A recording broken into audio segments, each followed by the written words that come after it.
Maybe God's sending the good omens our way. Bulletproof bullet.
Hello, hello, hello, everybody.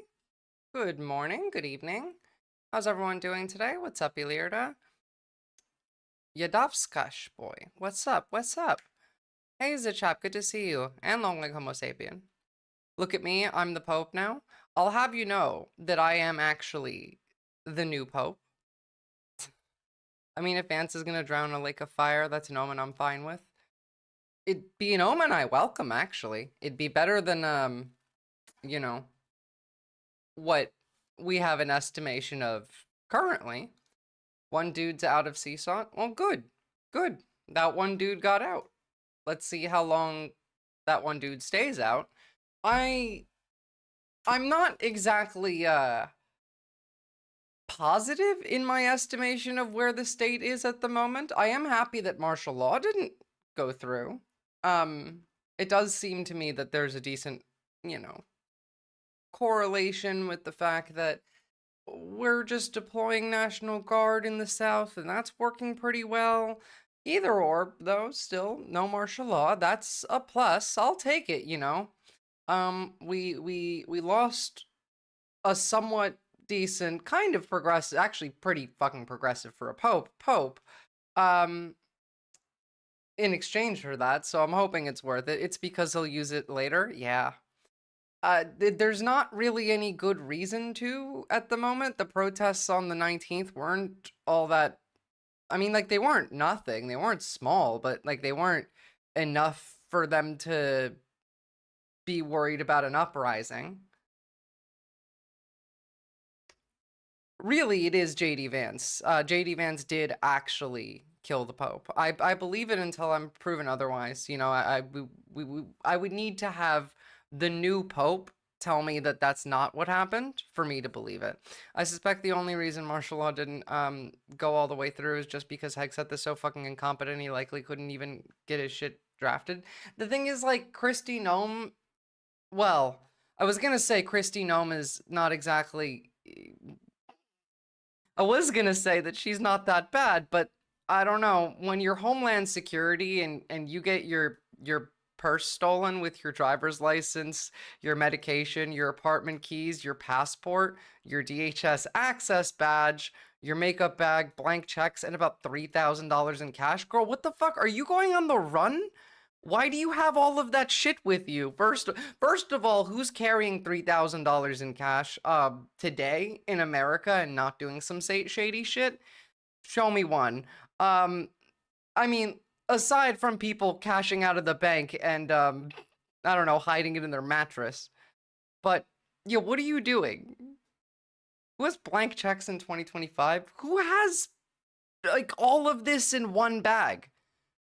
On like and while they're out at a restaurant too. Like, this was at a restaurant in Washington D.C. We appointed actual crash outs. Or the crash out government. That is kind of the job of this government, actually. This administration is to crash out. That's kind of their whole shtick. So why not? But it is very funny that this morning, imagine telling the cops after you got robbed that you didn't have the $3,000 in cash on you. Yeah, like, first, can't like cops just take that much money off you anyway, or is it like 10,000 that they're just allowed to yoink and not have to say anything for? But you're the Homeland Security Director and you can't, I don't know, secure your purse? Come on. Like, it's a bit of a low blow, but like, I guarantee you that there are ways of making sure you don't have your purse stolen, and most of them would be, I don't know, like, really easy for most people to adhere to. I don't, first of all, you're at a restaurant. What, do you have it like hanging off the corner of your chair? Not, I don't know, hanging and tucked in? I feel like we learned these things as a child.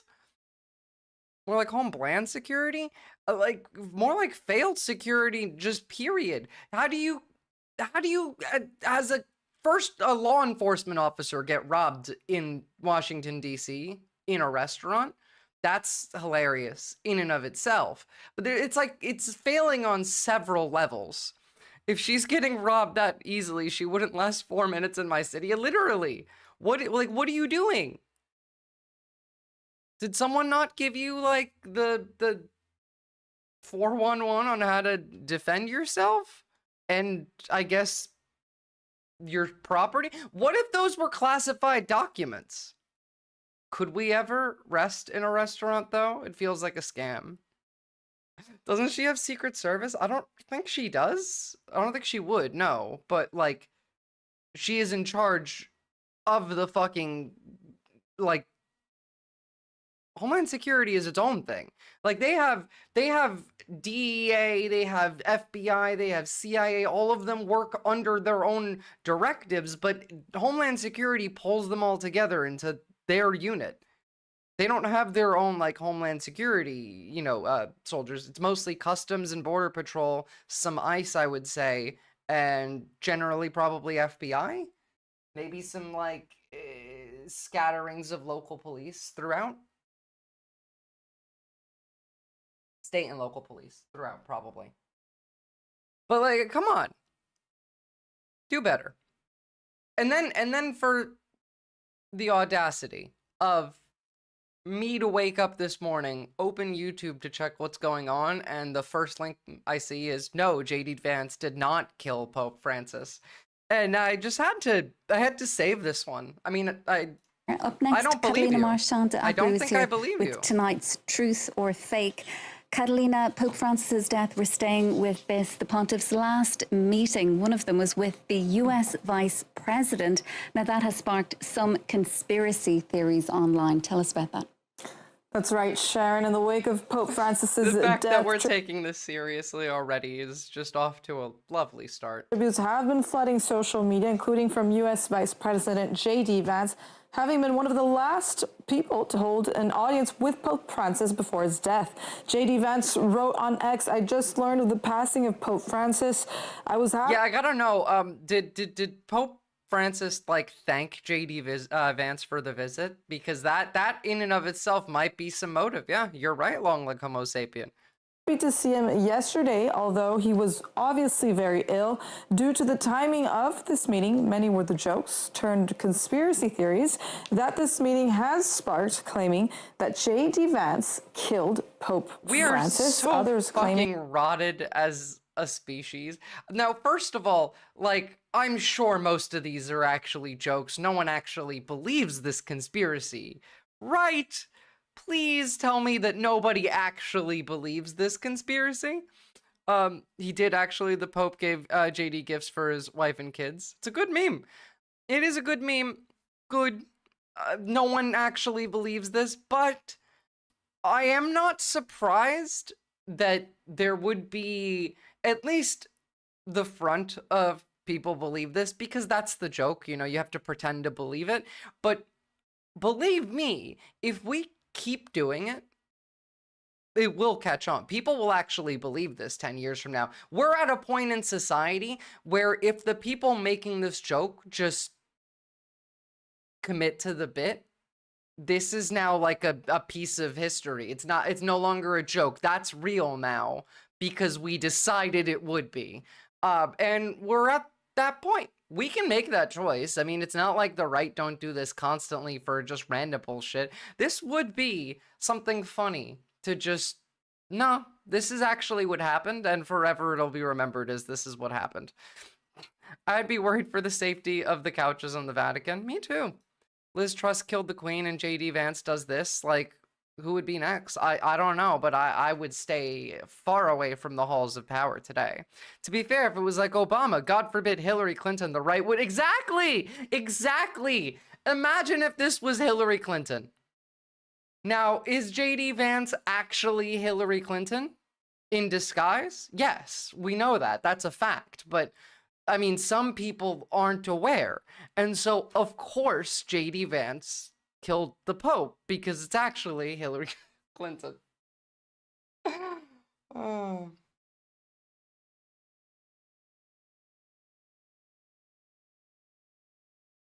I mean, the fact that JD didn't suggest that no, she would indeed not, Zizeks, because JD Vance is actually Hillary Clinton. Have we not covered that already?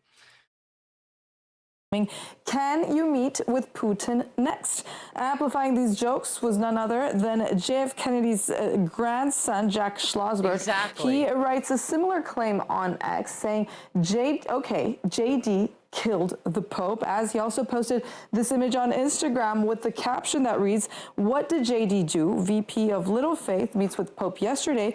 Today, Pope dies." She's so not bad much with debunking fake to do beards. here needed on this one. These are fake claims. The Vatican reports there was no foul play. Pope Francis had been ill, admitted to a Rome hospital on February 14th for life-threatening pneumonia, where he was, although he was able to hang on to one final up until JD Vance, otherwise known as Hillary Clinton, showed up and finished the job. Easter, as he delighted the crowds at the Vatican with a surprise Easter blessing on Sunday in what is now known as his final public appearance. There were reports also that the Pope initially snubbed Vance. Snub or not snub? Can you clarify? See, look, there's motive. Well, Sharon, these claims are half true. We'll explain. A meeting with Pope Francis was not originally on Vance's schedule for the trip to Italy, as sources... All right, I think we've had enough. Do we know who the new Pope is yet? Have they decided who the new Pope is?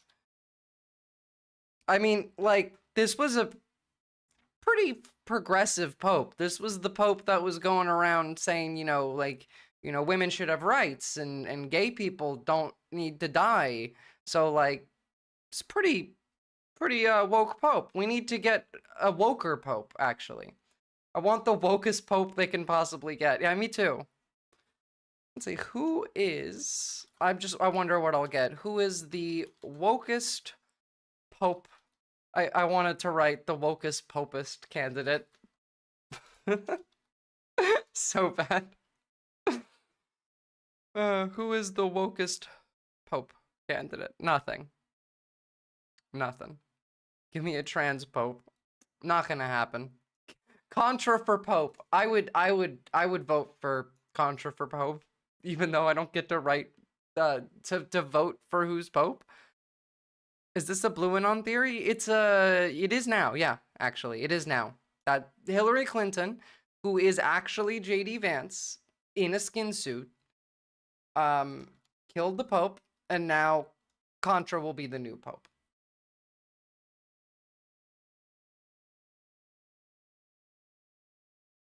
Is that the prediction that the AI gave you of who the next Pope is?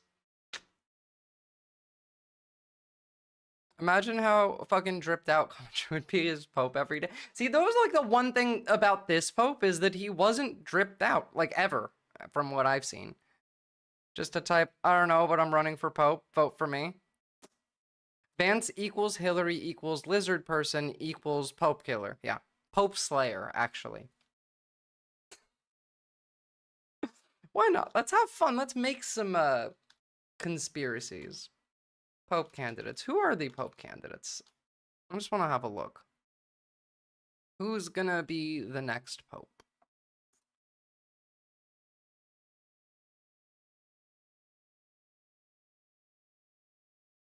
So we got this Italian one, and I'm just not vibing with him. I'm not picking up what he's putting down. I will say I can pick up what this man is putting down. I don't really have all that much of a vibe check on him, but I can pick it up. Now I'm definitely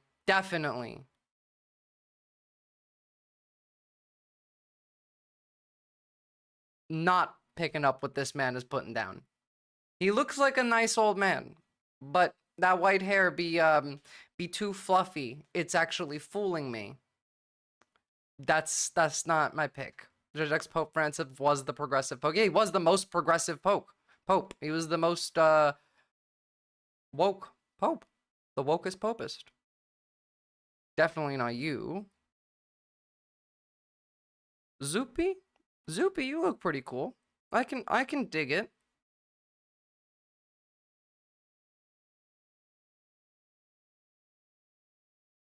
He's alright. Now you, I'm picking up what you're putting down. Poke effects Maximus. We need the counter, you know? We need the counter. What the fuck is this? What is this name? Pier Battista Pizzaballa? Alright, just based off the name, can this be the Pope? Can we have Pope Pizzaballa? Pope Pizzaballa, let's go! Latin Patriarch of Jerusalem. After Hamas's attack on Israel on October 7th, Pizzaballa offered himself as a hostage in exchange for children who were being held by Hamas in Gaza. That's a baller move right there. To just, like, yeah. No, I think that's the one. I think if I was God, that would spiritually have to be my pick. That's the most, like, godly thing you could probably do. He visited Gaza in May 2024. After months of negotiations, he would be expected to continue some aspects of France's leadership in the church, but has made a few public statements on controversial issues. They won't tell us what those are, so you know what? I think that's our man. Pizzaballa. I didn't even really like it. I didn't vibe with him until I saw the name, but the name itself has such aura.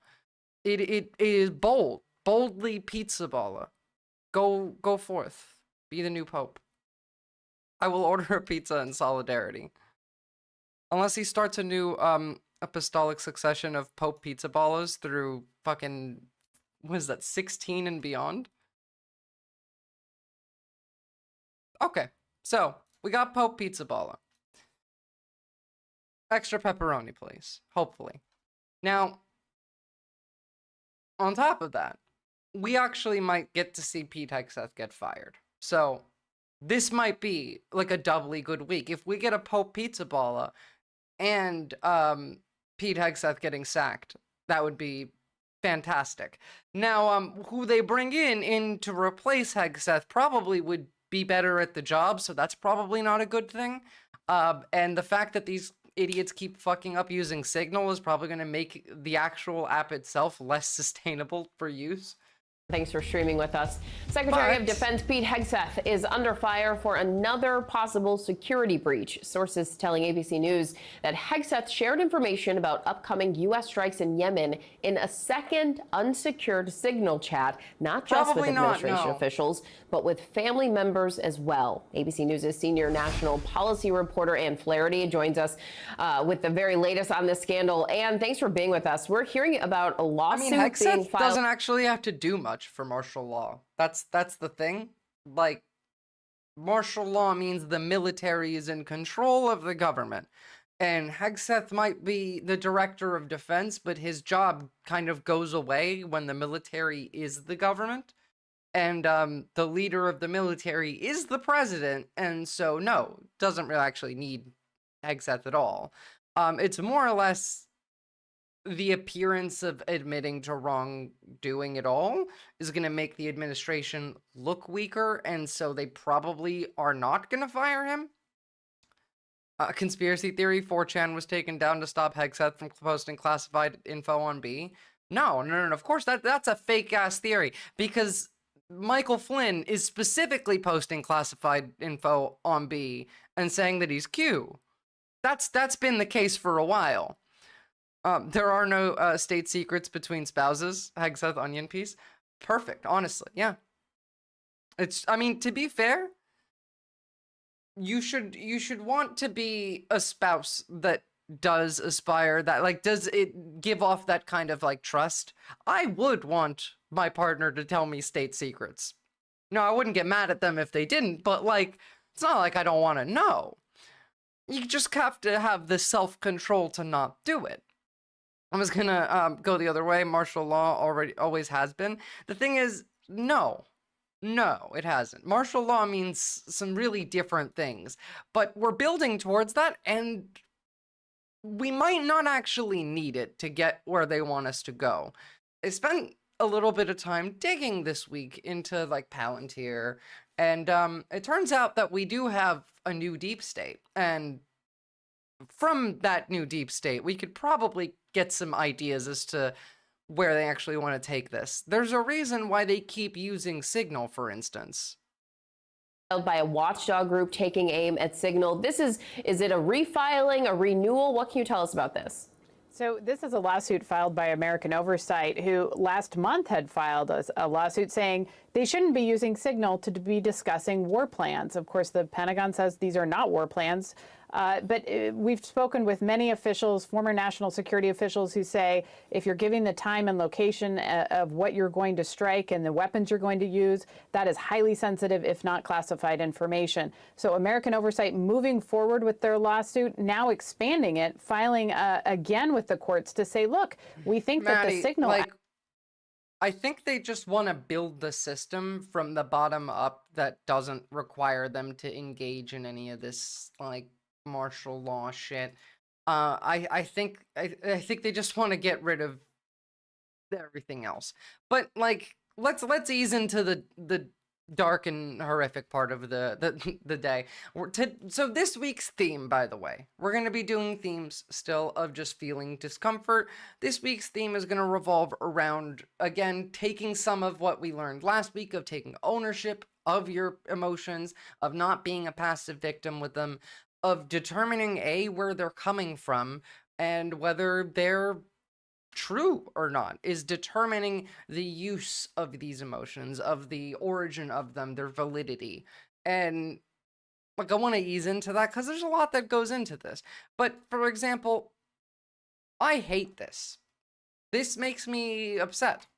As Angry, runners line in up fact. in their race day best, one of these joggers is not like the others.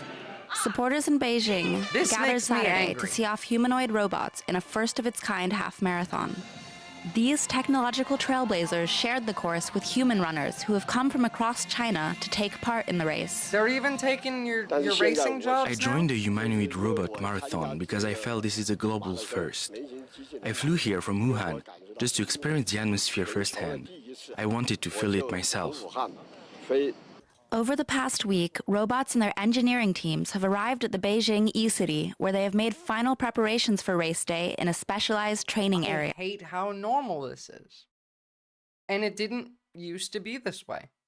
Even 5 years ago, this kind of stuff was less normalized in just the concept of, do you want this to exist? And we've come to a point where we don't ask that question anymore.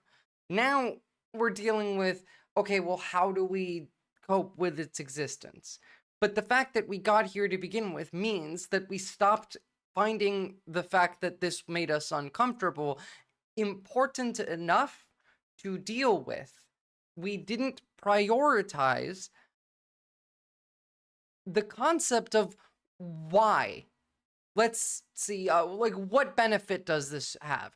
Who does this positively impact? Who does this negatively impact? We didn't think about these things because we were only thinking about what we wanted, right? The people who are developing this. Now, some of these people might have had good reasons. Maybe you have a disabled person in your family and you are an engineer in robotics because you're trying to figure out how to build assisted limbs, or an amputee for essentially the same reason. That doesn't disqualify the fact of the positive impacts that we work towards also have negative consequences.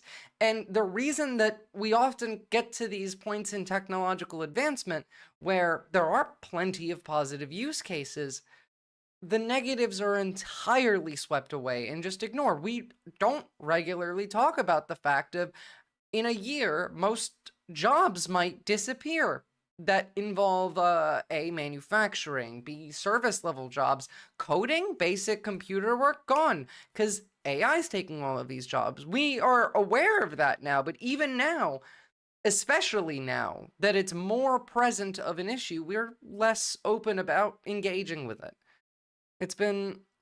I've been solid at dealing with sadness, hopelessness, and fear, but I'm having trouble dealing with anger. Anger is a tough one, and the way that anger can be used is often a tool that's exploited, so sublimating it into something healthy is what you want to be doing with it, long like Homo sapien. And that's kind of where I want to get to by the end of today. What's up, Shardsport? Good to see you. This positively impacts awesome. Like, this is cool. This is great. I still hate it. This shit is going to be used exclusively for warfare, policing, surveillance, and maybe like 5% taking your restaurant order. Yeah. Basically. Streamer though, immune. Yeah, it's, well, like, it's not like I'm immune to this. Obviously I'm not. But we all need to work on this. Yeah. Participants and organizers say they are excited about using new robotics Part technologies of, like, for real-world. Streamer immune also comes from the fact of, like, if it's not fun and engaging, people don't want to watch it. If it's making you sad and making you feel uncomfortable, then yeah, they don't want you to, like, put that on the screen and make them uncomfortable, so they don't watch. Hey, I can't chat like I can. That's true.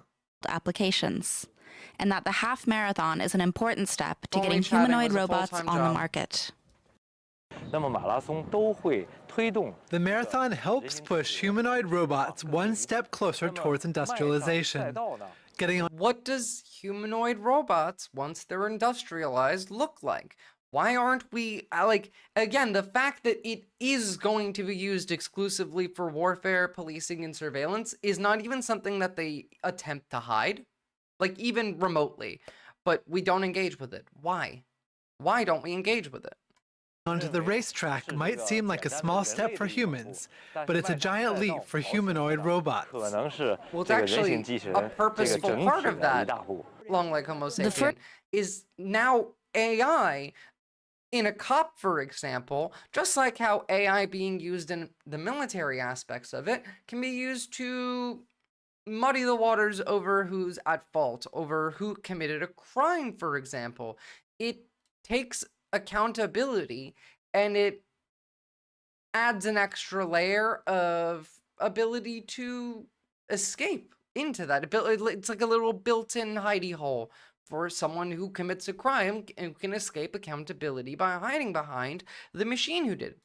First robot to complete the course was Tiangong, developed by the Beijing Humanoid Robot Innovation Center, and finishing with a time of 2 hours, 40 minutes, and 42 seconds. In addition to race time, robots competed for awards measuring endurance, popularity, gait, Why are we and innovative oh, form. Like, again, the robot's not getting this award. Remember that. Like, these aren't people. They have no consciousness. Who's getting the award is the company. And so we are, A, putting humans up against machines to make the machines look more impressive now, as they haven't caught up to humans yet, but soon they will make humans look incompetent, which is an advertising. Like an advertising in and of itself, but this race is an advertisement. It's an advertisement for the companies that made these robots. Who wins these races are we're using humans to test how useful these are in comparison, as if this is a internal company test. But no, this is external. This is both an advertisement and testing. And it's going to be used for negative things going forward. Now, I want to talk about just a couple of different aspects here. We're going to go into the whole, like, they're going to surveil and want to destroy everything route in a bit. But I want to start off with, like, just a short video about this Australian election that's on... it's, like, last 2 weeks. I think it's May 3rd that the election date is. I think it's 2 weeks. It's actually just under 2 weeks away, and it's scaring the shit out of me, guys. It's starting to look way too similar to the US, and I'm not the only one saying it now. I went on TikTok the other day, and I found a video of Prime Minister Albanese with a, what was that, like, green Charlie XCX thing that they used for Kamala Harris during the election? God damn it. Brat. It was like a Brat account for fucking Albanese. I was like, no. Don't give me these flashbacks. I don't like it. Australian election is turning out to be such a disappointment, so much worse than 2022. And no, this is not just cope because Labor might not win. Don't forget, I'm a comedian first and a genius political sophist second. The reason I'm actually disappointed, I think, is the inevitable hit of nostalgia for ex-Liberal Party leaders. I get around the 3-year mark after they're out of power. Happened with Abbott. Certainly miss Turnbull now. And I never thought I'd say this, but I really miss ScoMo. I can understand why someone would say I miss ScoMo, because he's just so much easier to hate. It's a great fodder.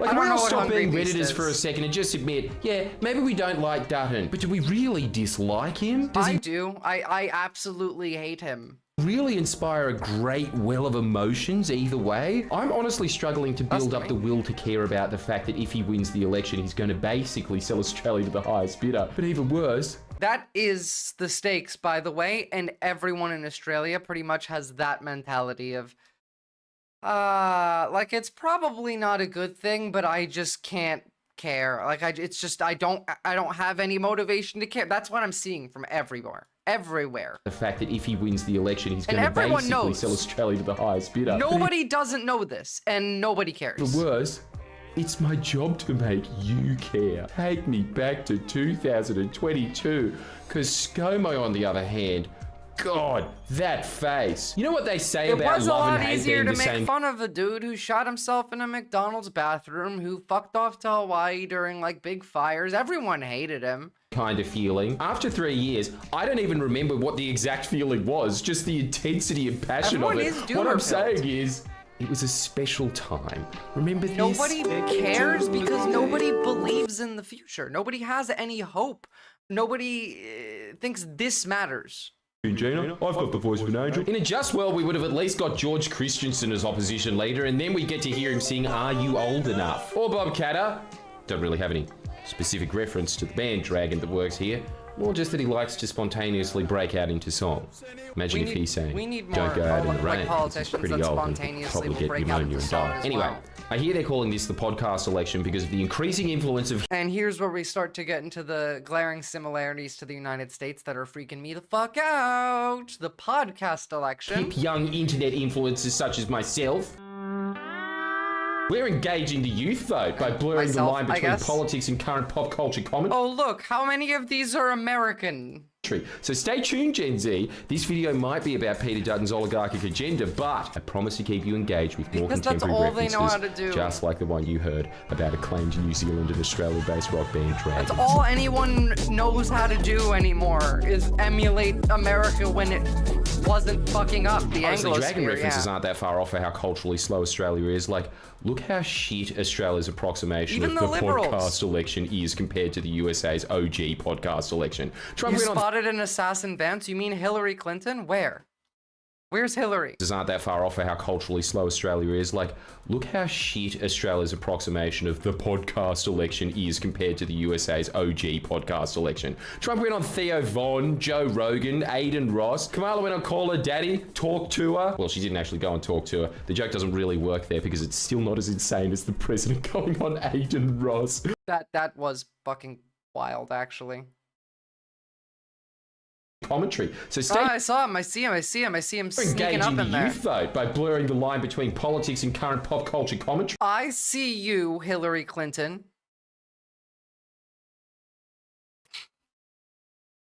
Seems like trying to emulate a state immediately before its steep decline is asking for trouble. Well, they're not, actually. It's not the joke on doesn't purpose. really work there because it's still not as insane It as just the is president happening going on by, Aidan like, Ross. the people running for office are not trying to emulate the United States. The Australian public is forcing it because nobody cares or pays attention. Sorry, Gaza. Trump deserved the W just for that stream alone. But what the fuck are Albanese and Dutton going on? Abby Chatfield? Sam Fricker? Who the fuck is Sam Fricker? It's like Dutton went on thinking, oh, I thought this was Robert Irwin's podcast. Like, all good that you guys are embracing new media, but God, at least go on a podcast with more name recognition than Todd Hunter. If you don't know who he is, he's the current lead singer of Dragon. But this is a recurring theme of this Australian election, and therefore a recurring theme of all my videos until May 3rd. This election is just culturally downstream of the mass psychosis that is currently afflicting the US. Every phenomenon in the USA is being mirrored by our voters and political class, just in a much more laconic antipodean manner. Like, this really does feel like the election Australia loses its independence to the USA. And that's after a bunch of elections the US directly... Well, by making them feel emotions, for one, discomfort, another one, like a big emotion that people often are trying to avoid, hence why they then no longer pay attention to real life. It's kind of the key there. So yeah, just learning emotional regulation. Like, you understand that the point of you not having it is because you weren't taught it. Emotions don't just come out of nowhere. They're not innate. The ability to have emotional regulation is something that's taught to you. The fact that we don't teach it to you means that there is a reason for that, and that's because people make money off of your emotional deregulation. When you are stressed, you buy something. That's why. That's kind of the whole point. I guess if the Australian population really wants to just go full America, just embrace... Well, they don't, though. The thing is, Australians don't know what they want because they're still not paying attention. Your emotional state is hijacked here, and negatainment does sell, doom scrolling does, absolutely. But they sell you both the problem and the solution. It's the commodification of your emotions. Like, if you have a issue, you buy something or you subscribe to something. Like me, subscribe and I'll make you feel better. And then you feel better. Then you feel happy. And then this, like, is now something that you depend on. It is creating a dopamine debt economy. That if you don't actually spend the time on the negatainment, then you then are now lacking anything. You lack any reason to give a shit, motivation to pay attention to the world. All that matters now is the constant negative news stream, which is why I'm not showing that much negative news anymore. I'm trying to keep it to what I think is relevant, and when I can put together a theme to keep track of, like, yes, it's important to keep on top of the news, and of course when important things happen I will show you, but I'm not just going to show you every last like stupid shit that these people say, every like idiotic comment from RFK, or every Hitlerite shit out of Trump's mouth. That doesn't matter. Well, less of a solution, more of something that helps you not think about the problem. Careful, though, you might actually summon the Antichrist and you'll end up with a dead Pope. The thing is, you have to think about the problem, and you have to talk about the problem to fix the problem. 100% popes JD Vance has met have found dead. Sag? Exactly. Well, so that is another point, Dr. Mantis Bogan, is that 100% of the popes that JD Vance has met have died. And we know that JD Vance is Hillary Clinton, and so they killed the Pope. That's where we're coming to. I'm going to keep evolving this. Why not? It's fun. Who gives a shit? But that who gives a shit mentality that I'm displaying right now is exactly part of the problem. Good, I hope he stays there. Interfered with. But at least we had our aesthetic independence. Our niche, telling it like it is crowd, used to have their own Australian identity. Clive Palmer used to post about Tim Tams. Now all he posts is pictures of him next to Tucker Carlson. Like, the trumpet of patriots is this guy's party's name. He used to have the One Australia Party. In 2016, he tried to run as like a Australia First. He tried to just be like Australian Trump, and he failed. And now he has to do Trumpet of Patriots. You want to know what United Australia? Sorry, that was a different one. There's too many of these like Hitlerite Australia parties. You want to see what a Trumpet of Patriots ad looks like? Here. Trillions of dollars of your super is invested outside Australia. Bring back Australian super. Throw out career politicians. Make Australia great. Vote one, Trumpet of Patriots. Access your literally just nothing. Just spewing, I like Donald Trump. Super for a home loan deposit. Cap 3% interest for home loans. Open up land with a 20-minute commute to the CBD by fast train. Reduce the cost of your home. 200,000 visas were issued by the Labor government just oh my goodness, a country that literally depends on immigration issued visas for immigration? Like, that never go full MAGA. Yeah, just like once you do, it's too late. That's why I call it a zombie virus, because it is infectious and it will consume you and then everything else around you. That is their belief system. It is a death cult. They are zombies. Used to post about Tim Tams. Now all he posts is pictures of him next to Tucker Carlson, possibly photoshopped in. Like, is that a normal human fist? It looks like a Super Smash Bros. I would 100% vote for that Shard's Fork over any of these motherfuckers, because at least that sounds human. They don't sound human. Fist. George Christensen used to do the most Aussie thing ever and fuck off to the Philippines instead of working. Now he's just retweeting Psycho X accounts named shit like Trad West. But the worst offender is what are we supposed to do? Working. Now he's just what are we supposed to do when like this has reached Australia? This is the average Australian's Twitter feed now too. Like average Aussie man, tradie, went to TAFE, maybe not university, lives anywhere outside of Sydney or Melbourne. Definitely like who do you think is getting these? Isn't that literally just Hegseth Tattoo? Yes, it is. Retweeting Psycho X accounts named shit like Trad West. But the worst offender is Dutton, who honestly lacks the creativity and charisma to really properly single white female Trump. So instead, just opting to co-opt the most boring, I guess, worst things about Trump. Mostly the fact that he's perhaps the most nakedly transactional president in US history. If Dutton's Trump and Sam Frick is Joe Rogan, then I guess that makes me Ethan Klein. That's right, Hassan. I'm not streaming it because I'm too distressed to turn on the camera, but every day I'm secretly having a borderline crash out over the use of words. I will not, I don't give two fucks about this, and I can't stand every time it comes up, but this one was forgivable. Zionist. Israel bombing Gaza is about me. I'm the biggest victim. Wait, second biggest.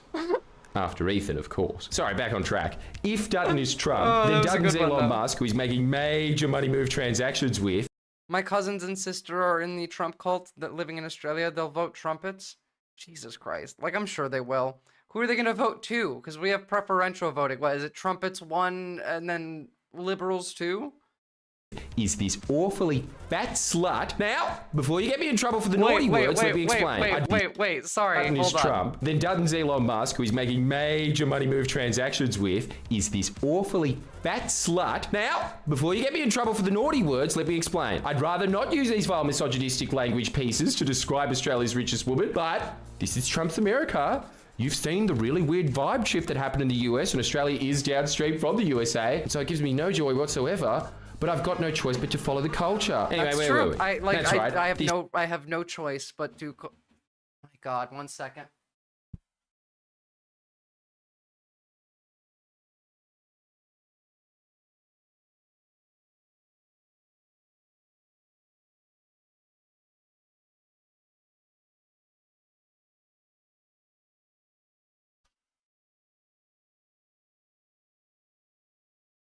Jesus Christ, scared the shit out of me.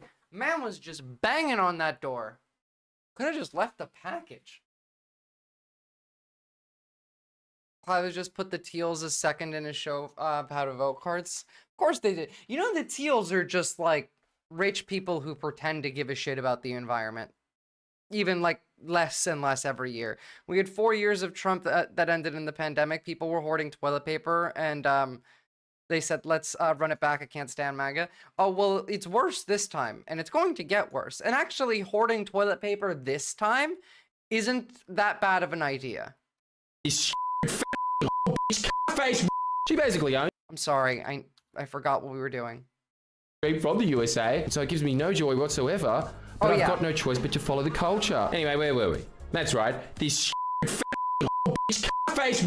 She basically owns Dutton now, and I'd like to continue the theme of Dutton being a shit at Trump. Didn't take much. Dutton's probably much cheaper. I mean, she didn't even have to donate $500,000 to get him on board, but she did, and Dutton is entirely on board with her agenda, which is basically Elon Musk's agenda without all the cool stuff like crashing out and arguing that you're actually awesome at video games. At one point I was, maybe one of the best quake players in the world. I had some friends who had voted Trump, and I had convinced them otherwise. Otherwise, no, I don't have any Trump or conservative friends.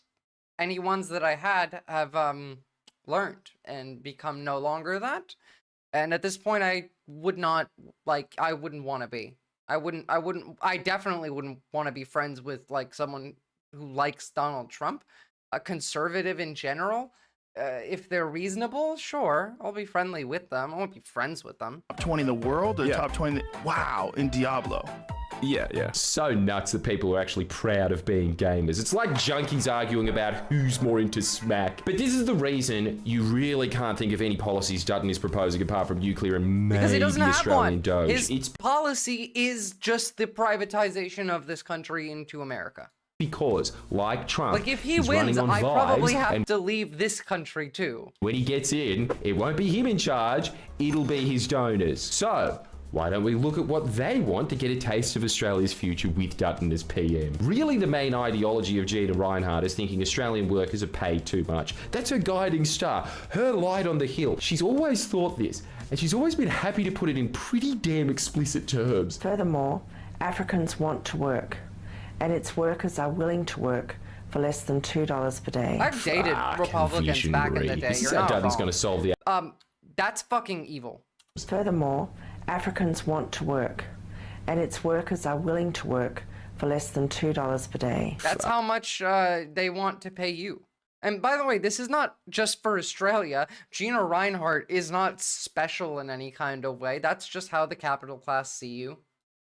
Visionary. This is how Dutton's going to solve the African gang problem in Melbourne. Bring in even more. Just send him up to the Pilbara, give him $2 a day. But this is the material and spiritual guiding hand of the Liberal Party's supposed hard right. It's a fat woman who thinks Australian miners are paid too much and looks to Africans being paid $2 a day as enviable economic conditions. This video has been light on substance, but that's because this is the substance of Dutton's platform. The thing is, this isn't just here. I mean, yes, we can see it happening slowly in America, and it's faltering and it's failing, but don't think that it's not also succeeding in some ways.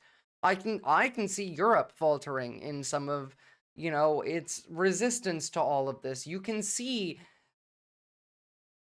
Asia at this point in time is just entirely subsumed by whatever China wants. Everyone is focused on their own little sphere, not understanding the overall plan doesn't involve any of the, the people in charge of what's happening. They're 3,000 people in the world that have more than, I don't know, $10 billion that make all of the decisions. The High Council of the fucking demons. All they want is a society in which they can extract as much wealth as they possibly can from as little laborers as they can. They want you to get paid as little as you can and to pay as little of you as little as they can. Go down for workers. Okay, that might be industrial relations handled, but what about every other area of policy? Well, we just defer to Gina Rinehart's retweets from Elon Musk. Sometimes it really does feel like that the rich kind of forgot where money comes from. In the simpception down here, it's a simp of a simp. And I'm not even taking this $2 a day shit out of context either. This is the long-standing crusade of Reinhardt and the IPA, the intellectual heart of the maybe liberal... they didn't forget, they just don't care and want to change that. That labor no longer is what will create value for their companies. That all of us will starve to death while they get to be, or maybe realistically, actually, the long-term impact of this would be they would need to give you universal basic income because none of you would have a job, but it would still be a starvation amount of universal basic income, and that's all you get. Like there's just, that's how it is in the expanse on Earth, where there's just no jobs left to do. There's just nothing left. Everything is automated, and you get your UBI, but you're still homeless, living on the street. Party repeatedly calling for not just cutting the minimum wage, abolishing to enter it a lottery to get a job. entirely. Bit of a break from these years under Labor, where not only did the Independent Fair Work Commission increase the minimum wage, but we saw real wages go up more in 1 year than in the entire decade the Liberal Party was in power. This real wage growth wasn't... it's beyond money. Like, they want to be pharaohs. They want this endless, like, horde of slaves to build monuments in their name. Kind of. It is a little even more than that, actually. And you know what? Just to really hammer that home, we'll finish this in a minute, but this is the long-term plan. And this is why I've talked so much about Peter Thiel and why he and J.D. Vance, who is actually Hillary Clinton, are such a massive danger to everything. It's one thing to criticize your former employer. It's taboo to do that. This shit's terrifying. But to criticize an employer that also owns extremely lethal technologies and surveillance technologies that are highly invasive and used in war zones is something else entirely. It's 2025. We're all kind of used to government surveillance. The idea that we're all being watched all the time and don't own our own personal data has become normalized. We're also used to the military spending vast amounts of our money on just a few giant defense contractors. But one tech company wants to change both of those things and become the ultimate military contractor and the ultimate arbiter of all of our data. Palantir is here to disrupt and make the institutions we partner with the very best in the world, and when it's necessary, to scare enemies and on occasion kill them. Check out Palantir. So, yeah, off to a great start for the co-founder and CEO. I mean, this guy just looks like he's insane right off the bat. Like, he looks like he's insane and violent. To disrupt and make the institutions we partner with the very best in the world, and when it's necessary, to scare enemies and on occasion kill them. Check out Palantir shares, surging 22% after the company cited a boom in demand for its AI software from the U.S. government. We're doing it. Yeah, we're doing it. Quite the startup speech. We're going to disrupt and innovate, and we're going to kill people. We're doing it. We're doing it. I'm sure you're enjoying this as much as I am. Palantir, a tech company based here I don't think I in am. Denver, claims they can revolutionize government systems with their data Hell no, I analysis lived in Denver. Get the fuck out of there. software, newly powered by artificial intelligence. They've been hired by the Department of Defense, the FBI, local police departments, and even the IRS. This is the deep state now. Wendy's, to take in the information those Oh, organizations... remember, by the way, the IRS is sharing your tax information directly with law enforcement now, so they can go look through your taxes to find other crimes that you may have committed, especially ICE, who can look for literally anything in there just to throw at you and throw you in the gulag. collect even more Yeah, information Palantir's been killing and people, use that folks in data Gaza. Don't to worry, we'll draw get to it. conclusions.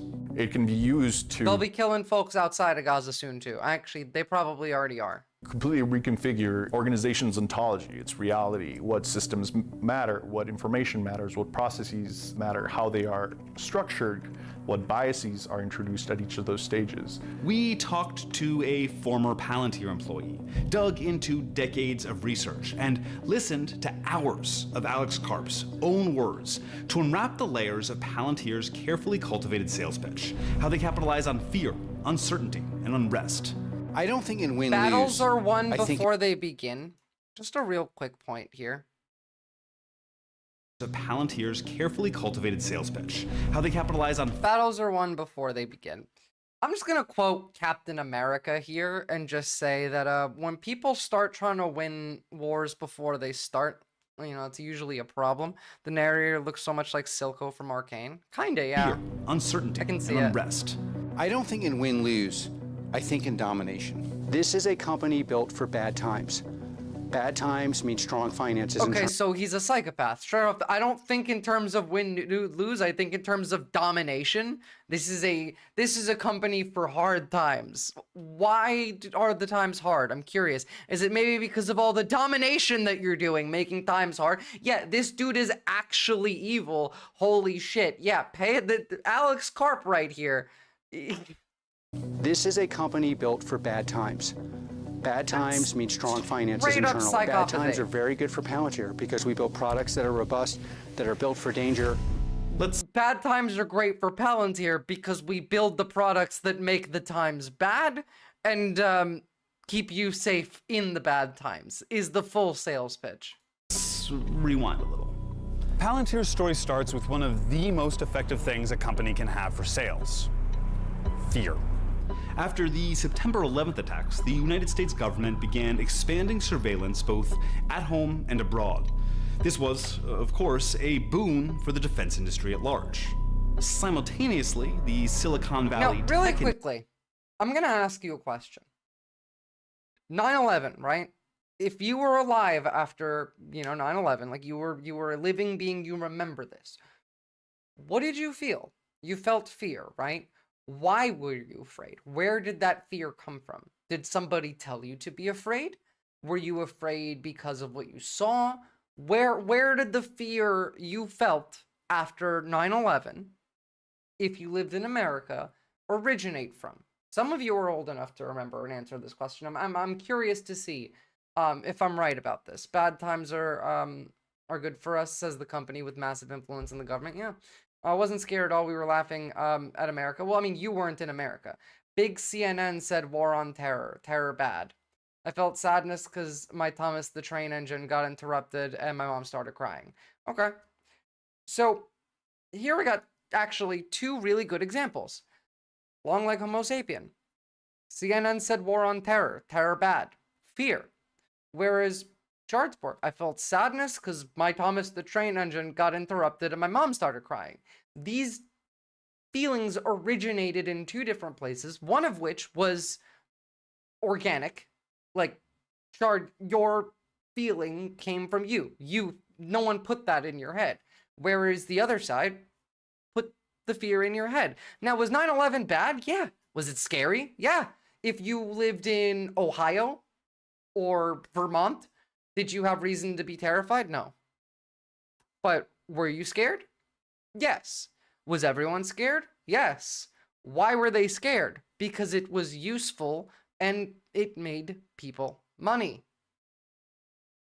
Industry was growing fast. Right now we're talking about Palantir and how they're the new deep state, but also 9/11 and your feelings. And making people in a once obscure industry very, very rich, very, very quickly. Like the founders and executives at PayPal, known as the PayPal Mafia. Real quick, these people are important, and they are all demons. Like, where's Elon? Elon's in here somewhere. Which one of these is Elon? Everyone at this table is a piece of shit. They're all connected. They're all influencing the government. Elon's here somewhere. I don't know. As the PayPal What's up, Crazy Mafia. Krabby Jr.? Elon Musk, Reid Hoffman. I guess they just wasn't in the photo. The LinkedIn guy, and Peter Thiel. When PayPal was sold, Thiel had millions of dollars burning a hole in his pocket, and an idea. PayPal had developed systems for detecting fraud and crimes on the platform. What if they could use similar thinking to analyze the world at large? So Thiel pulled from his network to build out a new company. One of the first hires was Thiel's Stanford Law School roommate, Alex Karp, who'd gone on after Stanford to get a PhD. Elon's just temporarily embarrassed. He's fine. There's still one of the he's still one of the plutocrats. He's still a pretty reasonably powerful faction. His drop in like Tesla stock doesn't even affect him anymore because he softened that blow. It's kind of crazy to see the major tech platforms all being founded by the same like 50 dudes. The thing is, all of them believe like the same shit. They're all insane. All of these dudes just played like, I don't know, tabletop board games and read cyberpunk books, and now that's what they want to do with the future. PhD in not business or computer science or engineering, but neoclassical social theory. They named the company Palantir. Again, think about that for a second. So let's trace back. This is a company that creates what? Become the ultimate military contractor and the ultimate arbiter of all of our This is the end goal. Palantir is here to disrupt and make the institutions we partner with the very best in the world, and when it's necessary, to scare enemies and on occasion kill them. Check out Right? So we're that kind of company, hired by several parts of the United States. They have interconnected goals with several other companies and countries, might I add. Is run by people that, like, can we listen to that again? Yeah, okay, one more time. Let's do this from the beginning. Pay attention, because this shit's important. This is the deep state.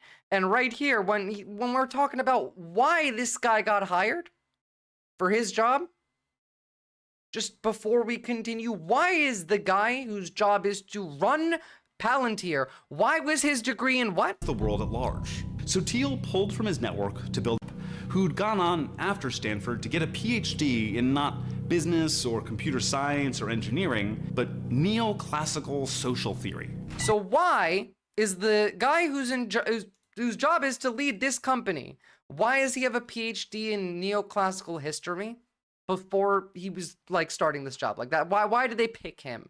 What do you think he brings to the table? We're doing it. Where do you think the products Sure you're enjoying this as much as I am. Palantir, a tech company based here in Denver, claims they can revolutionize government systems with their data analysis software, newly powered by artificial It means he's a intelligence. Nazi.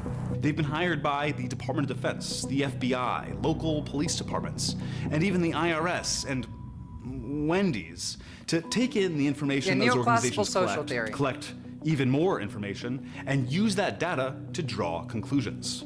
It can be used to completely reconfigure organizations' ontology, its reality, what systems matter, what information matters, what processes matter, how they are structured, what biases are introduced at each of those stages. We talked to a former Palantir employee, dug into decades of research, and listened to hours Because of it's Alex not Karp's just the own geek words spectrum. to unwrap There's the a whole layers of plan Palantir's here, a carefully cultivated long-term. sales pitch, how they capitalize on fear, uncertainty, and unrest.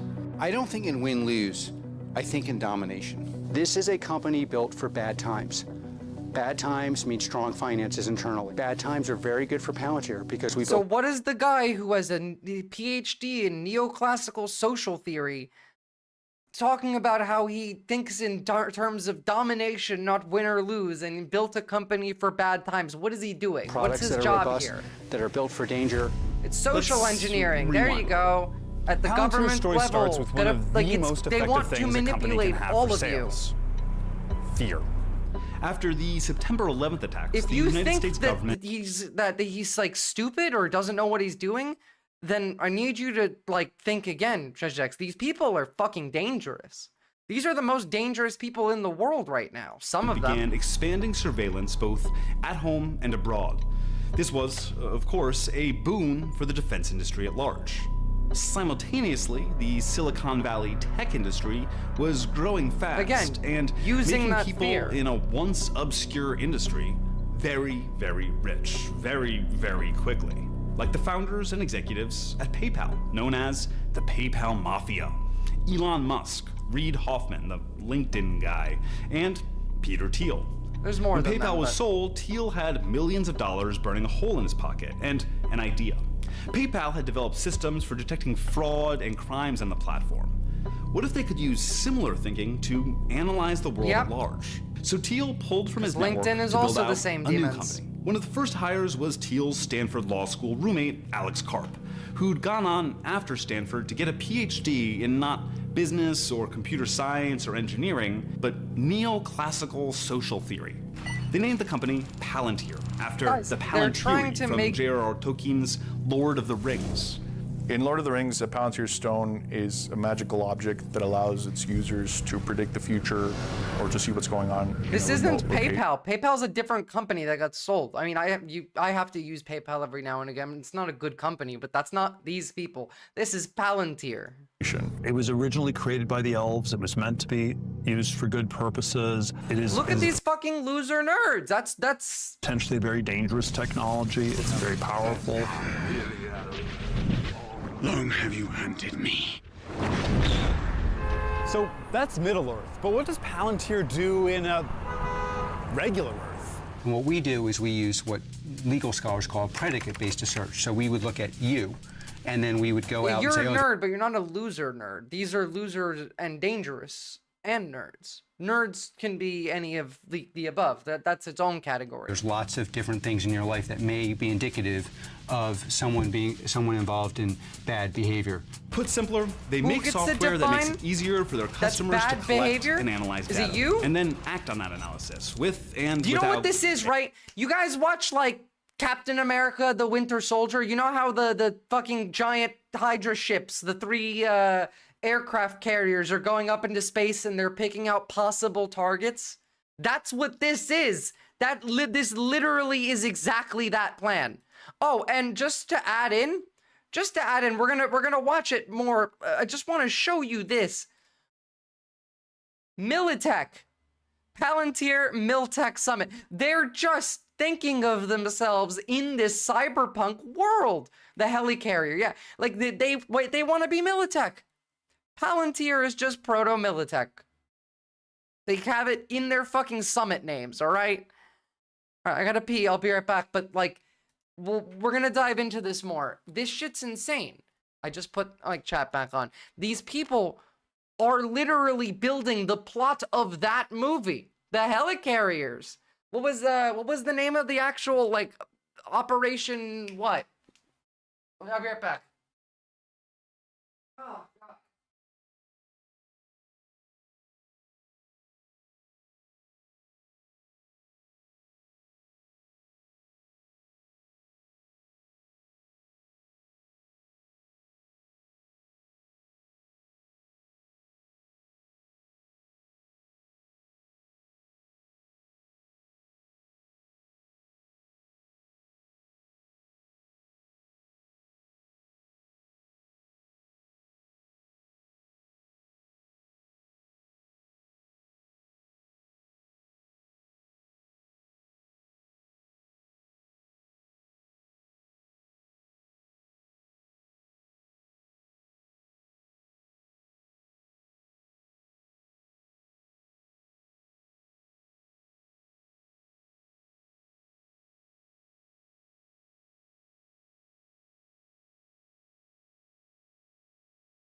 These are the most desperate nerds. They are quite literally the scariest humans in existence. They have no morals, no empathy, no regard for anyone but themselves and their own goals. They have cyber psychosis.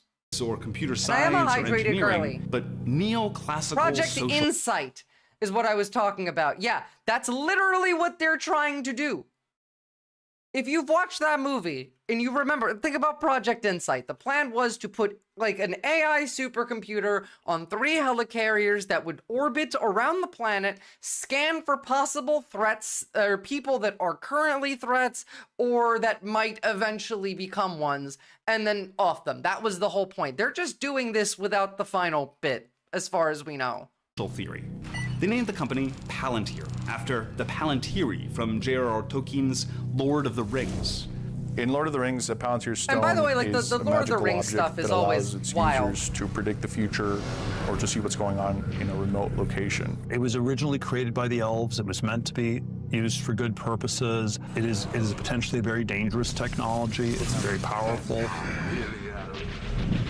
Long have you hunted Yeah, me? using Shield's weapon systems as a way to police the population. That's Middle Earth. That was But what does that was the Palantir movie. do in a regular? So what are they trying to do here? What we do is we use what legal scholars call predicate-based search. So we would look at you, and then we would go out and say, oh, there's lots of different things in your life that may be indicative of someone involved in bad behavior. So what is a predicate-based search? Well, a predicate-based search functions as like you take one or more argument or thing that, I don't know, this person might believe. Things that you have expressed, and then you look for other things that the people that express this thing might also express. And then you compile all of these things into this probability chart of like, how likely are you to go do something? Yeah, we need a real-life Captain America and the Avengers at this point. Do it yourself.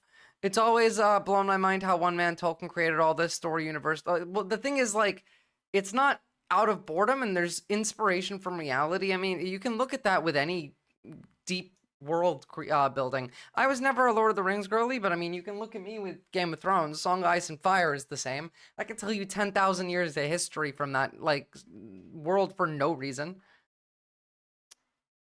Yeah, slapping some minorities report in for their preemptive arrests as well. We are the resistance. No one's going to save us but us. It's true. If you want to save yourself, like you, I can't do anything in Norway. That's not true. You can do whatever the hell you want. There's no rules. You can do whatever you want. They make software that makes it easier for their customers to collect and analyze data, and then act on that analysis. All I see that predicate-based search is a fancy way to just profile black people, or really anyone, into potential criminals. Like, literally, yeah, union people as suspected communists. Let's say you like to watch left-wing YouTubers. Suddenly, oh, you're a communist. You're a terrorist, actually. Oh, sorry, you watched a video about Luigi Mangione? We're gonna arrest you preemptively for possible murder. Behavior. Put simpler, they make software that makes it easier for their customers to collect and analyze data, and then act on that analysis, with and without AI. By 2013, 10 years after their founding, Palantir's client list included the FBI, the CIA, the NSA, the Marines, the Air Force, Special Operations Command, and more. Did your company help This is the military now. track and kill Osama bin Laden? You know, we can never. I'll tell you, the closest thing to an answer is like there are. When you look at this is on Osama bin Laden. This was I guess we'll all meet up in El Salvador. Fuck that shit. I have no intention of ending up there. When you open the paper and look in the news, this is a free thought only chat. These kind of things. There's a 2/3 chance, depending on the country involved, that somehow my company was involved. Fundamentally, the mission that is pushed to employees is that we're solving the world's hardest problems and support. You're not gonna die. Stop saying that.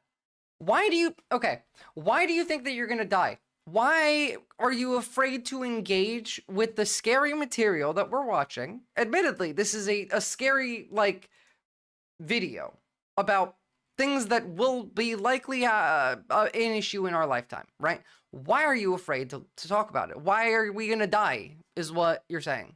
Because I don't think we're gonna die. I think we just need to understand what it is that they're doing. What do you feel right now? What are you feeling right now? They're not as powerful as we are. Why would you think that why do you feel hopeless? Do you feel hopeless because something is taking your power from you? Do you feel hopeless because someone has told you to feel that way? Do you not preemptively plan to die? Yeah. You feel disgust? That makes sense. Yeah. Right now, I feel vigilance, admiration, loathing, some grief, all of these at the same time, right? You don't need to instantly accept what they are giving you. They put thoughts in your head. There is a feeling that has been presented to you that they want you to feel. Now, who is they? Well, it's the people that are going to make money off of how you feel. But there is a way that they do this. unexamined thoughts, or how you just skip out over what's happening. I'm mad as hell, I'm not going to take it anymore. Yeah, that's a good emotion to have. But what do you do with that now? Right?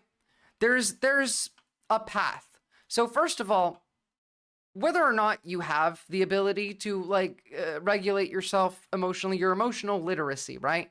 It's not innate. It comes from access to your education.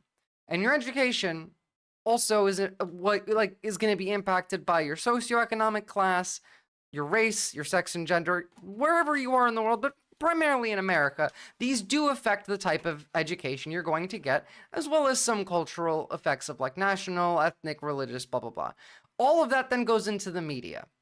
The media, you have your institutional media, which is going to give you, like Reuters, for example. This will give you some truth. This will give you some idea of reality, but they want you to believe in the status quo. They want you to stay within their realm. Emotional.txt is quite the document. I like it. Well, I mean, I'm working on stuff, all right? This is for this week. And, I mean, I'm going about this kind of loosely. Again, we run a loose ship here. They want you to keep somewhat of a hand in reality. Then you have the mainstream media. CNN, Fox News, MSNBC. They want your attention more than they care about telling you the truth. Some care more about telling you the truth than others do, not entirely. Then you have your social media, which generally doesn't care what's true or what's not, shows you what's engaging. Whether or not the people making the content do care, that doesn't matter, because social media is run entirely based on the algorithm. The algorithm only cares what's engaging, what is creating any of the feelings that maybe make you want to pay attention to something. It doesn't care whether it's good or not. But that then feeds into, if something makes you scared, angry, smug, it then spreads. That's not a connection, it's emotional exploitation, which is what the social media does. It takes that discomfort and it wants you to spread it out to other people. We are in a social sense outsourcing our emotions onto others. We don't want to deal with the work, so we're sending it to the overseas factory and having other people deal with our shit. That's exactly what we're taught to do through this system. If you're educated, then you'll probably be productive and efficient at your job, which then makes them profit anyway. One way or the other, they want to profit off of you. We do have community VC in Discord. That's true. Every now and again, I do jump in there, and I do like to talk about this stuff. And we're not going to go through this whole thing, obviously. Like, this is bits and pieces, for me to keep in mind, but your emotional state exists for profit. It's for sale. The capitalists know that if they trigger your feelings, they can sell you a solution. For example, buy a gun. Classic American one. Buy a gun for the people that might break into your house, for the people in your community that you don't trust. Like, it's piece by piece. This isn't even complete, but it is the hijacking of your emotions. In fact, even you wanting a revolution is often used to hijack your emotions and then used to sell you shit. We've done this before. Revolutionaries are often commodified because your emotions become commodified. Now, like, if you look back at, I don't know, Woodstock, for example, the people that were counterculture, that were hippies, that were against corporate, exploitation. Now you go to Woodstock today, the place that historically has that association of revolutionary, free will, hippy-dippy. But no, sorry, you got merch everywhere. The capitalism has compounded and consumed it.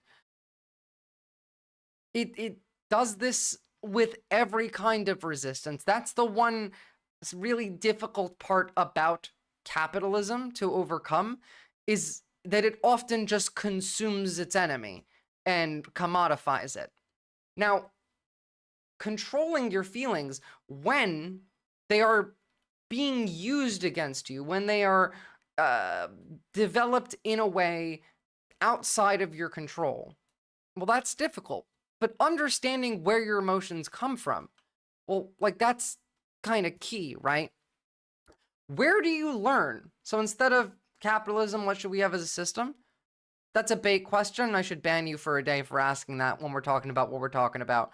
This is how you fix all of it.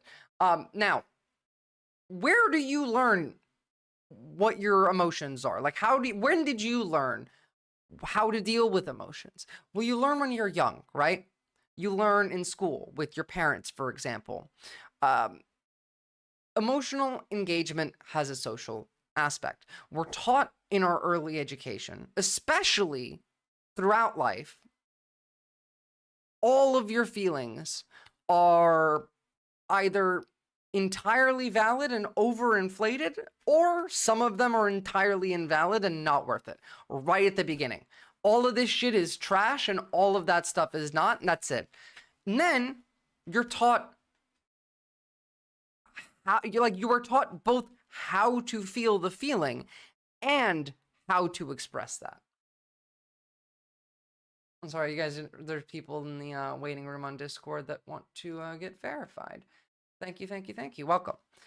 Then, once you have learned how to feel and how to express that based on whoever's teaching it to you, then you apply this in, let's say, school, for example, right? And then you relearn when you're older and realize how fucked the way you learned was. Exactly, brain matter. But generally, like most people learn, either through an emotional outburst at home or at school. Oftentimes, these are seen as like immature, disruptive, unacceptable, depending on how that goes. But then this will then lead you to a decrease in emotional engagement, because now you were told that you are disruptive, immature, or like unacceptable when you are feeling emotions and you're trying to engage with them, so you stop engaging with them as much. This leads you to something like a numbing effect, the long-term reduction in a person's ability and motivation to derive joy and pleasure from engaging socially or with solitary activities, the ability to empathize with others, and the ability to critically engage with one's own reality. All of this gets negatively affected once you stop engaging with your emotions. It's actually borderline manufacturing of depression.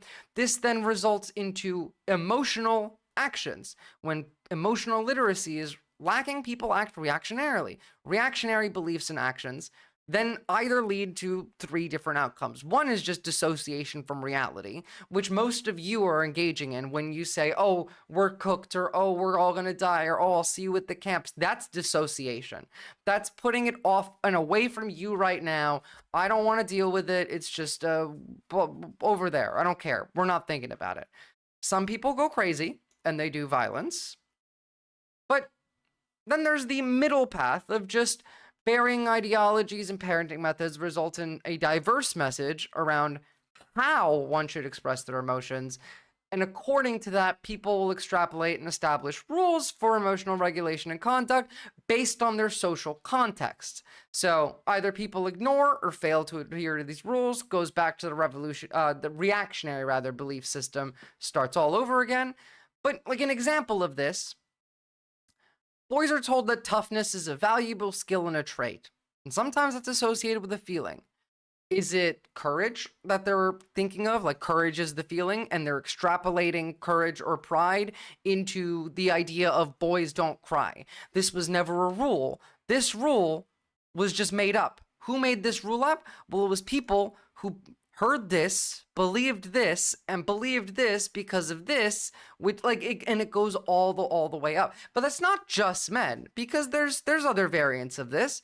I mean, consider someone like a girl who puts on a smile, rarely voices frustrations as a child because she was told, she was praised for being easygoing. Like, oh, you're so easy to deal with. Oh, you're such a mature kid. Like, you don't act out like the other ones. You're responsible. Blah, blah, blah, blah, blah. Which then results with, as an adult, she then has difficulty asserting herself, bodily autonomy, as in saying no to things that she doesn't want to do, with her time even, emotional regulation, control over anxiety, a low level of confidence, which then leads into guilt, shame, sadness, depression, agoraphobia, or paranoia on that end, or rage, anger, resentment, and hatred on the other end. Mature for your age to burned out pipeline. That is the pipeline. repress, repress, repress, spend thousands on therapy later, such a bullshit thing. And that's the mentality that they're trying to instill in all of us, guys. Like, it is literally that. Even the water is, if the water is heating up, we're not dead yet. I refuse to surrender or give up until my corpse is warm and dead. Exactly. And like, let's finish this video and then we're going to do an activity on this. But in the meantime, I want you to think about this. What is a phrase revolving around emotions that you remember from childhood? Now think about that and hold on to it. We'll finish the video first and we're going to come back to that. I shall unite with everyone against the system. Good. It honestly feels odd how we're supposed to feel certain emotions and not others depending on our sex. It is odd. It's not supposed to be that way. It doesn't need to be that way, Indie Crab. That's why learning about where your emotions come from, how to control them yourself, how they're manufactured, and what they're used for is so important. There's a 2/3 chance, depending on the country involved, that somehow my company was involved. Fundamentally, the mission that is pushed to employees is that we're solving the world's hardest problems. So stop it, Agar. And supporting Western institutions. That is the main driver of sort of this. Supporting problems and supporting Western institutions means supporting specifically problems of Western institutions. Militaristic culture that is developed inside of Palantir. If you do not feel comfortable supporting the legitimate efforts of America and its allies in the context of war, don't join Palantir. This entire message. As in, if you're not okay with genocide, don't join this company. Like, that's how they're advertising. That's how they're advertising. And Shardspork, you're right. It's not even based on like sex. It's based on gender norms, constructed gender norms. It has nothing to do with sex here. Like the tree we just looked at of like how to extrapolate like feelings and a lack of emotional regulation and where does this come to? We had a different line for girls and a different line for boys, but they came from nothing to do with girls or boys. Those were just two different lines that made more sense, one as for girls and the other is for boys, because that's just how they're built. They're built to function this way. I'm finally learning this, and my emotions are like, this is not because of me, but because of the system that creates the feelings inside of you. You can create your feelings. You get to decide, Crazy Krabby Jr. You are not a passive victim of your feelings. You get to decide them. You get to change them. You get to change the entire way you see the world because of them. Drop the like over here too. Amazing title. Thank you, Charmed Chaos. And it's true. The title is 100% true. Can we genocide Palantir? If only. Do not feel comfortable supporting the legitimate efforts of America and its allies in the context of war, don't join Palantir. This entire message of I might we are read the that, most lethal, we are the most able link it to me? I might read it later. surveil and process large amounts of data. You don't get to change your brain chemistry. You do get to change how you react to it. Well, that's not necessarily true either. Yes, you do get to change how you react to it. No, you can't just change your brain chemistry. But, Rundo, you can absolutely change your brain chemistry. If I am feeling sad, I can eat some chocolate, which will give me dopamine. If I am feeling lonely, I can go give my friend or my pet a hug, which will create oxytocin. So yes, no, you can change how you feel. You can change the chemicals in your brain because the chemicals in your brain just are a reaction to your feelings. It's a physical response. It's a chemical response. I was talking to a friend of mine from Asia and we discussed how toxic parenting, common themes over there, is just endless loops of parents being toxic to kids and they just grow up sad and do the same. This all fits into the education system too, don't you worry. In fact, like all of this I'm gonna bridge into education in a minute. You have created the system which you call kill chain. Privately. Again, just, you know, they're making kill chain, but I'd like to remind you, Miltech, they're just cosplaying as a giant megacorp that sells only weapons, and that's not actually all that far off from what they are. They are kind of a giant corporation that sells weapons. They are Militech. No, I mean without taking an SSRI, without adding anything into your body, you can change your brain chemistry. You can. By choosing an activity that does one thing versus another without putting anything in your body, you can change your brain chemistry. The lawyers have some Not innocuous entirety, but you know. So something like tech for the amelioration of unwanted blah blah blah.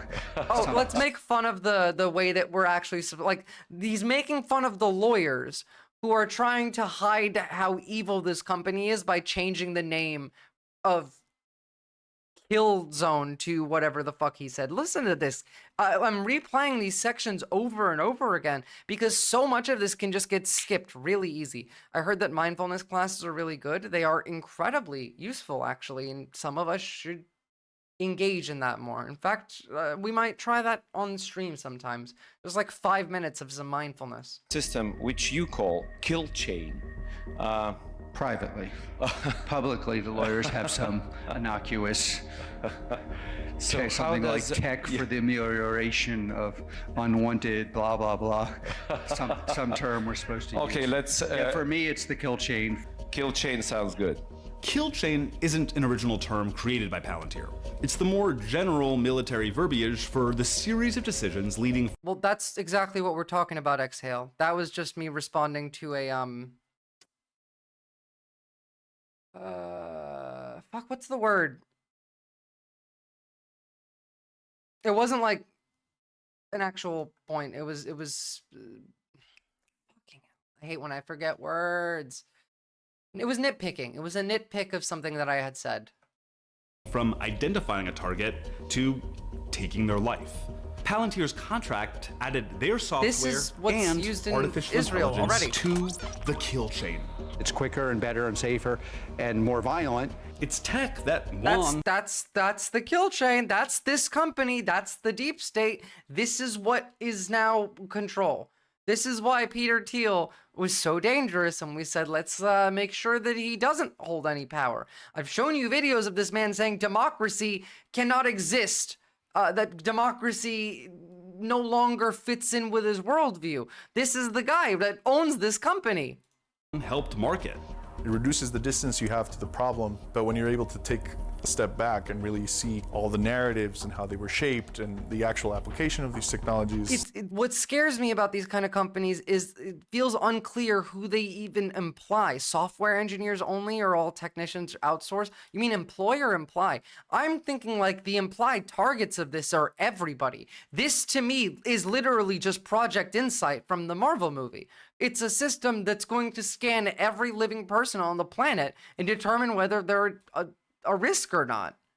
Your whole world starts falling apart, which is something that, you know, definitely happened to me. Juan didn't leave Palantir entirely for ethical reasons. He just got another job.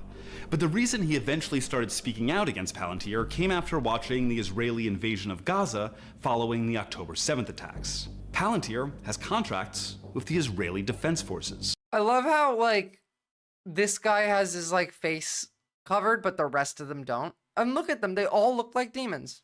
They all look like demons. The exact nature of the contracts is opaque. Thiel's Palantir Israel agreed strategic partnership for Battletech, January 12, 2024. This is Lavender. This is the AI that is bombing children. Intentionally, but there is evidence to suggest that Palantir's artificial intelligence tech twin of was Taika used for Waititi, selecting yeah. targets in Gaza. Karp doesn't mind the controversy. In fact, it's part of the marketing. Palantir will even pick up the projects that other companies rejected. Yeah, like it's good marketing to kill children. That's what they're saying. That's literally what they're saying. Targeting children is good marketing.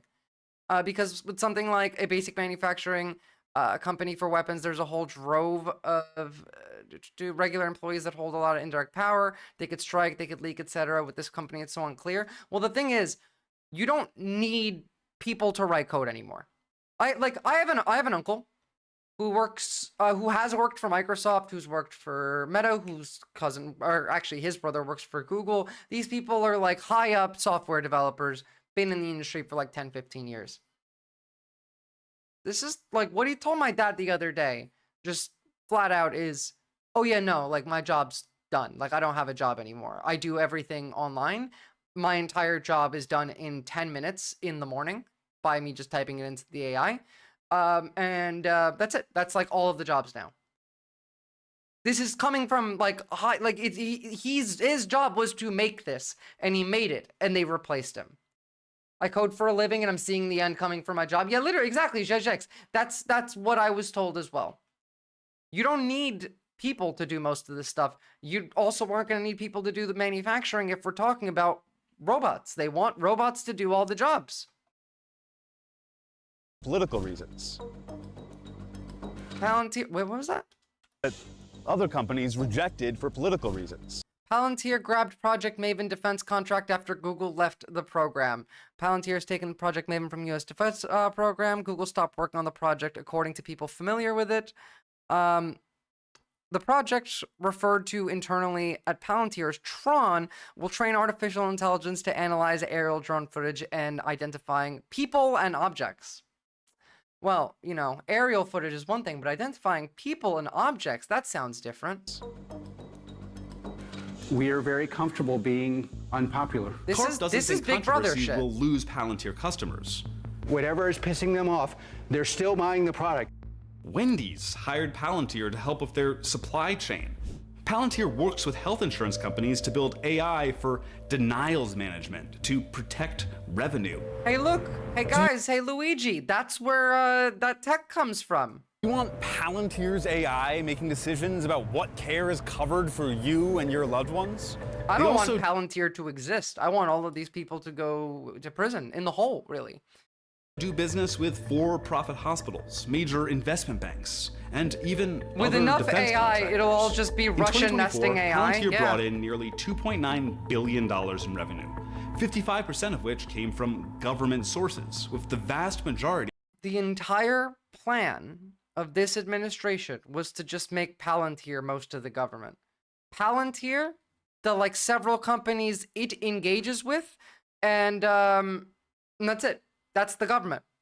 They want no federal government and just several megacorp city-states. That's what we're building.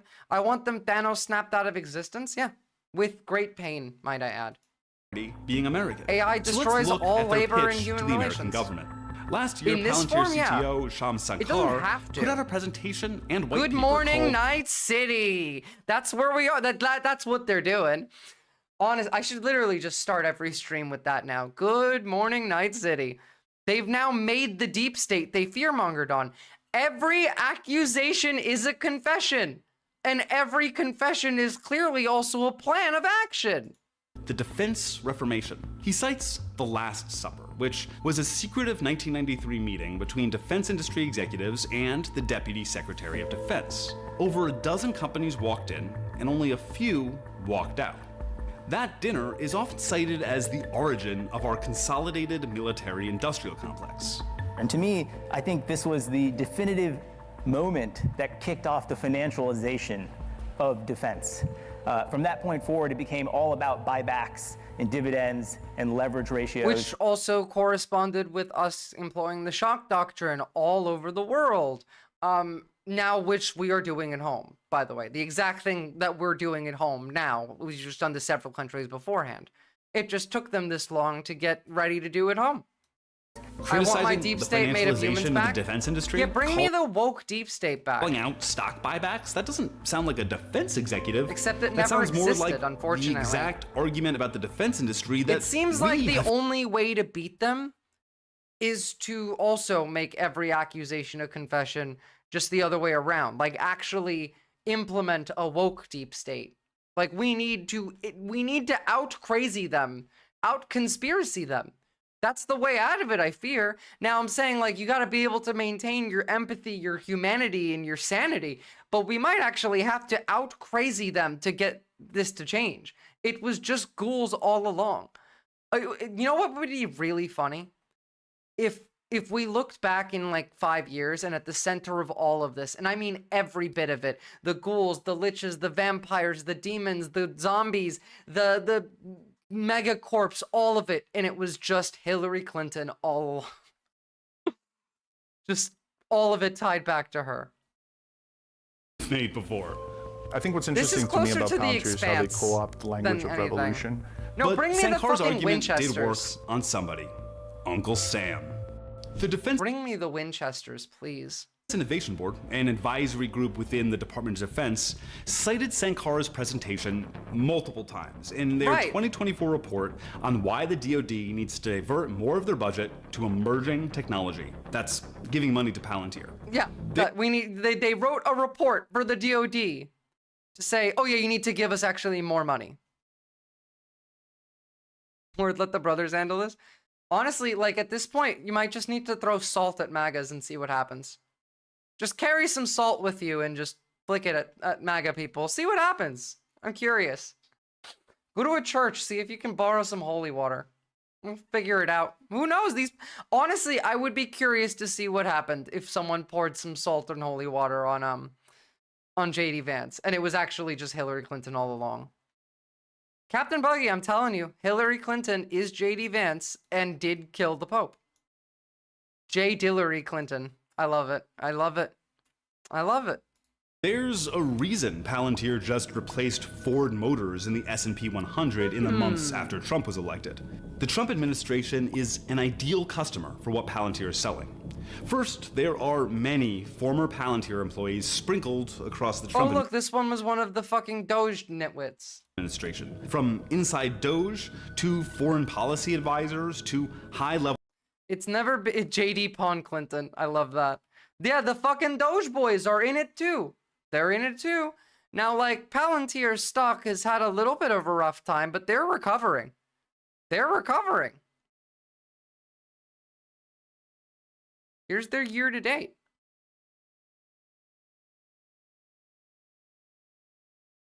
That they've seen things today about Hegseth potentially getting fired. Is there a chance that would happen? Honestly, my gut says no, and if it did, it would be worse. So I hope he doesn't, and honestly, I don't care. Stop letting the fascists waste your time. Hegseth is not important. These people are. These are the people that run Hegseth. They're the actual Illuminati. They're just cringe. I'm not even kidding. Not until they can throw him under the bus harder. See, the thing is, I don't think they even need to throw him under the bus. I don't think any of it matters. I think what you need to understand here is that they have built a system in which the only way out is a left-wing Alex Jones telling you that the deep state Illuminati are building robots to take your jobs. Administration is an ideal customer for what Palantir is selling. First, there are many former Palantir employees and also taking your healthcare across away. the Trump administration. From inside Doge intern and software engineer. We got Aksha Baba and Anthony something. Foreign policy. Jacob Hellberg, Senior Policy Advisor to CEO Alex Karp, current Undersecretary of State for Economic Growth and Energy for the Environment. And we got Trey Stevens, Team Lead, Head of Defense Transition. Jesus Christ, all right. Trump crashed their stock so they could buy back their own stock cheaper. Exactly. Collab stream with Alex Jones. I honestly would, Shard. I would so easily. Bring me Alex Jones. I'll do a collab stream with him. You think I can't out crazy that man? Intern, just gotta love that free labor. Yeah, absolutely. Everyone works for free now anyway. Just show up wearing an Alex Jones mask and troll them. No, I'll show up being exactly me and I would get his audience to mine. I would win him over because I can out crazy Alex Jones while staying on track to his topic and flipping in my direction. Ain't no lie that man can put out that I can't spin in my direction. Trump's not gonna try to fire anybody. He doesn't want a repeat of his last admin where only like 4 members made it through the 4 years. Trump makes no decisions. He's not in charge. He's not in charge. It's Stephen Miller in charge, who is then also not in charge because he works for Palantir. Wear a Hassan shirt. I don't even have one.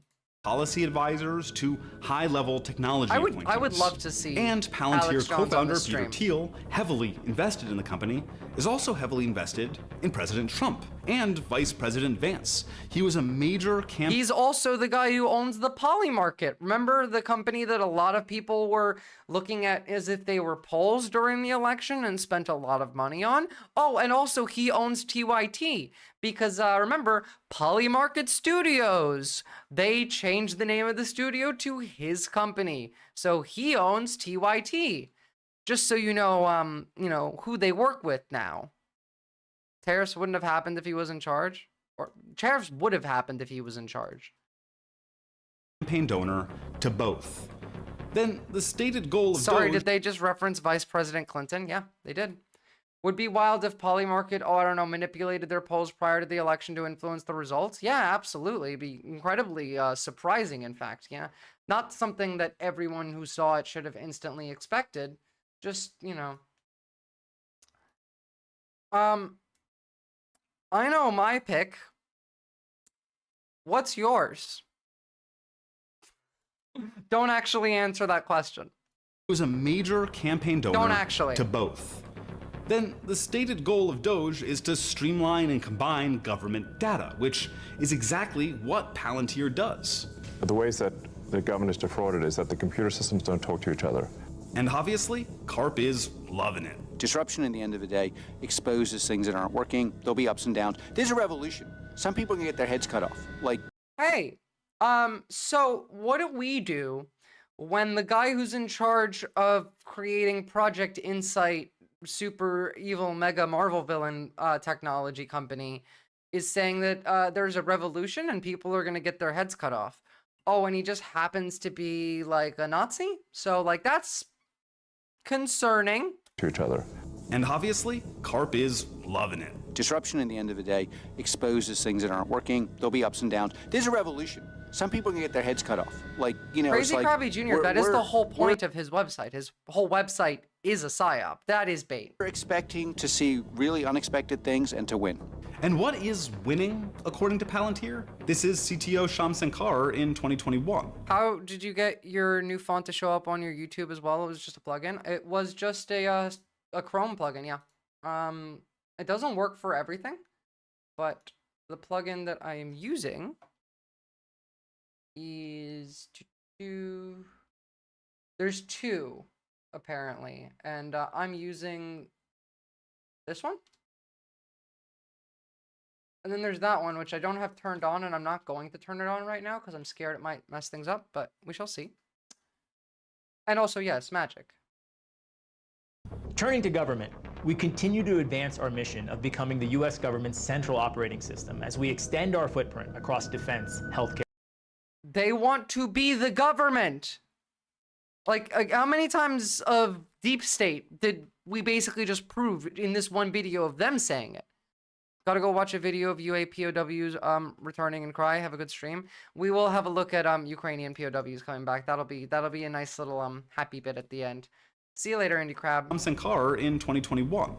Turning to government, we continue to advance our mission of becoming the U.S. government's central operating system. This is just them saying, "Hey, look, we're the Illuminati." Defense, healthcare, and civilian agencies. Oh, healthcare and civilian agencies too. We get to control everything. Operating system. They want to be the to funnel government through Palantir.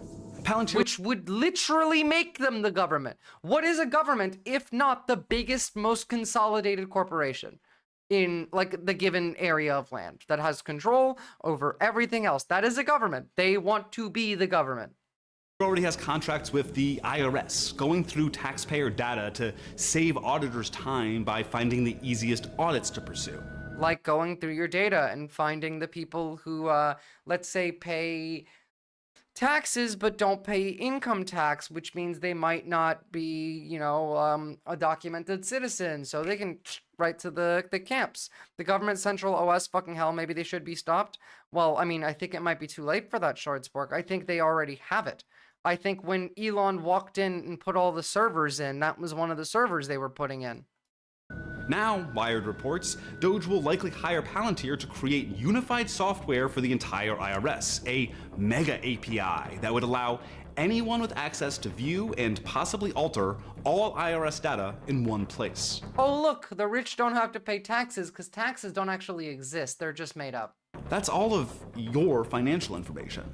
And they have multiple contracts with the Department of Health and Human Services, including nearly $100 million to support HHS's core administrative data and applications, to manage, ingest, and access data securely across business domains. You're on the right track, long leg Homo sapien. This is creating the full control of your life. This is Project Insight. And then this is what gets applied to you afterward, where any civilian now has like a social credit score, basically. HHS's core responsibility is Medicare and Medicaid. That's control over For now. millions of Americans' health records and their access to healthcare. So what does it mean for one contractor For to have now. all that power? Palantir is a multinational company, so they might have contracts with other companies outside of the United States. For now, this is them taking over the United States, but they absorb all government functions without any of the legal restrictions of government. Yeah. Data and taxpayer money as profit, especially as AI gets involved. As we kind of increasingly live in a simulated world, we lose touch with reality and the human decisions that matter, and we move Like closer Europe to has deals with Palantir as well. Palantir is used in Australia. Yep. So yeah, all over the Western world, this is a thing.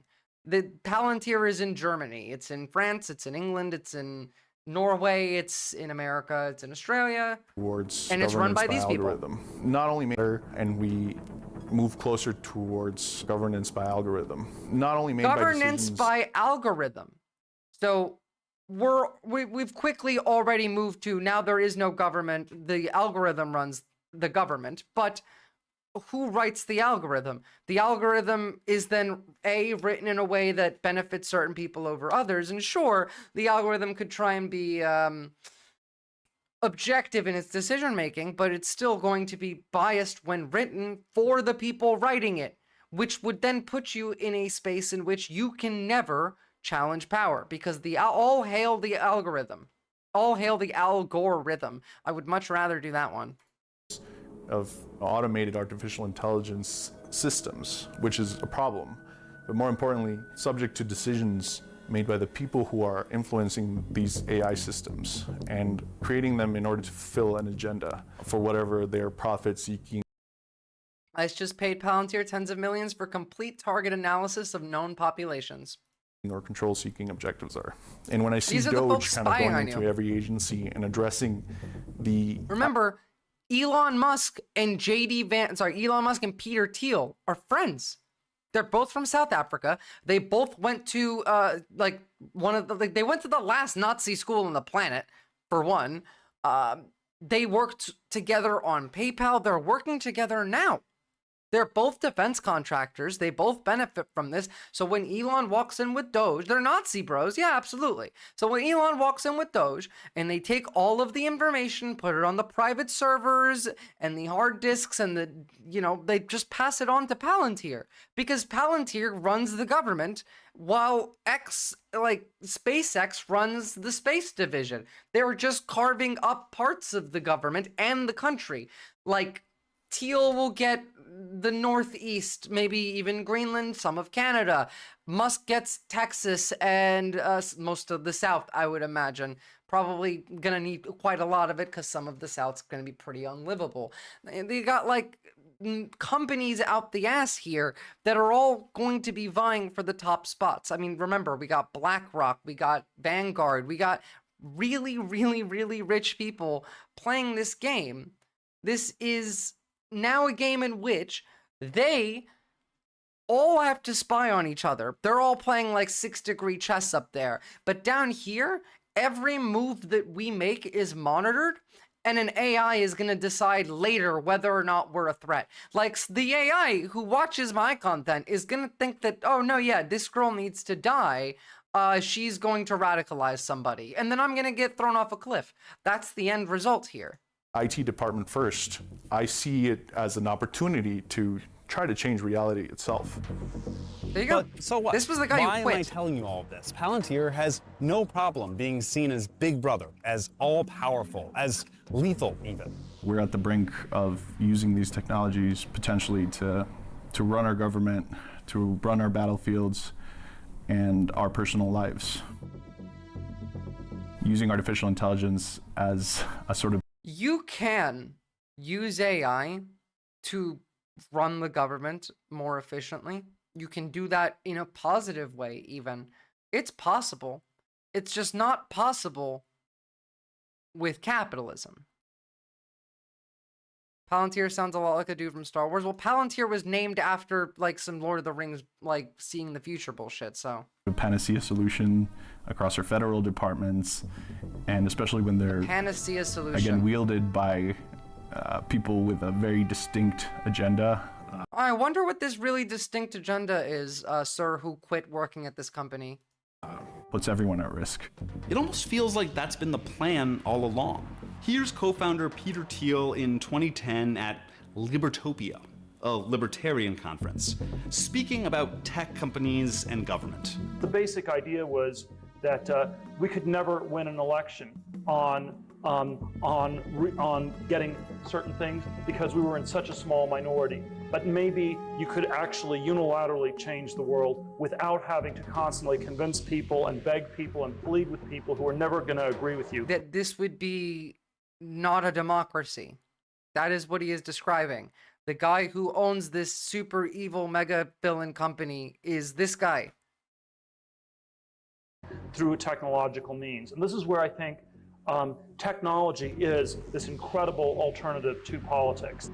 And here's Alex Karp in 2009 on civil liberties with regards to Palantir's work. The central question, in my view, of civil liberties is how, it's not if the government has data, because let's assume the government has as much data as a health insurance company. It's how is that data being used? Is it being used in a way that's lawful? Meaning, do they have the right to use it? And is it being migrated into places it's not allowed to be used? We allow the enforcement of rules that the government ought to enforce. And by the way, my experience... The government ought to enforce? Come on! You're not even trying to lie. What if I got what I wanted and everyone else didn't with tech, literally? On civil liberties with regards to Palantir's work. The central question, in my view, of civil liberties is how, it's not if the government has data, because let's assume the government has as much data as a health insurance company. Which they shouldn't, first of all. How is that data being used? Is it being used in a way that's lawful? Meaning, does the law mean that something is right? No, because the law can be changed to benefit the people in power who are abusing the law. So when he says we are going to use this technology to make sure that you, follow the law. Meaning, do they have the right to use it? And is it being migrated into places it's not allowed to be used? And how you're allowed to use our technology, as in you're not allowed to use it against us.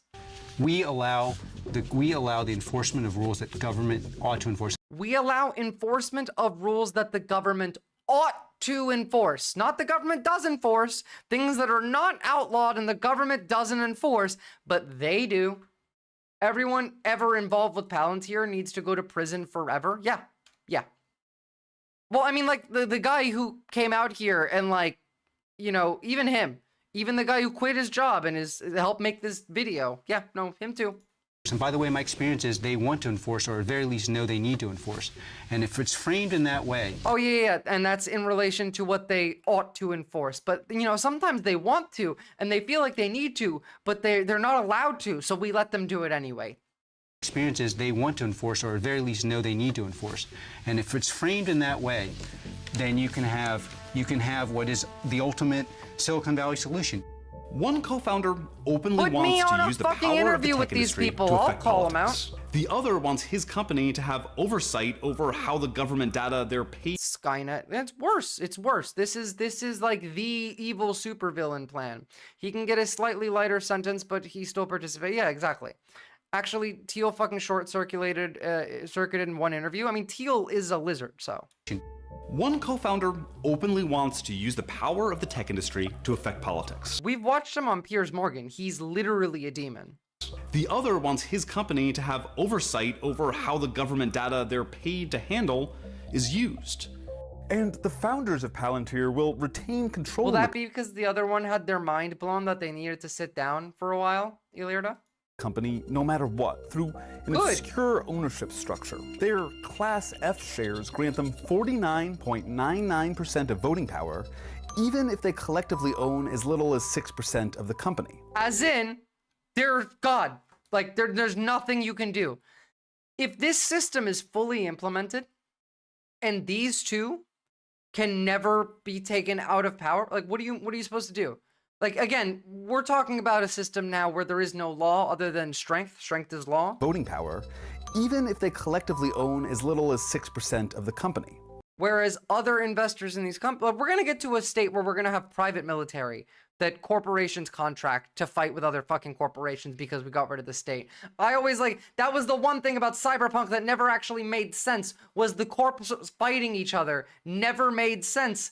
They would just buy shit. This type of stuff is why they're going to start fighting each other. Thank you, Shard, for making sure these TOS remains safe here. But the founders keep control even if their combined stake falls below 6%. Like, that's wild. How the fuck do these fucks keep getting away with building corporate structures like this? I have indefinite ownership forever regardless of share quality, because people are stupid. They're putting chemicals in the water and they're turning the frogs straight. It's worse. Like, we let them get away with it. We do. We let them get away with it.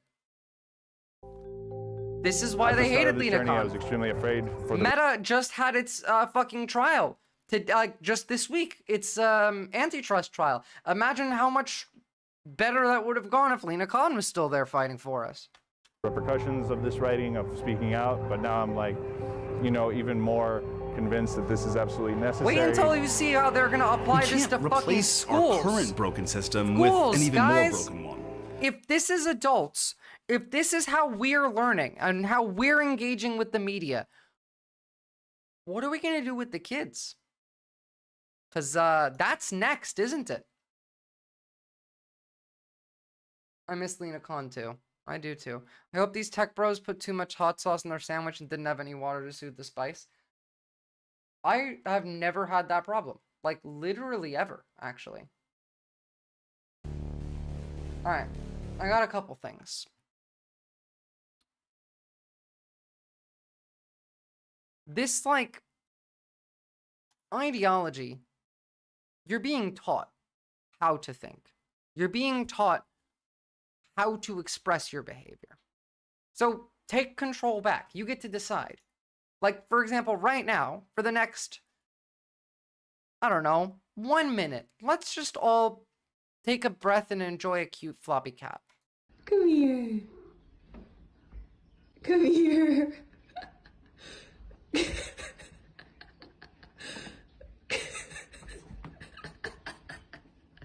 You almost did. Oh my god. One more step. You got it. Whee! Now, I want you to watch this again, and I want you to think about that feeling that you get, just like the little bit of joy even, and where it's originating from, and how that feels a little different than what you were feeling a moment ago. That was me as a kid.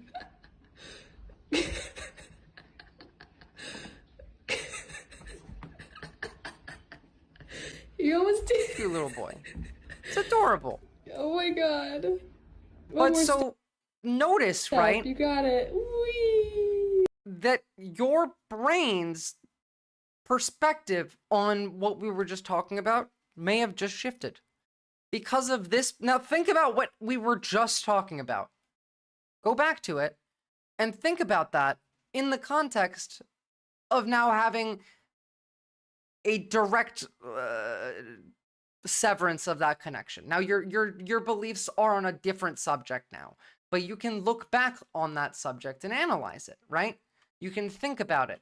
Now I asked you before we move on to like the actual next subject, which we're going to learn about education, about schools. I need to pee first, but I want you to think about a phrase from your childhood relating to emotions, anything that you remember. Just anything. Well, like something like stop being lazy. Why can't you be more like blank? You have nothing to feel depressed about, whatever. Think about one that really impacted you and hold on to it for me, and I'll be right back.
Sorry about that. So, what do we got? Those damn Democrats is what I remember. Make America Great Again is what I remember. Are these from like your childhood? How old are you if Make America Great Again is from like your childhood, Crazy Krabby Jr.? Don't cry. That's a big one, Shard Spork. Liberal tears. Trying is failing. Okay. These are all statements that somebody made to you, right? In relation to emotion, but not the emotion itself. What they did is they extrapolated from that emotion something that they think that you should feel. This isn't like, you don't become feelings, you experience them. And by having that emotion be put in front of you by an authority figure and say that this is the correct answer when you are young, is likely going to lead you to believe that. Thank you for the link to your cat Rundle. We'll check it out in an actual, just a moment. You're going to cry? I'll give you something to cry about. Leftists cry tears of fire and revolution, also the chemicals that turn the frogs gay. All of these, right? These create emotions. So like, don't cry, Shard, or liberal tears. Who said that? Who said liberal tears? Crazy Krabby Jr. Or, I don't, pick one. Just, let's go with don't cry. What are the emotions that are related to this? Like, what feelings are tied into this? Facts don't care about your feelings was a big one. That's another big one. Again, but not from childhood, but what emotions come from this? Don't cry is an easy one to start with because it's easy to then tie into something. But let's say the person saying it could be feeling sad that you're crying, angry, annoyed, could be happiness if they're a sadist. There could be disdain, contempt, shame, guilt, fear. All of these different feelings can relate to why someone would say, don't cry, to invalidate the person crying. What happens when that person learns that they're not allowed to cry? Well, then we go back to our example that we saw earlier of boys don't cry. Where does that come from? Well, it comes from varying ideologies and parenting methods, resulting in diverse messages around how one should express emotions. People then extrapolate and establish rules for emotional conduct and regulation, as in crying, and tie that to something like courage. Boys are tough, need to be the man of the house. Toughness is associated with courage, is extrapolated from that into boys don't cry. That's now a bullshit rule, like this one, that was made from people feeling discomfort that they themselves did not want to feel. Now, if you were just crying, you're crying for other reasons, but the person telling you not to cry is the one that's feeling the discomfort, and that's why they're telling you to not cry. It's not about your feeling, that's about their feeling. What about stop being lazy? Again, that's about, it's not just men, it's not just men. Like, stop being so lazy was one I got from my mom constantly. And that comes from anger, contempt, desire to control, shame, embarrassment, neuroses, you know, like, it comes from various factors. Pride is another one. Stop being lazy was something I was told regularly. Now, how does that affect me as an adult? Well, now I feel like I'm lazy anytime I'm taking a break. Now, does it have to result like that? No, it doesn't. But does it often? Yes. And when you don't have the ability to analyze your emotions, like look at this, what is this page called? It's something that I'm making. It is me mapping out emotions and regulation. It's nowhere near completed. You don't have access to it. I will put it out when I'm done with it. But like, these are the emotions that I want you to learn. I want you to engage with them and analyze them. Thank you, Erratic Cookie. I only started using this app like 2 days ago. So what's crazy is that I can't remember the exact terms that were used on me growing up, but I can still feel the impacts of all of them. It's like wordless commands still operating in my head. Exactly. That's what I mean. That's how it's like, that's how we design the world, so that you don't need to remember the terms or what was said to you. You remember what you're supposed to feel. My mother always used to use, still does, outsource those emotions to some variation of pray to God. God wouldn't want you to, and that's another way. Religion is a way to outsource both responsibility, accountability, and discomfort. This is very professional. I like how you make it more personal by shaping the emotions into a human body shape. Did I actually do that? Oh my goodness, I did kind of shape this. See, that's subconscious from me. I didn't mean to shape it like a body, but this kind of does look like a person, doesn't it? Fucked up person. But you are built of emotion, and that's true. It comes up the most when I call in sick for work and I feel guilty somehow.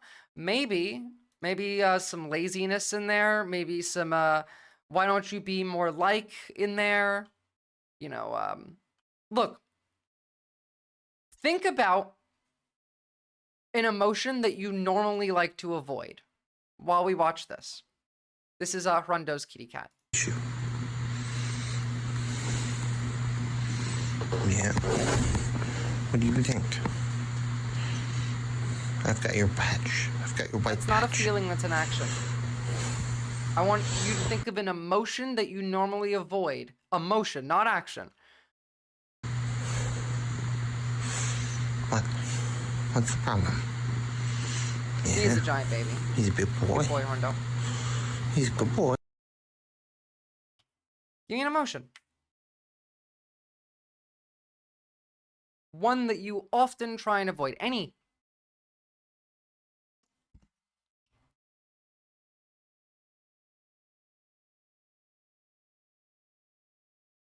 I know some of you guys seem to like this and are learning from it, but clearly my viewership numbers are not liking the therapy time. That's okay, though. Sadness. Okay.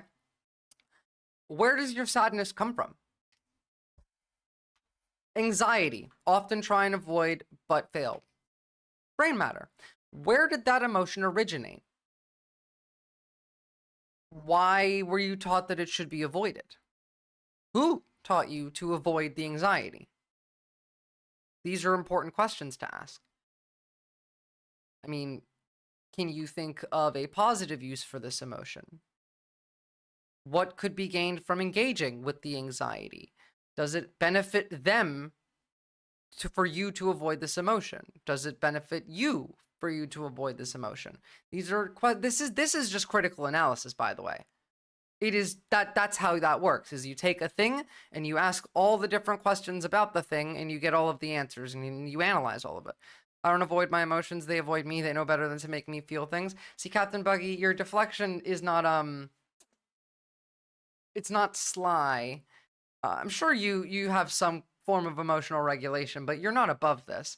My dad told me never to cry. My dad was one of those manly men who said that if you ever cry, then you and you're a man, then you should like never show emotions. That's because he was taught that, right? Like somebody taught him to behave that way. Somebody taught him all the way up from here, where he had no idea what he was doing, where his parents were also taught that, like, you know, this is annoying. Even just without any teaching, kids just are annoying sometimes. You know, like an 11-year-old boy, gonna be real fucking annoying every now and again. But the way you talk to that kid is gonna stick into that kid's mind. And then they jump over to like school, and then they're learning social engagement. They're learning emotions, and then you go all the way down, you come here to where extremists and how they exploit your emotions. And if you don't know how to do this, well, then that's where you fall into the men should never cry cycle. It's just part of this, which hasn't, you know, grown yet. Vicious cycle passed down from my parents and their parents, among other things. Sorry, I've been away. What are we talking about? Well, we're talking about emotions, Ilirda. I have horrible social anxiety because I closed myself off. Again, so that's, you closed yourself off. Brain matter, your parents and their parents among them taught you to avoid it. Why were you taught to avoid it? Why? Like, why do you think, like, why did your parents teach you to be anxious? My dad never wants me to feel the anxiety because his family history of getting in the way of life, but that avoidance and trying not to feel anxiety just keeps the cycle going faster. So that makes sense. So engaging with the anxiety could actually lessen the anxiety. The person who taught you to avoid it benefits from you avoiding it. Do you benefit from avoiding it? No. And like, I want you to start thinking about your emotions this way. Nothing is passive. You don't just like have these thoughts, these rules on how to behave. They're built into your head from when you were a child. And to really like tie it in, we're going to make that infinitely worse now. Is at a crossroads. Rising tuition costs, political tensions, and debate. And Crazy Kirby Jr., please go and try and speak to humans in public more often, or spend some more time outside. You know what? We might not be ready for this segment. But I think it's very hard because I think constantly, and my mind tells me not to do things when I should be doing it. Sometimes I get headaches from the battle in my head. Give me an example. What is something that you want to do that your brain is telling you not to do? Or what is it something that you don't want to do, but your brain is telling you to do it so much that you get, like, give me an example of this, because your autism is not like something that excuses this. Your autism, in fact, should be more of a benefit than a handicap here in your ability to engage with your emotions more critically, personally, inside of your body. Who in your mind is the one telling you not to do the thing? Whose voice is it? Is it yours? Who put it there? Was it your parents? Was it a corpo PR like team? Like, what actually is it? In my therapy sessions, we tend to sit with specific scenarios that are out of my control, or do an OCD exposure to spike anxiety, then sit through the anxiety and track the trajectory over the session.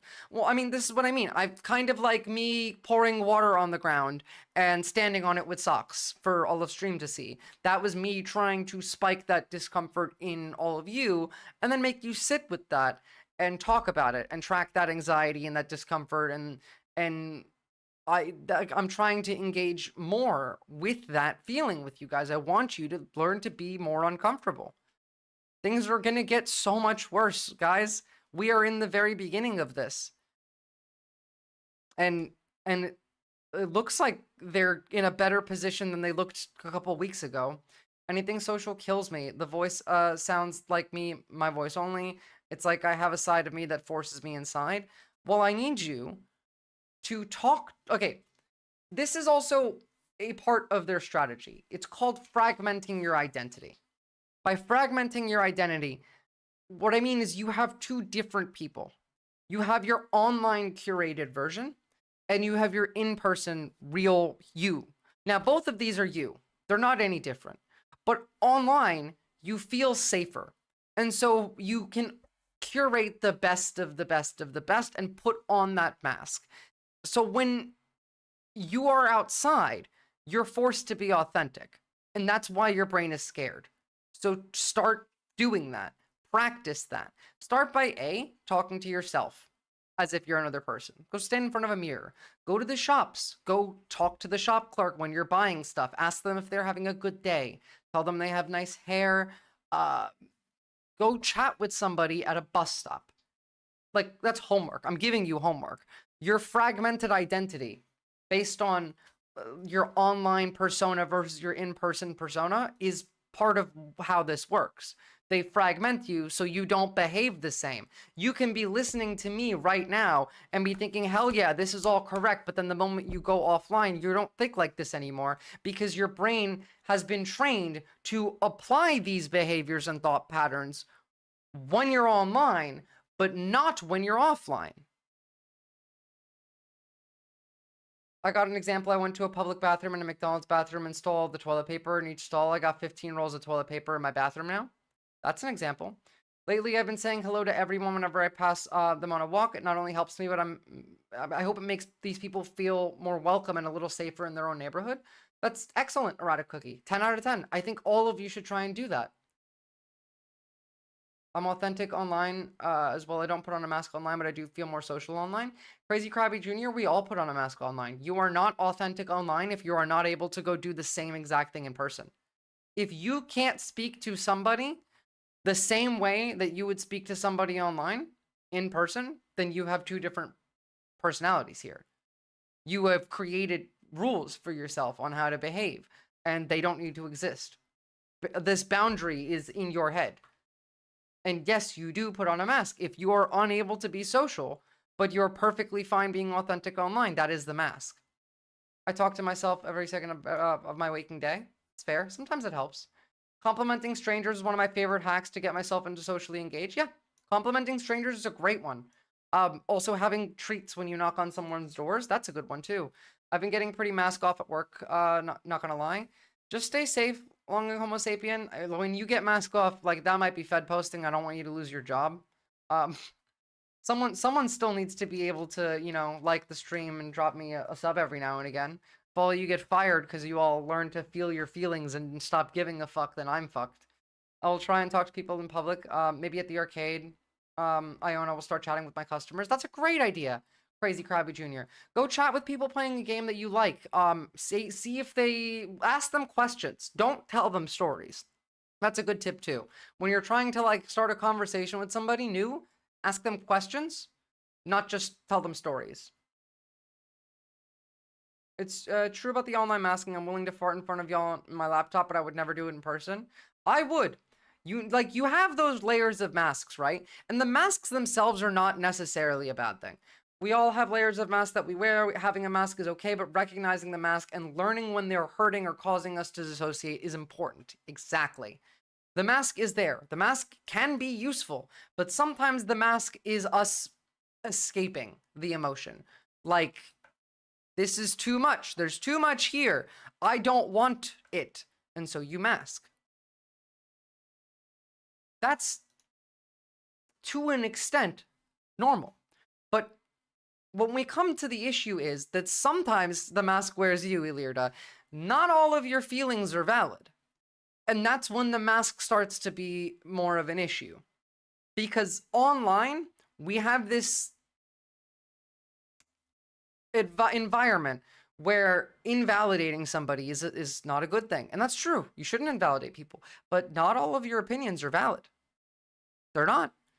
Not all of your opinions are true. Some of them lie. How many of your opinions are your opinions as well? You're allowed to feel anything. But you don't need to believe every story that your feelings whisper to you. Some of those were planted there by people who want to profit off of your imbalance. Wait, it's kind of like Batman's situation. Batman wears his mask, but underneath he's broken, but when he wears his mask, he feels different. Yeah, so you gotta be Batman, but with better mental health. You gotta be the same person without the mask. You gotta integrate these two. I've got homework for chat. If any of you are trans, have trans friends or are trans, ask them about their mask. Yeah, homework. Genuinely, please do. I want answers tomorrow. I still haven't seen Batcast too, who was supposed to do some homework from the last time. I have a visceral negative reaction to mushrooms because my sensory shit, but I know in reality that doesn't make mushrooms literally evil. Brain matter, I am 100% on board. Visceral disgust towards mushrooms. But, like, they're not literally evil. Batman is bourgeois. I mean, yeah, he's a billionaire. So, like, you know, be a good Batman by not being a billionaire, by taking the mask off, and by redistributing the wealth to Gotham. Like, which would save Gotham. Probably, right? If Batman just, like, fixed Gotham with all of his money. That's a sensory thing. I can't deal with the sensoriness, and neither can brain matter. They're not evil, but I don't like them. I will do your homework. You will grade me accordingly. Goddamn right. You can hand in a paper if you want to. I don't care what you do. You can tell me next stream. You can write something out, but I expect answers. If you are trans or have a trans friend, tell me about their mask. Billionaires are evil. There's no such thing as a non-evil billionaire. Yes, they're fictional, and so you don't have to see the exploitation that they had to get to be billionaires. But remember, Tony Stark was literally a weapons manufacturer. They are evil billionaires. They might not be evil at the end of the story, but in reality, if you are a billionaire, you are evil, period. But the University of Austin says the environment is distinct. Real learning. We're gonna have to. That's the thing, right? We're gonna talk about the environment of learning they want to build. But you're actually ahead of me, Shardspork, on this. Learning about masks and how we masks is really important because sometimes we're gonna have to mask. People who think universities were woke never actually went to university. You're wrong, long like Homo sapien.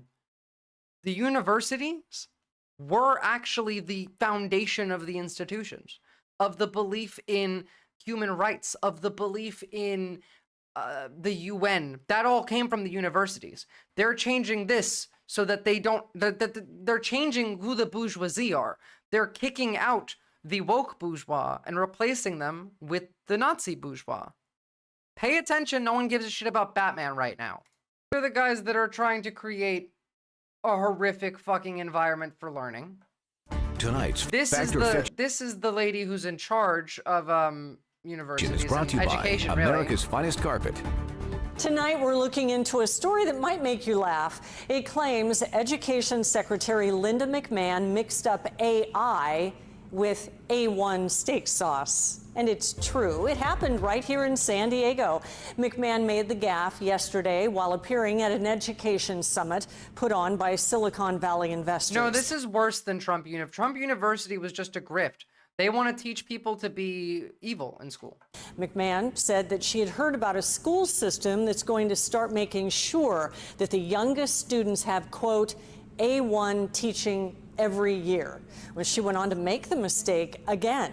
Well, not surprisingly, A1 steak sauce pounced on the blunder, posting on X, agree, best to start them early.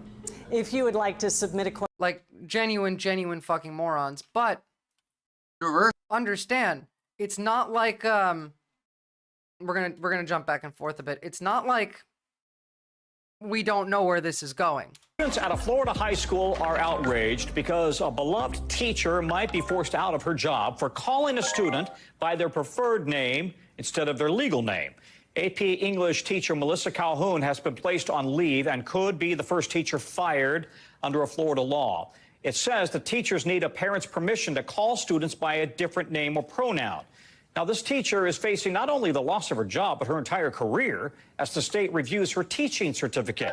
Let's bring in now NBC's George Solis. So, anti-woke universities, this kind of shit, camps, we got Palantir with their Project Insight. Like, what is the world looking like to you right now?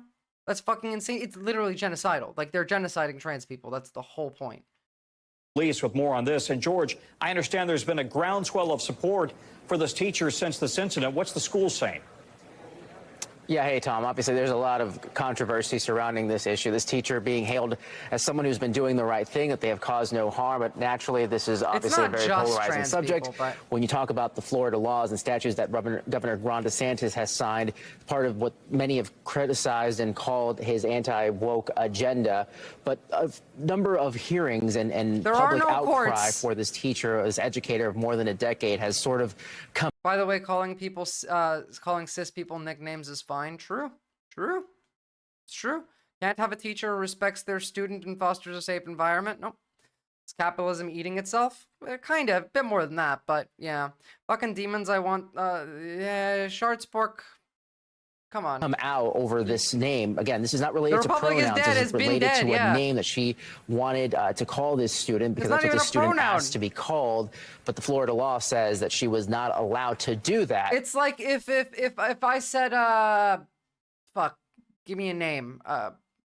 If I said call me Hillary, and you did, and then you got arrested as a teacher. I want to know who ratted her out. Some kid in the class. See, the issue is with the schools, the kids are a problem, but the parents are an even bigger problem. You're okay, Shard. So again, a lot of support, a lot of people against this. Here is some of that conversation and dialogue, Tom.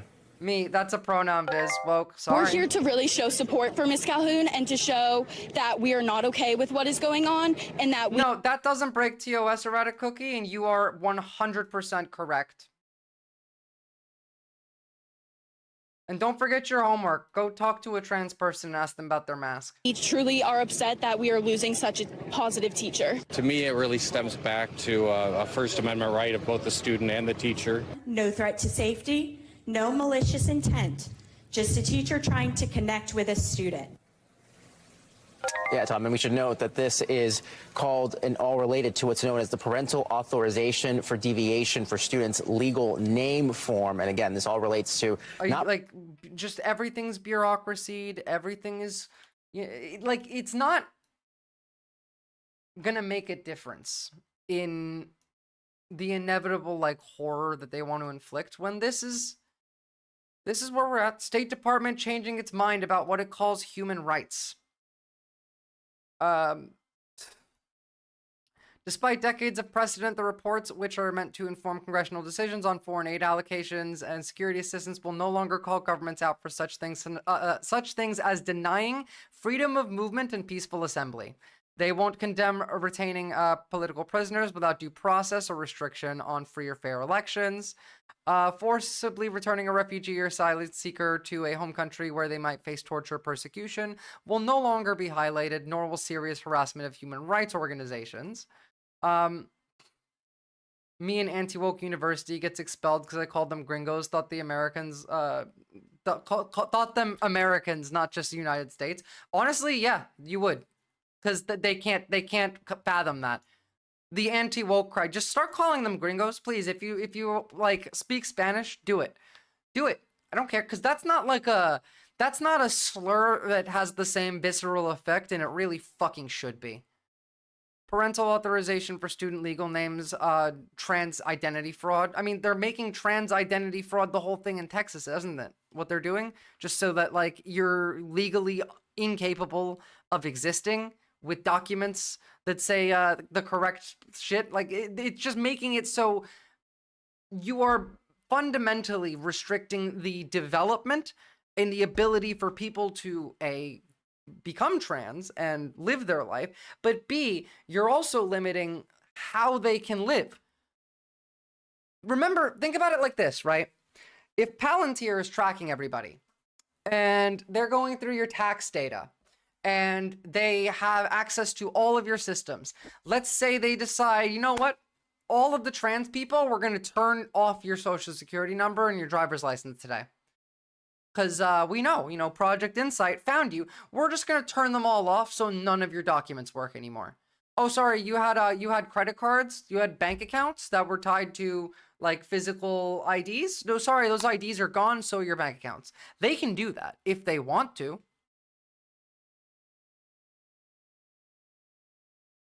At least the United States is going to be in accordance with their human rights law, for once, literally. So the State Department is going to reflect the Biden-era policies. Got it? I mean, this is worse. Because this not only means, like, yes, but it means we're going to step down on that gas and go as hard as we can, Jarko. Which was always the plan, They could figure out that the real fucking easy if they wanted to. It's not difficult. Citizenship is just a piece of paper. They're already threatening to turn off all Social Security benefits of people without sending student loans. Yeah, that's what they're going to do. Among other topics ordered to be struck from the reports, involuntary or coercive medical or psychological practices. This is now no longer a human right. Arbitrary or unlawful interference with privacy, serious restrictions on internet freedom, extensive gender-based violence, violence of or threats of violence against targeting people with disabilities. These are the things that the US has now officially on paper said are okay. Now, if these are okay for outside the country, what do you think is going to happen inside the country when there's already a genocide happening in the country? Okay, yeah, Israel was not Biden era. Sure, Biden helped Israel. Great. He was ideologically a Zionist. Why are we talking about Biden? Who gives a fuck about Biden now? Biden's gone. Israel is killing more people than they ever have, and our government is run by the fucking Taliban. What do you want from me? All of these things are legal to do to Americans now, in American citizens, in the United States, not even just the ones we sent off to fucking gulags in El Salvador. They want to turn us into glue. No, they want to turn you into slaves and turn some of you into glue. Hitler is in fucking office. Guys, this is literally Hitler shit. The things that they have said openly, yeah, no, we'll do this, is involuntary or coercive medical or psychological practices, arbitrary or unlawful interference with privacy, serious restrictions on internet freedoms, extensive gender-based violence, violence or threats of violence targeting people with disabilities. We're doing all this. Except the United States has ratified the Covenant of Civil Political Rights. They cannot change the... Yes, they can, because the law doesn't matter. They're suing the shit out of Trump now for contempt of the Supreme Court. What do you think happens, Ditsoccer? What can they possibly do with a lawsuit when they can ignore the Supreme Court? If I can say, nah, fuck it, Andrew Jackson, you know, you've made your decision, now enforce it. What are the courts gonna do? There's nothing they can do. There is no law. They make the law up. It's whatever they want it to be. First thing here is they are manufacturing a problem, manufacturing pain for you, make you uncomfortable. All of the universities are woke. There is exploitation happening to you. They want you to feel pain. They want you to feel bad. And then they can sell you something. Sorry, you want to be happy? You can just buy it now. You want confidence? Oh, just buy it. Get a subscription fee. It's the dopamine debt economy. If you feel powerless, well, here's the hustle culture. Hustle into this like new bottom-up venture capitalist school that we're building. Are you feeling burnt out? Oh, sorry, you should buy some candles and have some rest days, you know, some self-care. Are you feeling lonely? Oh, you buy validation on the internet by, I don't know, buying a check mark on Twitter and then tweeting at people. Like, they have sold your emotions. They have been commodified. The institutions are weak and the people are angry. Now is probably our last chance to make real change. The only way we can make change is through collective action and collective liberation. No one is free until everyone is free. My fucking strongest soldier over here, Shardspork, you're 100% correct. And this is probably the best chance we've had in a century at least. Want a girlfriend? Buy Andrew Hate's podcast. Yeah, literally. The old world is dying and the new one struggles to be born. Now is the time of monsters. Or the opposite, Ilirda. We are being born at the same time as these monsters. If you think about where we are in the social context right now, we're the resistance. And we are being born in that same period as these people are. They're training. We're training. Are we not training right? Politically incorrect word. Okay, let's analyze this really quickly. Savagery. What are the emotions that you think of when you think of the word savagery?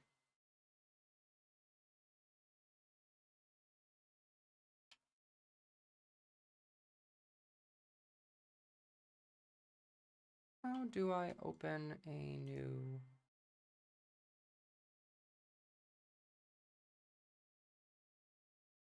How do I open another canvas?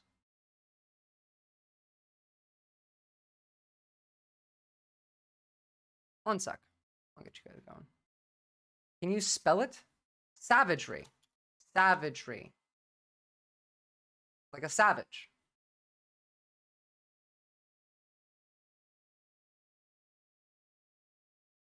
Ah, that's how I can.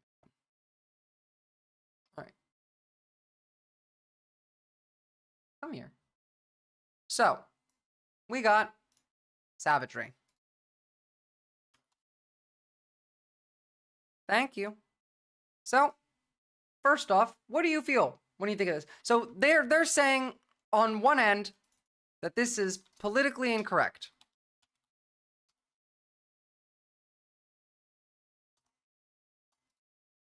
What do you feel?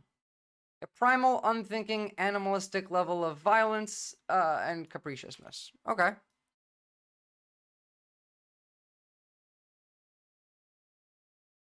So, we got one. I want more. Give me your ideas. When I think of savagery, I think of white colonists justifying genocide by calling the indigenous people savages. Okay. That's one. Slave owners is another. See, I don't think about any of these when I think of the word savages. What is the connection between this word, these ideas, and political correctness?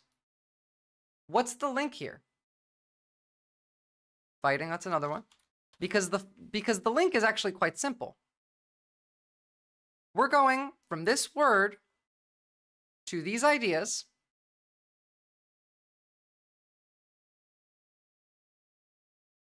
to this idea. So what's in the middle here? I think of it as viciousness. No, right here is emotions. So now let's see some of the feelings that were expressed here. None of you, not a single one of you, displayed a feeling. These were all reasons, sure, but none of them are emotions. Now give me emotions that you relate to these ideas. Why is savagery giving you these ideas? Jesus, I just had a deja vu. I need context. Savagery is just the word. Like that is like, there is no context. Angry. So anger, another one. It's a good one. Rage. This is a really good way to map this out, because, like, bear with me. There's a reason I'm doing what I'm doing here, because it makes things make a lot more sense in contempt than long leg Homo sapien, by you saying that that's contempt. There's a method to my madness. Got lost. Can I say Europeans were savages when they invaded my area? Is that too woke? No, you can say it, but that's not the question. The question is why, what type of emotion does the word savagery make you feel? Contempt is the one on there. Any other emotions? Any fear, maybe? How about envy? These are all different emotions, right? Let's put them into categories. So we got savagery up here. The emotions from this word, or from this word, come out to be, we got angry, rage, envy, contempt, fear. Move these up a little bit more so that they have a bit more room. So now we got this. Indignant. That's another one.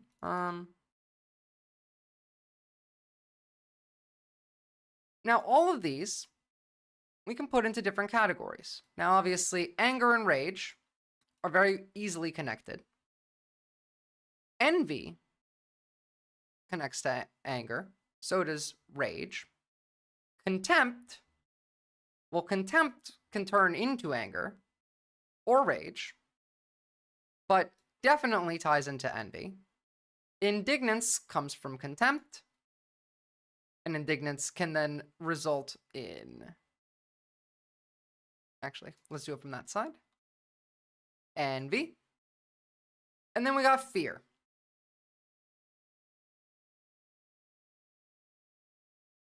Fucker, come here. And then we got fear. Fear is the only one that's being used here. You see what I mean? Like, all of this is what exists outside of the periphery. This is what you guys thought of when I asked the question of why is the word savagery politically incorrect? And these were the answers to this, but none of that until it was coaxed out. Let me pull up a feelings wheel. I literally have the feelings wheel, if it helps. Here. You know what I mean? Like, we didn't consider any of that at first. Any of this. Because all of this is,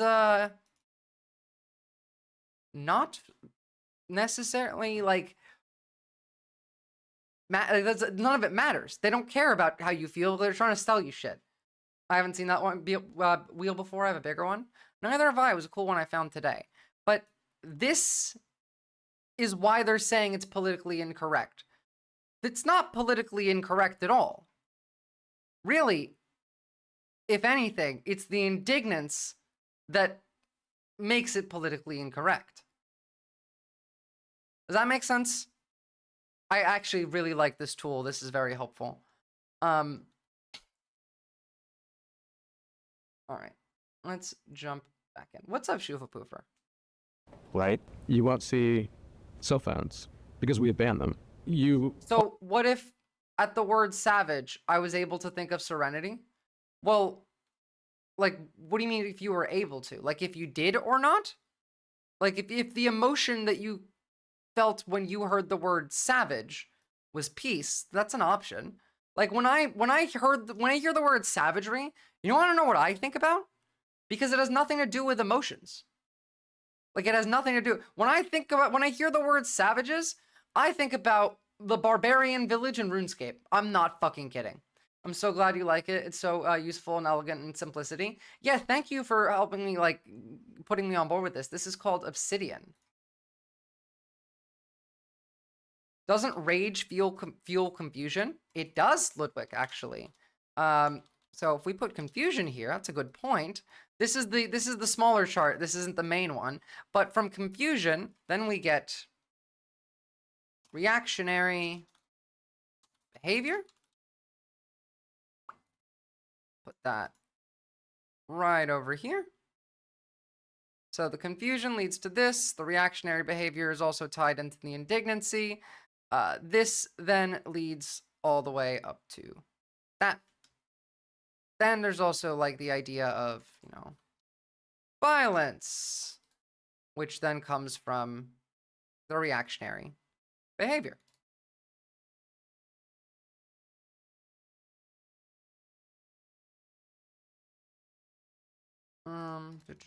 What do I title this? I want to keep this one.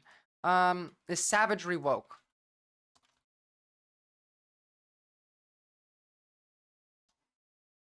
In discussion. When a meeting or part thereof is held under the Chantham House rule, participants are free to use the information received, but neither the identity nor the affiliation of the speakers, nor that of any participants may be revealed. So, at this school, when you are having a meeting, for whatever reason, you're not allowed to disclose who was at that meeting, who said what, or who was there, like just any of that. But you can say what was said. That makes sense. I've learned a lot hanging out with people smarter than me. Me too, honestly. That's an insane rule. Yeah. So no clue how they can enforce that. Shit's gonna leak if shit's bad enough. This is a grift. What is the purpose of this rule? To hide the fact that they'll probably be beating and abusing students, because this is a indoctrination center. Discussions to encourage open and honest dialogue. And you're allowed to say the N-word, but that's it. Like, that's what that means. That's in a real society, in a good school, this is a good system. As in, don't be incredibly shitty or you're going to get consequences. But if you're wrong, or if you say something triggering to others, that's on them to deal with emotionally. Now, you still have to face consequences for what you do and you say, but other people are not responsible for, like, creating the vibe. You created that vibe. They're responsible for how they respond to it. You're allowed to retell information. It's up to others whether they believe it or not. Basically, yeah. I almost instinctively set a Fed reminder when I heard the Z word. Hey, look, they can use it. Let's use normal world rules in which you can say whatever you want and deal with the consequences. Yeah, like normal people. You can say whatever you want and deal with the consequences. Just don't be afraid to, like, actually face the consequences. They're ironically becoming more woke than anyone before. Well, that's the thing. Like, they're becoming woke, but only for white people. They are employing racism and saying that it's anti-racism. School here, that shit doesn't matter. They'll teach kids like normal stuff. This is where rich people go, right? The point is the culture that they want to teach you. The point of this school isn't the actual knowledge. It's the culture. It's the social education. What is one of the biggest reasons we even have school? It's to teach kids how to socialize, to teach hierarchies, to teach, like, cooperation, engagement with others. They want to do this in the trad way, the Nazi way. Also wasn't taught about the Nakba, that's true. Donors, mostly Republican donors, LMAO, not political. It's the Wall Street Journal. As people living in the US, we should learn a bit more about US history with as much world history as possible. I could turn this into more of a history stream. Look, I've been meaning to talk about some history for a while. We still got to talk about Pinochet and Perón on this stream at some point. I have the videos ready. That shit's pretty much what you can expect in a couple, maybe a year, maybe 6 months. This is what we for you. I have a real fucking question for you because this has been eating at me for a couple days now. We saw all the footage of El Salvador, right? Like all of the people being sent there. We got one guy out. All I saw were men. Where's the women? Because I've seen ICE arresting women. I've seen ICE breaking people's houses doors down and taking the... What happened? What are they doing to the women? Long leg homeless. Where are they going? Yeah. I have no idea. Do you? He sends the women back when Trump tries to send them women. What happens to the women that are arrested? Where are they going? Is there a ditch? Is there a hole? Is there another prison? Are they being sold? What is happening to the women? Who the fuck knows? Why is nobody asking that question, by the way? Because I was looking at like the footage and it dawned on me. I was like, wait, where the fuck are the women? They probably stay in prison for the guards. Yeah, they're probably the ones that are in Gitmo. Remember, we've seen a bunch of people go to El Salvador, and Stephen Miller says there's a lot of people in Gitmo. What if that's where the women are? What if they're just being tortured, raped? Like, what happened to them? I'm sorry, I would like some information. And that's why, by the way, you keep data and statistics on this kind of shit. The guy visits Saudi every month. I'm guessing they go there. Yeah, I'm not surprised. The Saudis would probably have a big hand in this.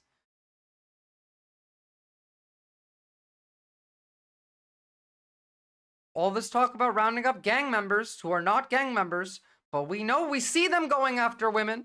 Where is Rumia Ozurk, or whatever the hell her name is? That's actually a really good question that we need to get some intel on. Yeah, I want to know, where are the women with people? I don't know. I don't care. These kids are like, this is just indoctrination for the new generation of idiots.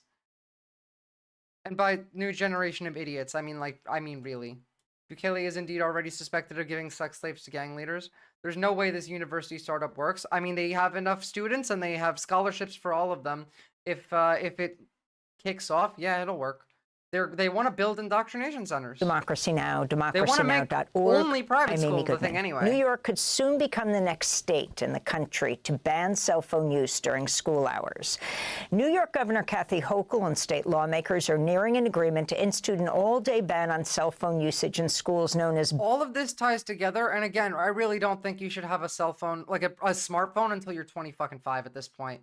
These things are the part of the brainwashing, the poison. Like, it's insanity. It probably does work. The right has all the fucking capital.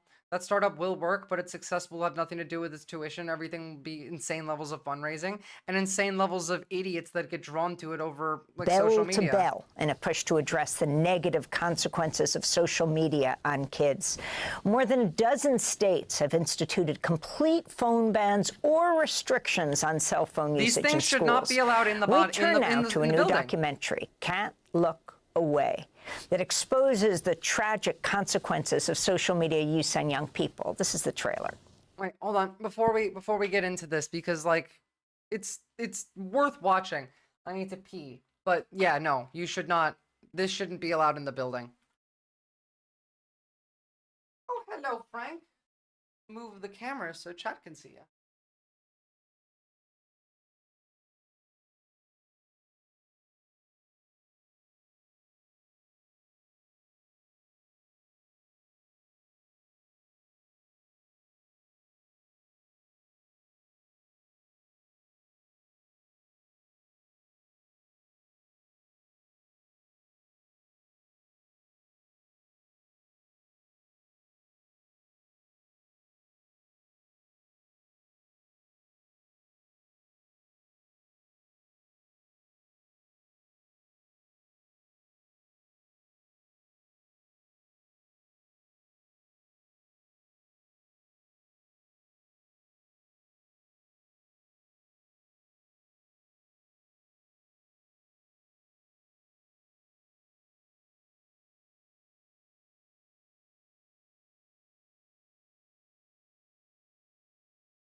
Hello, hello, hello.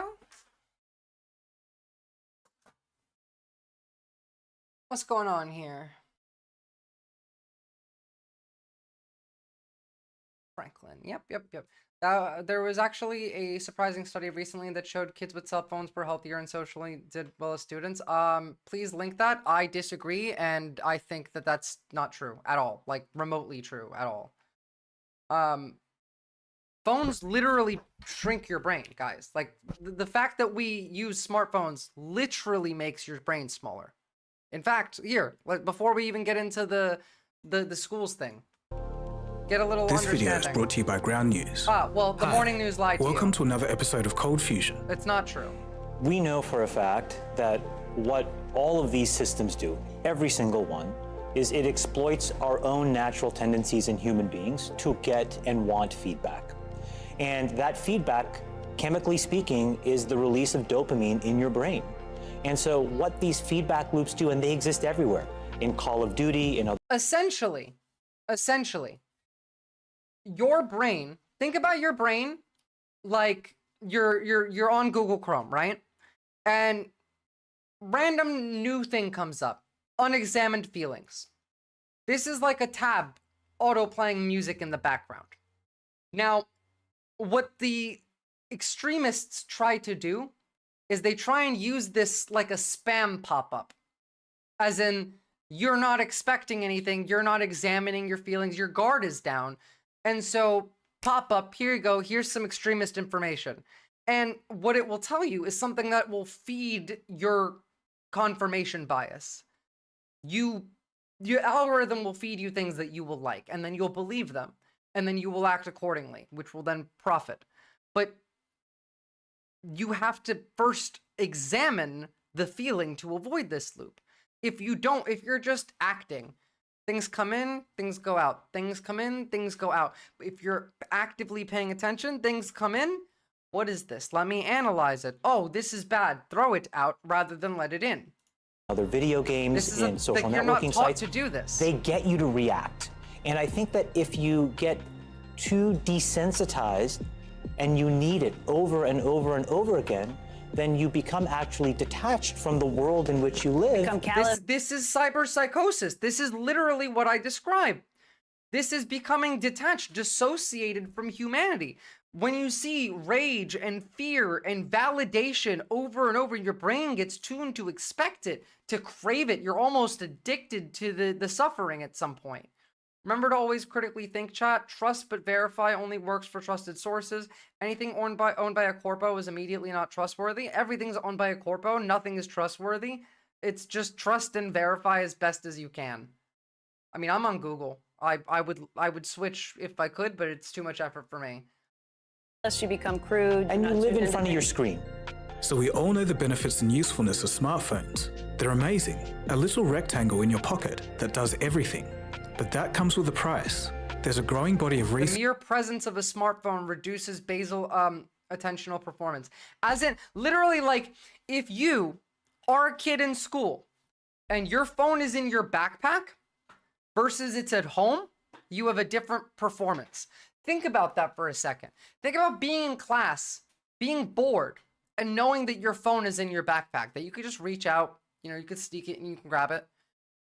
That is, like, that's gonna be in your head constantly. It's right there, it's right there. Here's the dopamine. You're addicted, remember? Because all of these kids are built on dopamine debt, and so they are addicted in class, going through withdrawal, and they want to access their phone, and it's right there, but you can't have it. It should not be allowed in the building. Either, like, you hand it in at the door or it stays at home. Literally just having access to my phone was so bad for me in school, yeah. Research that indicates that smartphones can actually change the way our brains work. Did you know that just the mere presence of your phone in a room can destroy your cognitive functioning, even if it's switched off? Crazy, I know, but literal experiments have proved this. In this episode, we'll take a look at how phones affect our memory, stress levels, and cognitive function. And also, here's a question. If the collective brains of billions of people on Earth have been unknowingly... To be fair, I don't think you should have a phone until you're, like, well into... Like, unless, if you can't drink, you shouldn't be able to buy a smartphone. It's my belief now. I used to enjoy listening to lectures, but now my attention span is so short that I can't even properly pay attention. Yeah, I don't know how you pay attention to me, Shard, but like, look at me. I jump and skip around because I can't finish these either. I'm not free of this. My brain is rotted to the core, just like yours. Altered worldwide. What does this mean for society? It's not all bad news though. We'll also take a look at how we can help ourselves. You are watching Cold Fusion TV.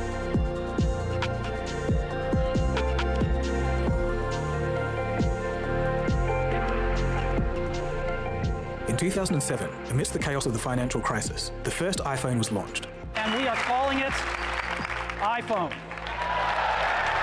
Computer giant Apple says it's reinvented the phone, marrying a mobile with an iPod, giving birth to the iPhone. Do you remember iPod Touch?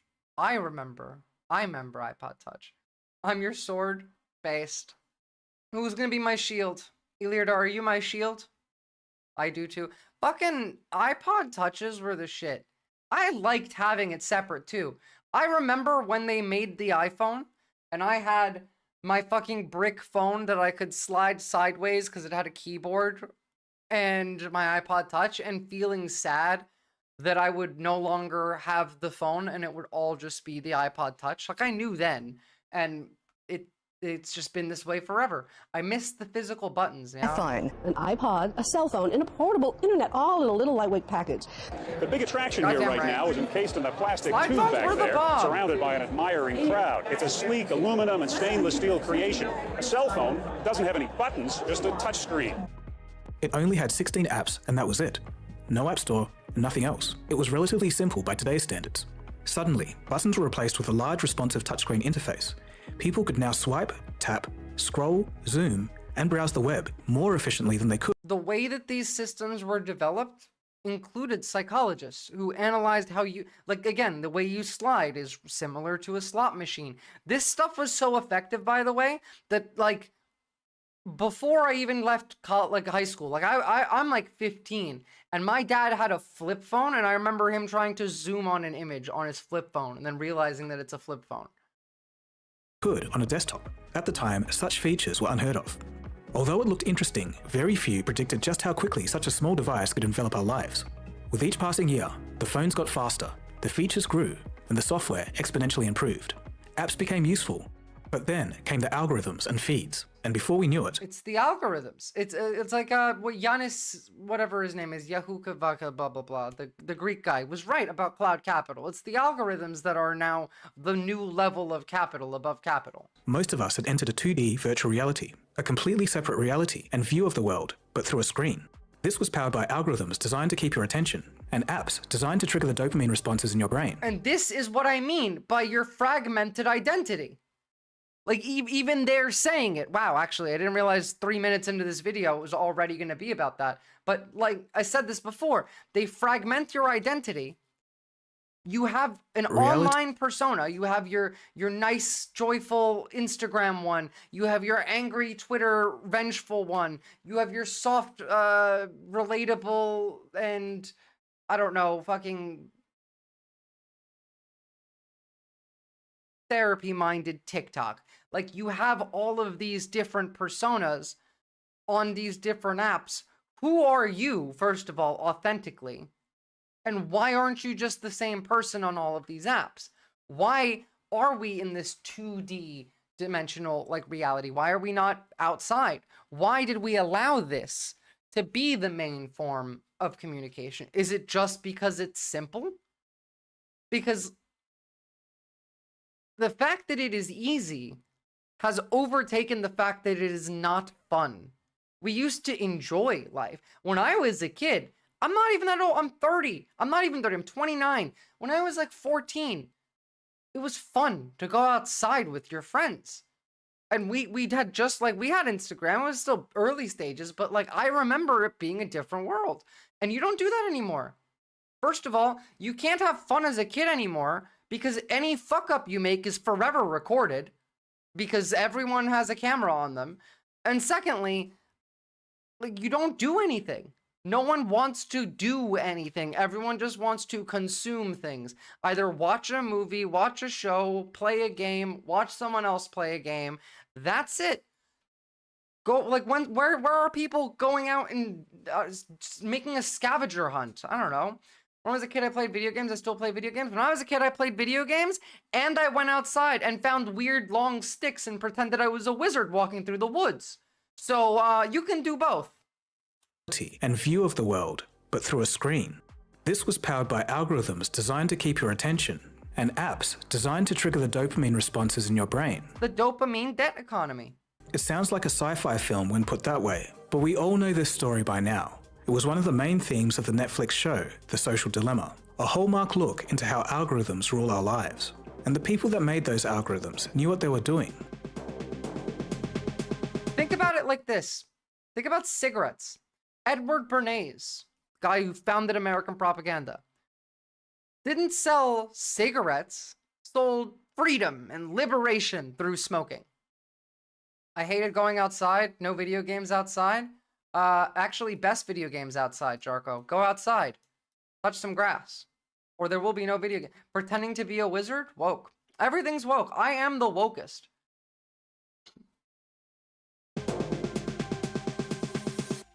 I had a fucking cauldron. In 2008, when the true impact of smartphones was still a mystery, you see Nowadays, if you're playing with a stick outside, they'll call the cops on you because they think that you were high on fent or some dumb shit like that. Yeah, literally. I mean, like, the stuff that I did when I was a kid, there's no way I could get away with now. Are you kidding? In today's society? Again, it used to be fun. You used to be able to have fun. They made fun illegal. They made fun illegal. Because they're all uncomfortable. They're all angry and uncomfortable, but they don't know what they're uncomfortable about or what they're mad about. But that's the point. Your emotions are for sale. They trigger a feeling and then they sell you a fix. What do most ads work like?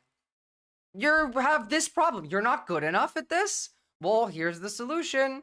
I used to climb trees, be a fucking monkey. I loved climbing trees.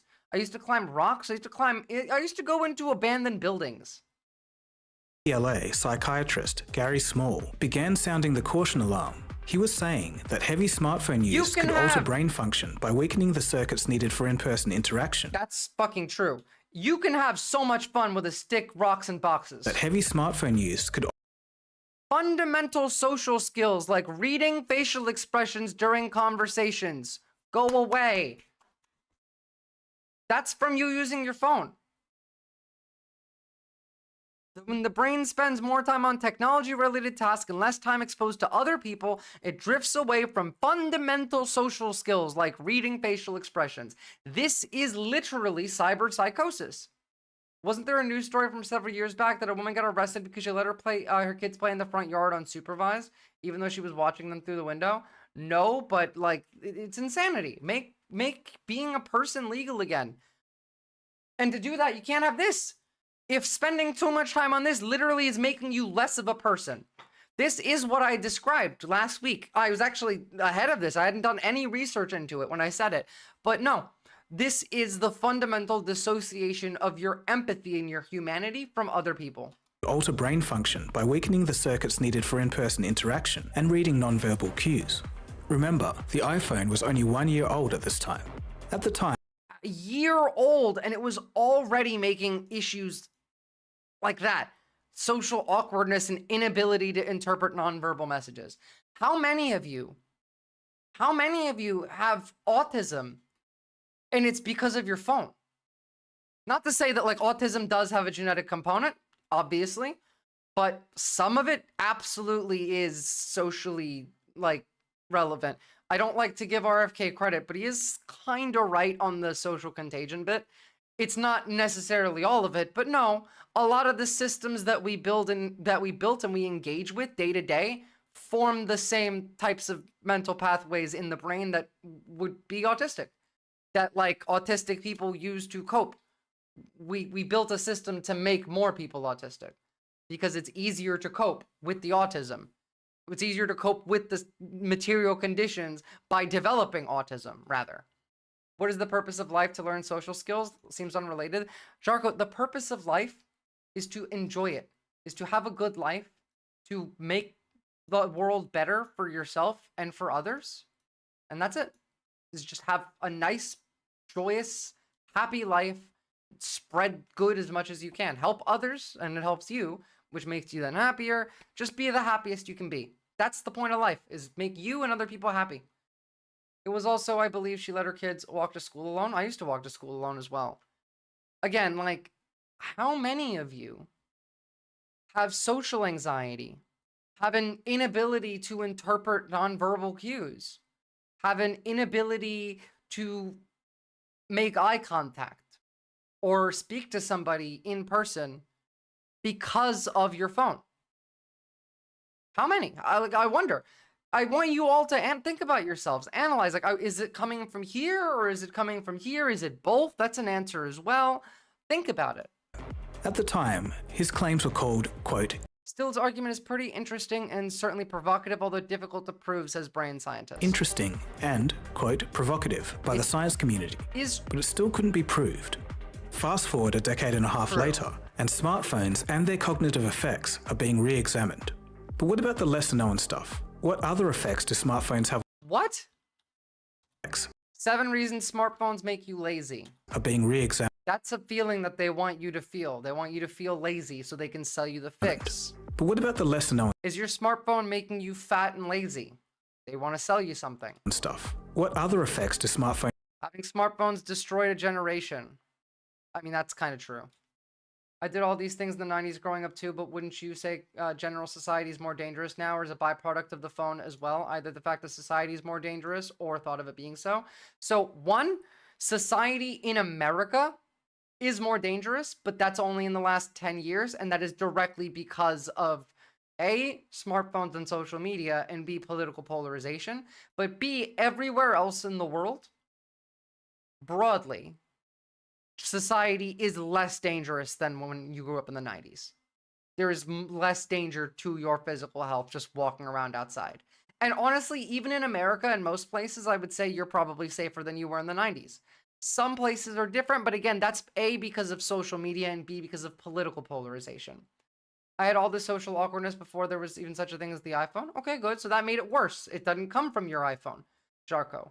Yours might have come from this. From an inability to understand and engage with your feelings from, I don't know, childhood, school, other media, friends, social engagement.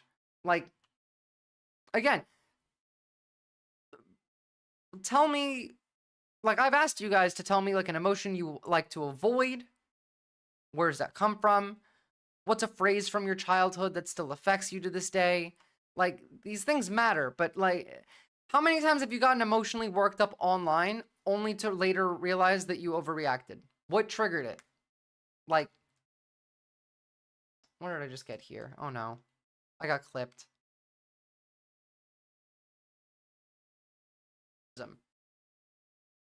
What?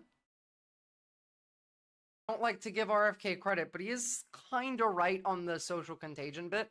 It's not necessarily all of it, but no, a lot of the systems that we build and we engage with day to day form the same types of mental pathways in the brain that would be autistic.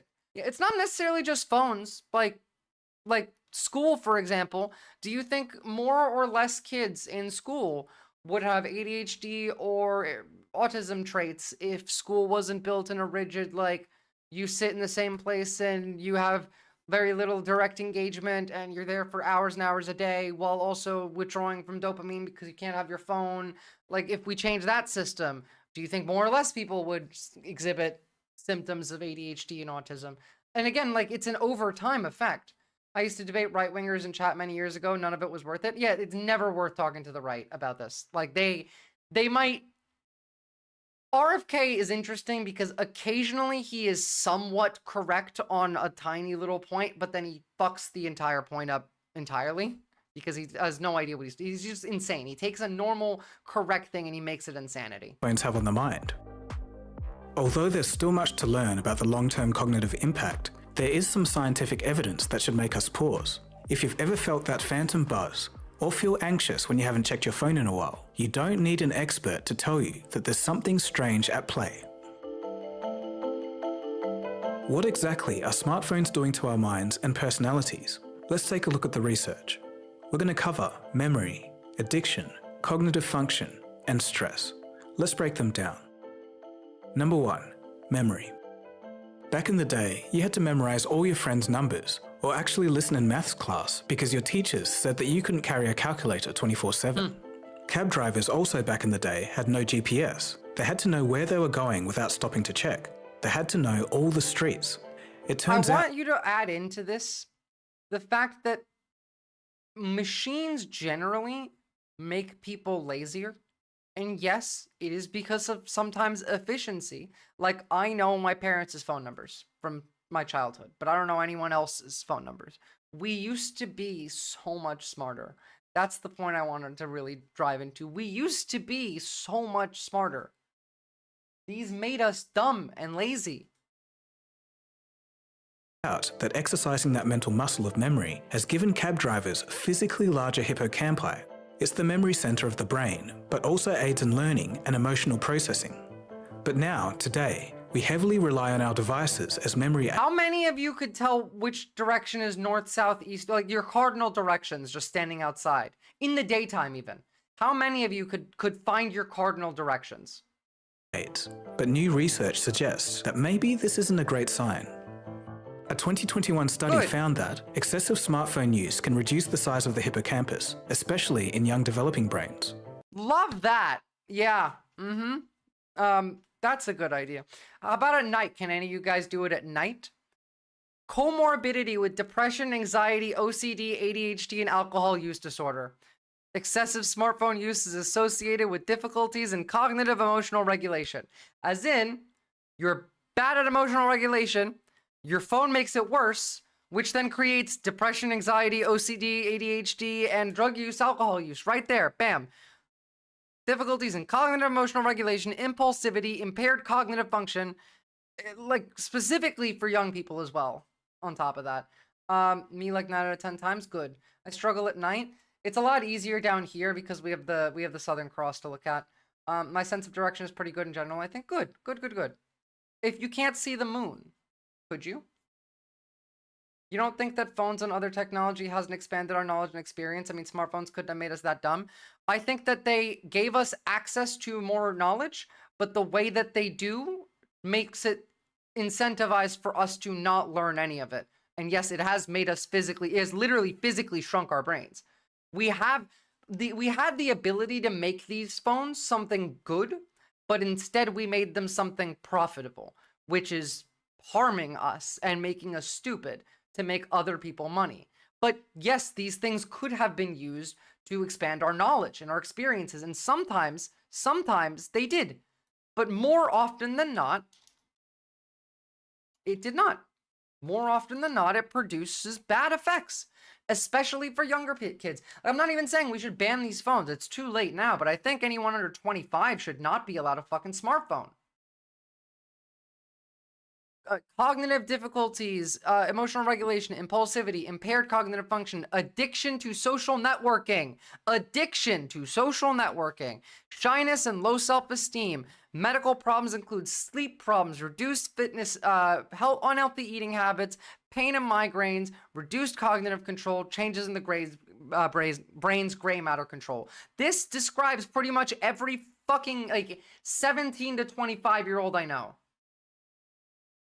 Yes, our interaction right now is making us smarter. That is true. There is positives.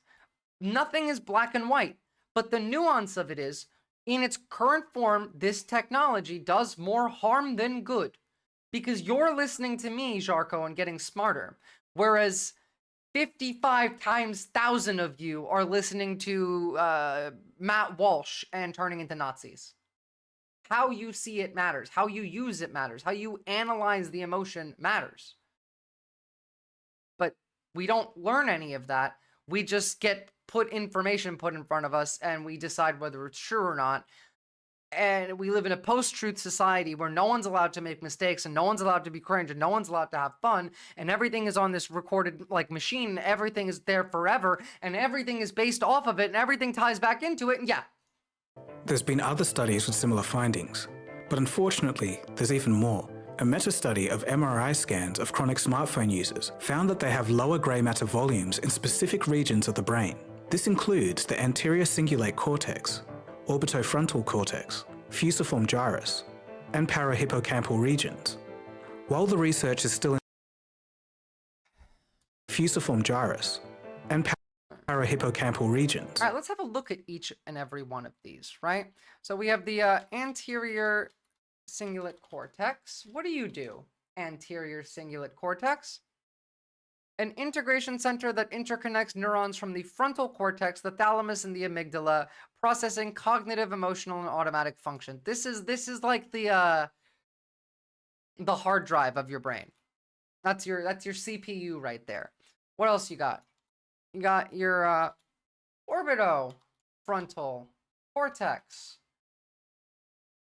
No, I don't want the location. I want the cortex. What do? Well, frontal lobes, which involve the cognitive process of decision making. There you go. Oh, look, it can cause stuff like borderline, schizophrenia, depression, bipolar, obsessive compulsive disorder, addictions, PTSD, autism, panic disorders. All of them are connected to your orbitofrontal cortex. Love that. Makes sense. What do we got next? We got the fusiform gyrus. Fusiform gyrus. Commonly included anatomical atlases, and is considered a key function for functionally specialized computation of high-level vision as face perception, object recognition, and reading. So that's your ability to read facial expressions mid-conversation. And we got the parahippocampal regions. And here, what do we got here? We got defined in this view, comprised of the cortical regions that surround the rodent hippocampus, including the perihynal, postrinal, and entorhinal cortices. The comparable regions in the primate brain are different. So this like fucking interconnects. This is your lock-in shit. So yeah, it fucks every single part of the brain that is important to being a person. That's what this does. And we've known this for years now. The brain is actually degrading. While the research is still in its early stages, less grey matter usually means a higher risk of depression, schizophrenia, and dementia. But remember, these are chronic smartphone users. But on that note, the cost of this might be an enormous increase in dementia. Quote, oh yeah, dementia is going to go up for a while, but also like the plastic doesn't help with that. But what is chronic like phone use? What does that count as? How many hours per day? the less you use that mind of yours, the less you use the systems that are responsible for complicated things like episodic memories or cognitive flexibility, the more likely it is to develop dementia. Once you stop using your memory, it will get worse, which will make you use your devices more. Which is true, which is why I say don't depend on AI. Think about it yourself, because the less you do, the harder it is to do it.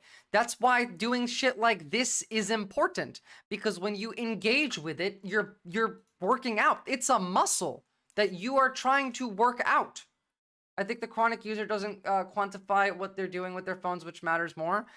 I think the quantity does still matter of like hours per day. According to Professor Oliver Hardert, even an over-reliance on GPSs could reduce the density of grey matter in the brain. God damn. To combat the effects of hippocampus shrinkage, regular exercise has shown to increase grey matter and increase memory. It's also good to try and remember directions where possible, and generally try to use your memory instead of your phone where practical. And if you still really just can't put your phone down, apps like HippoCamera can help. HippoCamera is a really...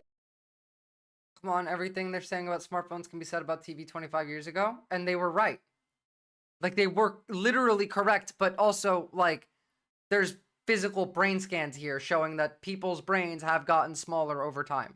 So, like, I don't know what your argument there is. People's brains got smaller over time, and they also did because, like, TV did make people dumber. That was true. I don't think tech has made us as dumb and lazy as much as algorithms have made us use axiomatical, stubborn, and psychologically presumptuous and emotionally impatient. You're right. It's not the phone. It's the algorithm in the phone. I've been saying it's the algorithms that are the hell that we're in.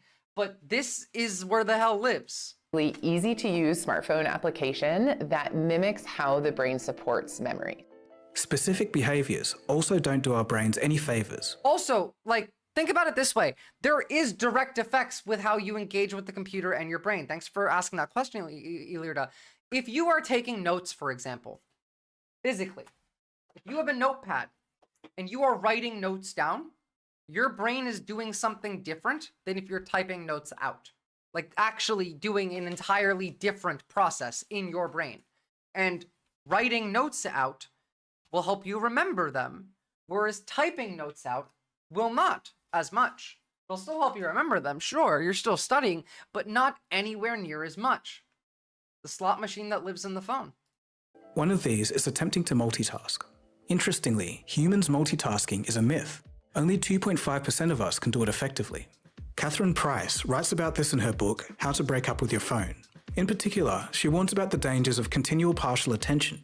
It's checking your phone while mid-conversation, or scrolling on social media while watching TV. This kind of behavior is something we really need to put a stop to as well. This also does affect the whole emotional regulation thing. The mid-conversation checking your phone, the second screen on your TV. It's checking your phone while mid-conversation, or scrolling on social media while watching TV. Sound familiar? That shit While we do this to attempt to be more helps you productive, it harms dissociate. our cognitive health. In fact, trying to consistently multitask can actually hinder your ability to think deep and complex thoughts. This is true. It also can create a false sense of urgency, which prevents our brain's ability to transfer information into long-term storage. That is also true. If you're stressed, it's harder to remember on things. I disagree. That depends on person to person. The worst teacher I ever had wouldn't shut the fuck up about taking notes verbatim. No. I'm not telling you which is better. I'm telling you literally in your brain takes notes handwritten differently than it does if you type them out. And yes, writing them out is actually better for your memory. Like, that's a proven fact. Like, whether it worked for you, that's on the teacher. But it is a physical, like, it is an actual fact.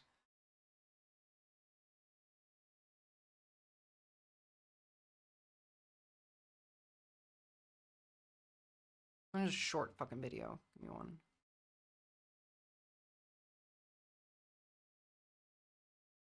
What kind of channel are you? Cool. All right. In an age where your phone can scan your face and buttons are becoming obsolete, who thinks of writing anything by hand anymore? I know it feels archaic to pick up a pencil made of wood and use, lead, but writing down your notes could help you pass your classes. Note-taking is very difficult. You have to listen, understand, and transcribe concepts all at the same time. As technology integrates more and more into our classrooms, computers, for some, have become the new notebooks. So we're not writing things down as much. We're not summarizing. We've completely changed how we encode information.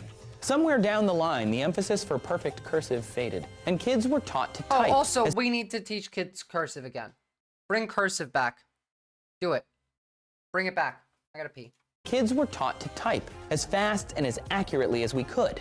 A lot of college students now note-take on laptops. However, typing leads to copying a lecture verbatim, and one study found that when students do that, they perform worse on tests involving conceptual thinking. So, to understand the best way to take notes, you kind of have to get what note-taking is all about in the brain. There are two ways that researchers think note-taking affects your learning: the encoding hypothesis and the external storage hypothesis. Encoding is when, during the note-taking process, you listen and understand what's being said, then write it down in the time allotted before the speaker moves on to a new topic. It's tough. External storage is your brain storing information outside of itself, so it can retrieve it later. I know that we all thought that typing verbatim could help us study better. It's better external storage than my really slow, scribbly handwriting, right? You may not be paying super close attention during the lecture, but you can review it later and it's word for word, and that's great, right? Sort of. When you're writing out notes, although you're writing fewer words than when you're typing verbatim, your brain is actively summarizing the lecture material. You're encoding messages for yourself onto paper. Then when you reread the handwritten material, that's called enhanced encoding. Means you're both encoding and storing the knowledge externally, and that's considered a superior method for concepts. Why? I guess what I was trying to get at earlier is that smartphone addiction is a modern day crisis, but each generation had their thing. Now it's smart. Well, yes, but this is different than that because video games, television, radio, and the telephone, Jarko, did not become every part of your life. This is attached to literally every part of your life. People kill themselves over things that happen on this. Like, that does happen. People's entire lives are online. You now have two different personalities. You have you online and you have you in person. That fragmentation is the issue. You're misunderstanding me either because it's uncomfortable for you to feel the fact that you have separated yourself into two different people, your online persona and your in-person persona, or you're missing the pieces. Oh, look, the guy's mentioning exactly my critique about the teacher taking notes verbatim versus critically thinking and actually thinking and figuring out critical notes. When he 100% addressed my point right off the bat. I agree with that. I agree with that. But the physical act in your brain of taking notes. Do know is reviewing typed notes within 24 hours does help you retain information. If you view it, but you have to write that shit down. Here, look at physical handwriting versus reviewing notes. You got the point in the beginning. In the end, physical handwriting works well for concepts because your brain is forced to summarize your lesson before you jot it down. However, laptop note-taking for straight factual information does have equal retention according to this study. If you're trying to take quick notes, sure. If you're trying to take notes that you will then understand, handwritten. So it's sort of up to you to know what you need to remember in what class and when, and then to go back and actually read it to secure that information. Like, you can type shit out in class, but then write it out physically to actually study, and then type it out again. Because when I have an idea, I write it out physically, then I type it out. Sometimes I'm on my computer and I have an idea. I type that out, and then I write it out physically to really hammer that idea in, and then I put it into my main source document or main document that I'm working with. The point here is you have to be more active in your choice making on what you're doing. You have to make active it becomes choices. harder to accumulate memories. In summary, every minute distracted by your phone is a lost minute in the here and now. This can leave behind a trail of forgotten experiences and damage the ability to formulate deep and complex thoughts and long-term memories. Moving on to number 2, addiction. Now, this detrimental effect is more commonly known, but did you know that nomophobia is the real fear of being away from one's phone? For heavy users, a study by Dr. Larry Rossen, the author of The Distracted Mind, revealed what a lack of smartphone access can do. Participants in the experiment were strapped to sweat and heat monitors as they read a passage. Their phones were out of reach, but they could hear text notifications flooding in. The result was a spike in anxiety and a drop in reading comprehension. And this will affect more people as we're all using our smartphones more. Between 2019 and 2023, average mobile screen time shot up by 23%. See, the thing is, like, with other generational issues, as you mentioned, Jarko, like television, right? You didn't carry the TV with you everywhere, of every moment, of every day. You didn't carry your video games with you everywhere. None of that stuff had anywhere near the effect of this. You now literally have the world in your hands, except you don't have control over any of it. The algorithm and control of it has taken you hostage. From 2 hours and 56 minutes. No kidding. Wife or girlfriend will toss you a beating if you don't answer a text. That's domestic abuse. Fuck that bitch. I would just purposefully not answer my text. You kidding me? You fucking kidding me? Beat you, like, physical violence for not answering a text? Get the fuck out of here with that shit. These things are, like, this is anti-human. I would be okay with us just throwing them all into the ocean. To 3 hours and 46 minutes. Well, not the ocean. The average user now checks their phones 96 times per day.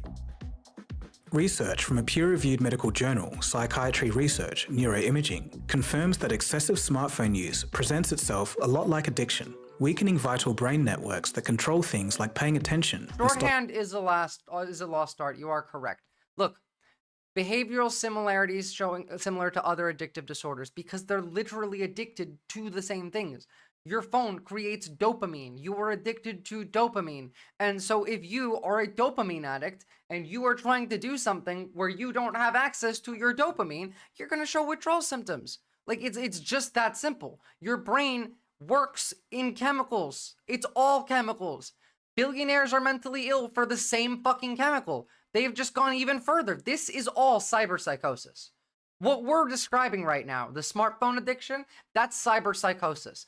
Billionaires also have cyberpsychosis. It all comes from the same place. It's the lack of empathy. It is the lack of ability to engage with people using empathy because they don't believe in it. They just don't believe in it. They've never been taught it. It's not built into the emotional system. Impulses. This leads to withdrawal symptoms and continued use despite negative consequences. There's a silent epidemic that we're neglecting. One can imagine the impact, albeit to varying degrees, on the 6.84 billion smartphone users worldwide. When you factor in the amount of developing brains that are using the devices, the amount of people that come into chat and talk about like, oh, what are we gonna do? Mate, you gotta do it. Why are you asking me? You're the one that's gotta do it. Will be the end result. As smartphone use increases each year, even the smartphone's creators are questioning the monster that they've unleashed. Tony Fadell, who worked on the original iPhone team, says, quote, I wake up in cold sweats every so often. What did we bring to the world? Okay? Can we acknowledge the fact that this is devil technology, just like AI, and continue onward with our lives from there? Can we all agree? I wake up in cold sweats every so often, thinking, what did we bring to the world? Did we really bring a nuclear bomb with information that can, like we see with fake news, blow up people's brains and reprogram them? End quote. As a side, I've done a full episode on the story of the people who created the iPhone if you're interested. But zooming out, it's really not that difficult to brainwash people these days. Can't blame the phone manufacturers. If you've watched The Social Dilemma, you would have seen former tech employees expressing a sense of regret regarding the designs of social media apps. We are increasingly glued to our phones. Just look at this 30 seconds we filmed outside Oxford Circus earlier today. All the white flashes are the phones people are on. So we've left them in that room. We've said we've left a camera on record to film them getting on.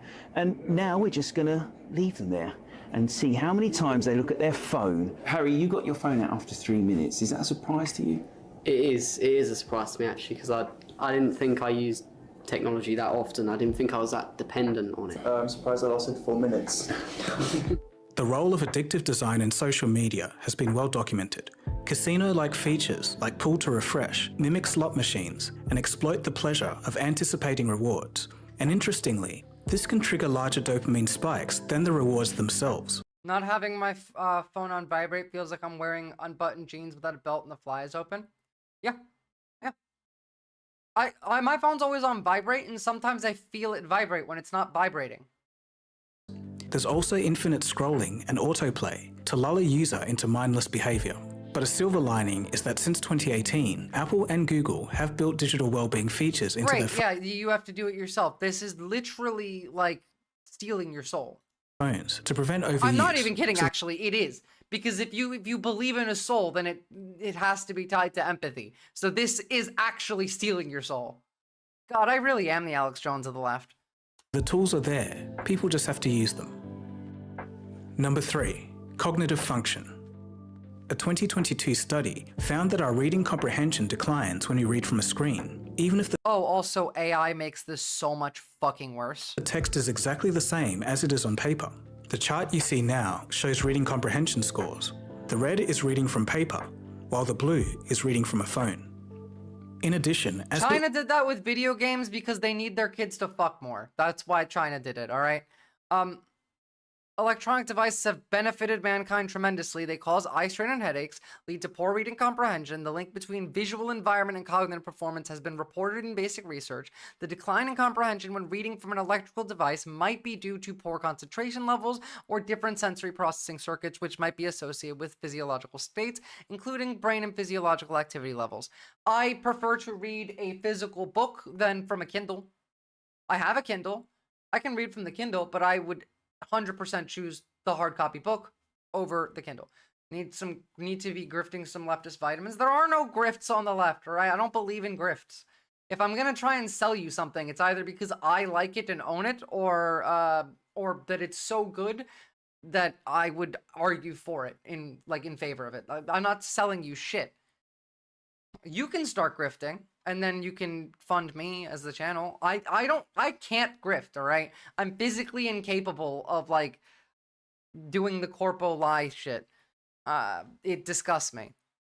Even if the context of the screen is the same, reading comprehension may be different depending on levels of visual context, because vision has a dominant influence on other senses when it comes to sensory integration or cross-modality. Visual input might also affect brain state and physiological conditions, such as brain activity and physiological changes. As it is on paper. The chart you see now shows reading comprehension. Alex Jones wishes he was at your level and he needs to put on a fake and angry character just to try and match you and fails anyway. That's so true. Based as fuck, erratic cookie. I actually am this mad at the very least. I don't have to pretend. Have you asked yourself if addictions are bad? I mean, addictions are bad if you're unable to properly control them. You want to talk about that? An addiction is bad when you are having distress from it. I am addicted to caffeine. I'm still addicted to nicotine. In fact, this is my 5th day off nicotine. Most addictions are bad. Name one good addiction, Jarko. Name one that's good. Like a positive addiction.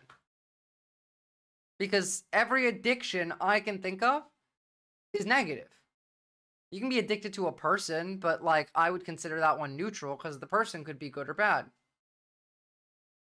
I think Orwellian text changes might occur with ebooks. It's definitely happening with the newspapers.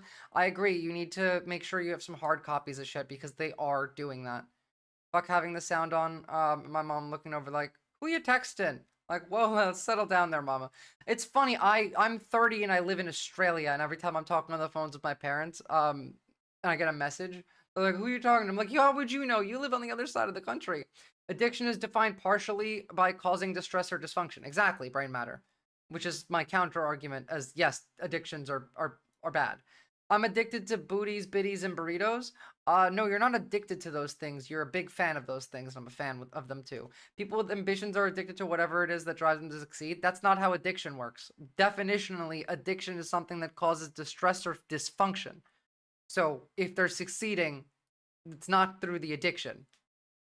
I love my job. I get up at 3 in the morning to do this every day. Does that mean I'm addicted to this? No, I'm addicted to nicotine. I'm addicted to caffeine. I'm addicted to weed technically, but it doesn't bother me if I don't have any. Well, good. Yeah, I'm sure most pot smokers are addicted to weed, but that's a whole other thing, and I'm not gonna fucking, I don't care. I'm addicted to caffeine. True. I am addicted to caffeine. Fucking tea right here. Hugs cause oxytocin release. Petting pets does the same. They're not addictions. They're not addictions. Let's use words the way that they mean. They are not addictions. They are behaviors. Bosch pissed his chat off by calling them all addicted to weed once. People get so triggered over that. Well, I mean, you probably are addicted to weed. I don't care. Yeah, but how would you feel if this didn't work out? What do you mean? What didn't work out? Jarko, what are you saying to me right now? What are you actually trying to say? I have no idea what the fuck you're on about. Comprehension score. All right, so you're reading comprehension scores based on the level of like phone interaction, but don't forget that we also have education. We also have this.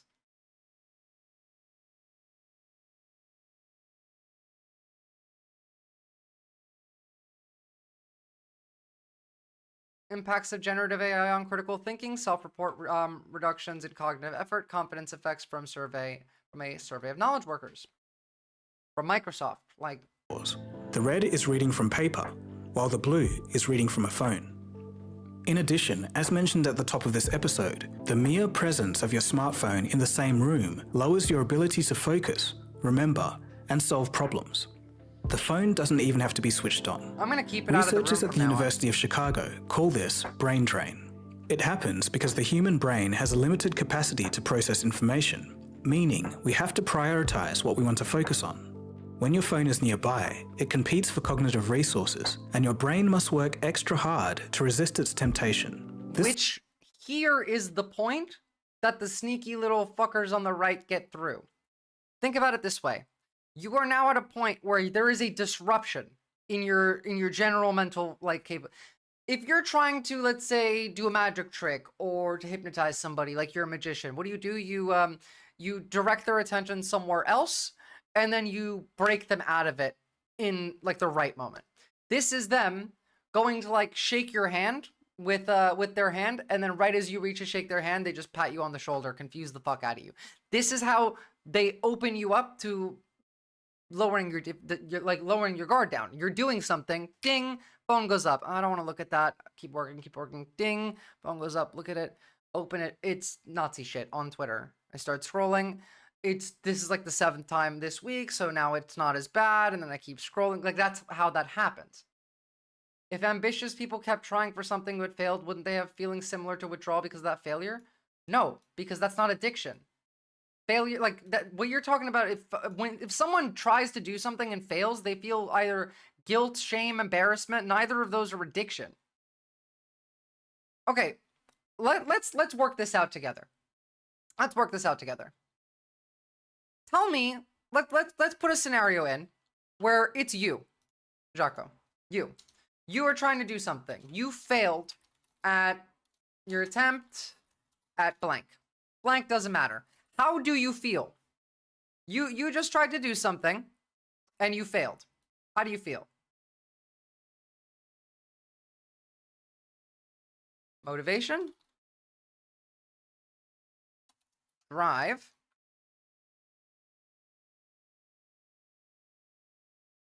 So, you failed at something. What is the cause? What are you... I mean, okay, not that, the Calby. That's never the right answer. That is always that's the stupid answer. You got all of this and you're gonna choose that. Tell me how you feel. So your drive got you to do something and you failed at it. What happens to your motivation and your drive now? Does this go back up to the beginning and start again? Because that's how it works for me. Nice little a V there. That looks kind of like a vagina, actually. I kind of like it. Self-critical. All right. Criticism. I spelled that wrong. Criticism.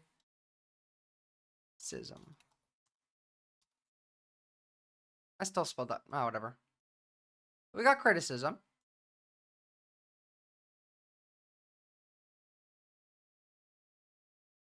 And we got reflection, right?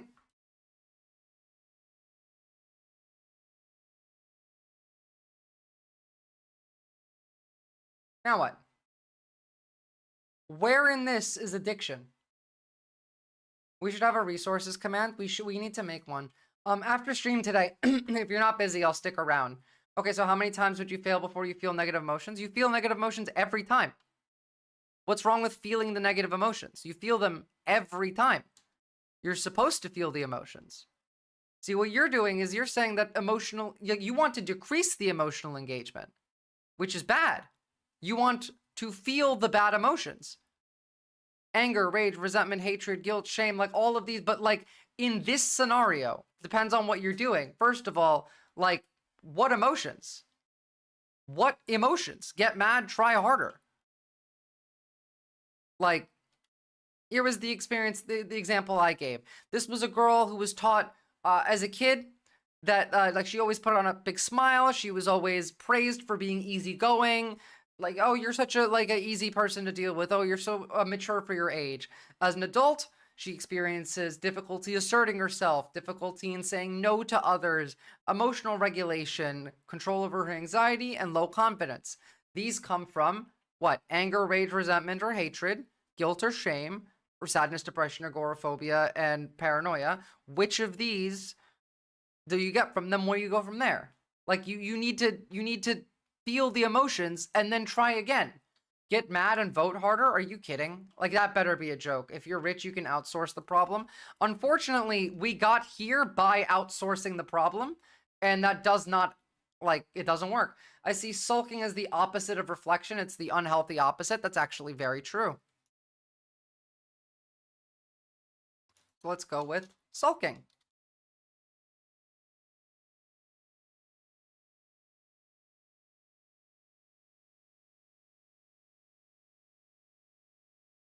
Reflection's still missing then.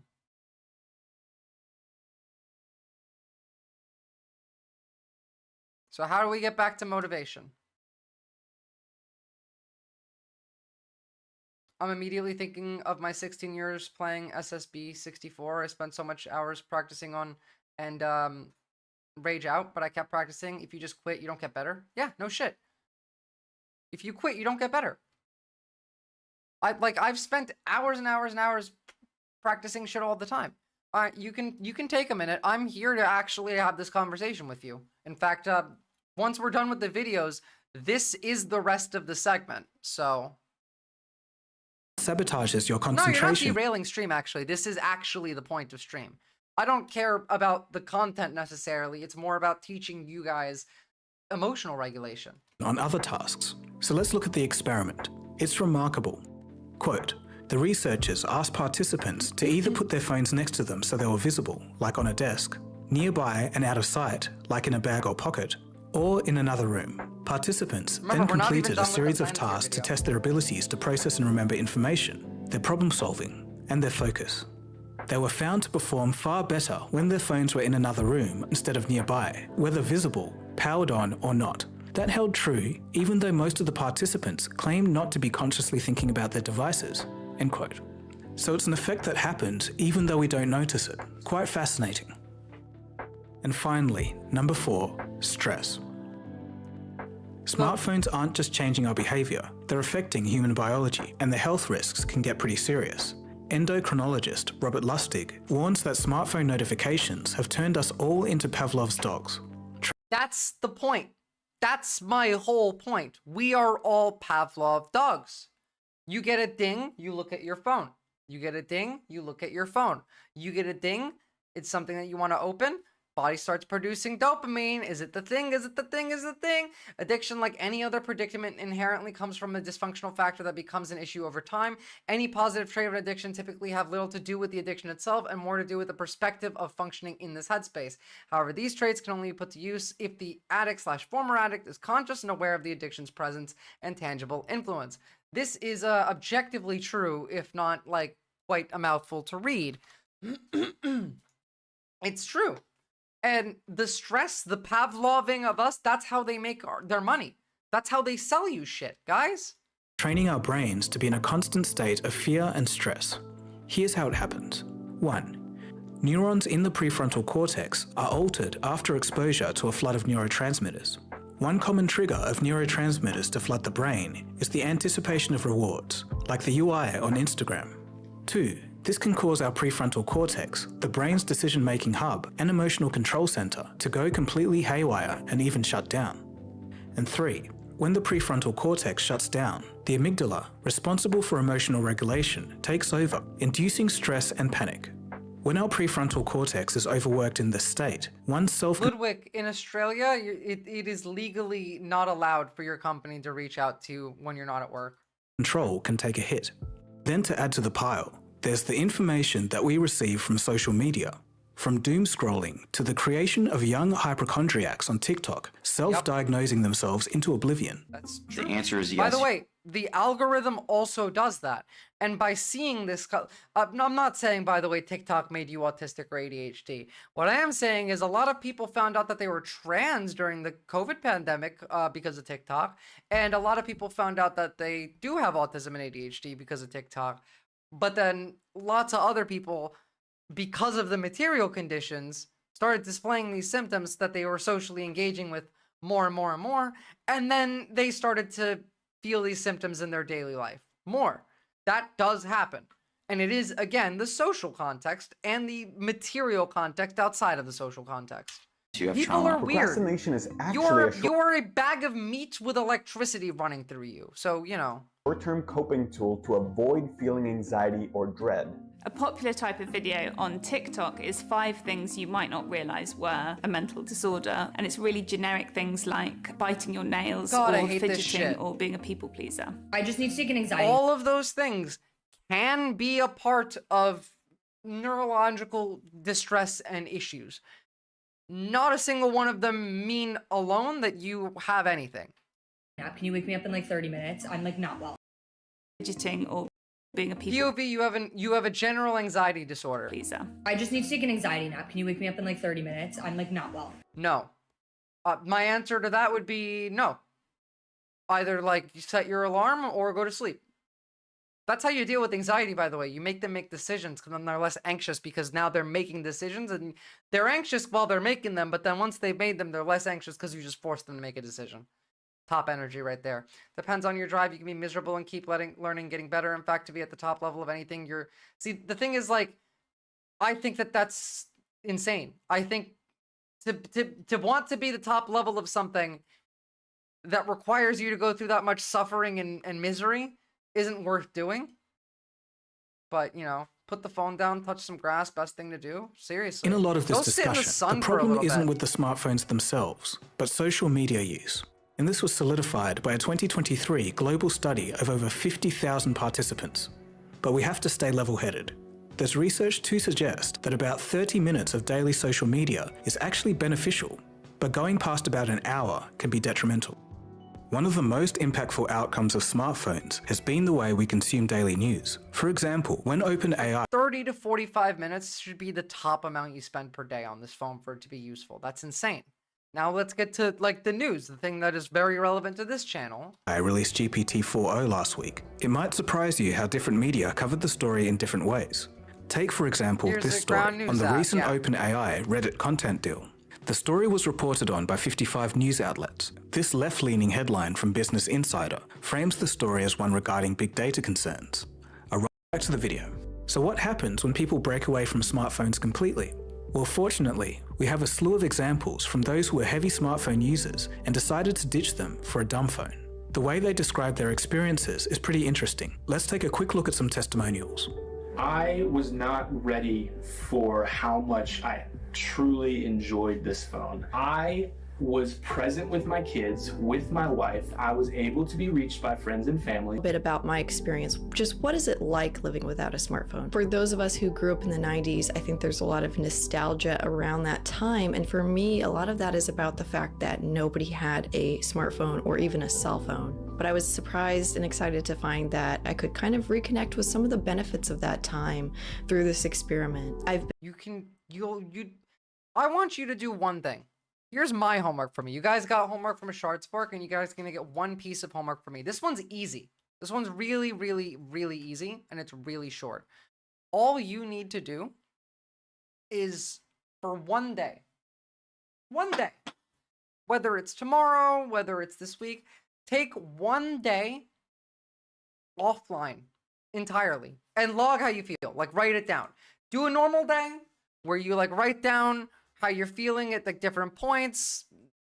Make sure that it's like a regular day, not like a day that you're busy. And I just want you to tell me the difference between how you felt on any given day like today versus one day where you just didn't use any electronics. Like you just didn't use your phone, you didn't go on your computer, you didn't play a video game, just one day. This week, that's your homework from me. Been much more focused at work because all of my work now takes place in front of the computer, so I'm much more intentional and focused when it is actually time to work. I have time for creative hobbies because I'm not scrolling through social media or news or anything on my phone. My phone doesn't do anything fun, and that means I have time to get bored. Have you ever been bored as an adult? I don't think I had until this experiment, but boredom equals creativity. Yeah, but boredom isn't necessarily a bad thing. We try and avoid boredom like the plague by just filling that space with whatever the fuck this box of hell can give us. Whatever little hit of dopamine. Yes, sometimes it's good stuff. Sometimes it's useful stuff. Sometimes it's important. But you don't really get bored, do you? You run from the boredom.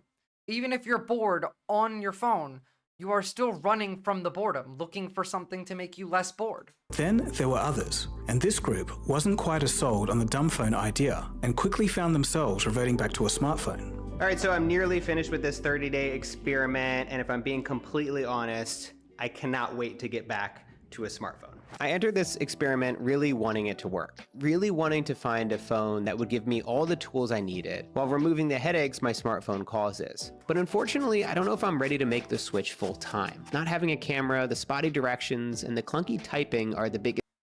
I'm so happy that I can drive in my city with no GPS. I know how to get where I'm going pretty easily, actually. I can do that. Beyond that, like, I don't need my phone for much. Now, it would be nice if, like, I had a printer. If I had a printer, that'd be fucking great. In fact, if you guys want to send me some money to buy a printer, that would be fucking fantastic, because I really, really, really need a printer. But aside from that, you know, it's not hard. I guess what I was trying to say earlier was that ambition can be perceived as an addiction to success. When a normal person that succeeds, they get dopamine hit, which reinforce that behavior. But if they fail, they get those negative feelings associated with the failure. That's not, you're not quite right, but you are onto something. I guess I'm trying to recall why I brought up ambition and addiction. So people who are so ambitious that their addiction is like their success is perceived to be an addiction to success, those people are mentally ill. That's bad. People that give their whole life, and they are successful in their job, but they are addicted to it, and that's their only, like, that's not a healthy lifestyle. That's not good. But if they fail, by the way, that's not addiction. That's not withdrawals. Failure, when your ambition is that high, does not result in any kind of addiction-related feelings. It's all shame, guilt, resentment, embarrassment. It's the same as failing much of anything else. It's fear, anger, resentment, isolation, shame, humiliation, guilt. Like, all of that comes from stuff that you were told on how you're meant to behave, but none of that has anything to do with addiction or ambition. The revolution throws phone down with the bourgeois smartphones. Honestly, that would be a good start. Your smartphone diverts your attention away from the actual purpose of life. It's true. You're mentioning something along the lines there to share a positive addiction, and that's why... But see, that's not an addiction, nor is it positive. Because if they were so addicted to their ambition, then that's still bad. That's mental illness, because that's distressing. It's like, have you ever watched the show Succession? The characters, the main three, like, kids in that show, the ones that are vying for the company, all of them portray some element of ambition and addiction, and some of them portray them both together, and they are not happy people. They are not, like, that's not a good life. Boredom can be the catalyst for creativity. It often is the catalyst for creativity. Like, I need you guys to, like, understand where we are, you know? In fact,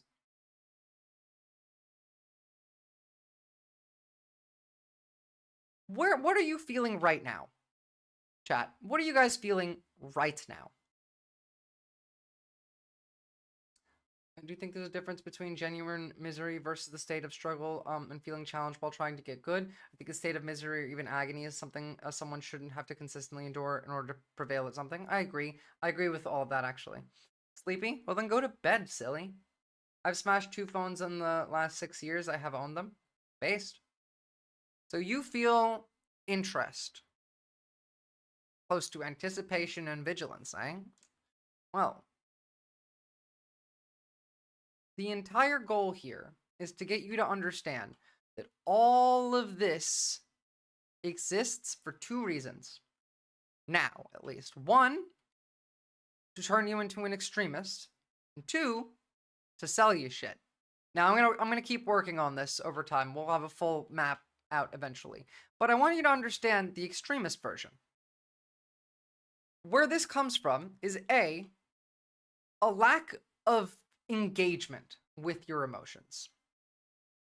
This then leads to a young person spending a lot of time on online forums, feeling isolated and frustrated by personal failures, They stumble onto a radical group that tells them it's not your fault you're struggling, it's the system or the scapegoated group doing this to you.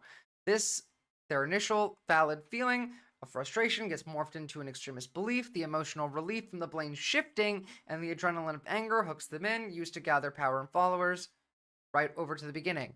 Or, from there, we can end up down here when you see rage, fear, and validation, your brain starts to expect and crave it. And then from up here, we get to, they start to gather followers. This uses identity and belonging. So like, join us and your anger becomes righteous. Scapegoats and all of this. Your emotional triggers, distorting your reality using your emotions. Violent groups deliberately capitalizing on your raw emotions like fear, anger, resentment, isolation, shame. This is like Tucker Carlson talking about how the bombing of Palestine was bad when he's totally not against it in any way. To distort your reality using emotions. You feel lost and humiliated because then society has rejected you. Your unchecked anger finds a convenient outlet, a suddenly valid feeling because a movement or an ideology is validating it. Unexamined shame turns into shameless hatred once extremist mentality is adopted. Someone telling you that you're a hero for your hatred leads into violence. Like that's the whole plan. That's what their whole plan.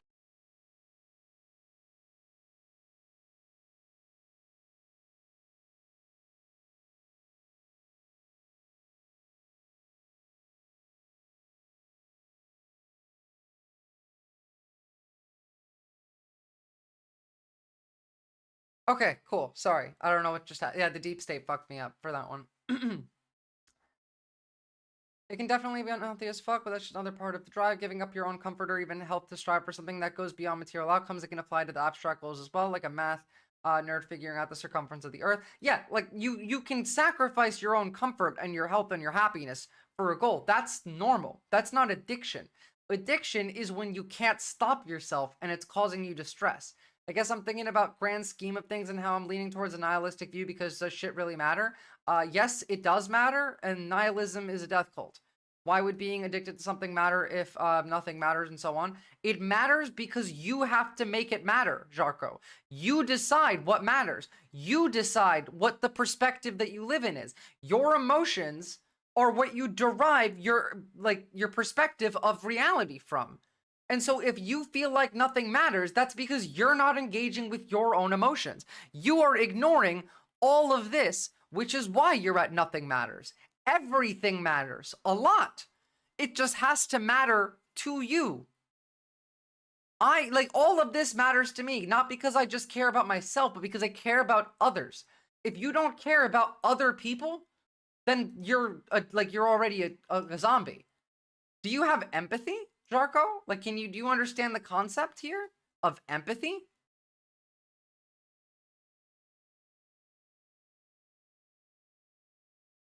To say nothing matters is to say that other people's suffering no longer matters.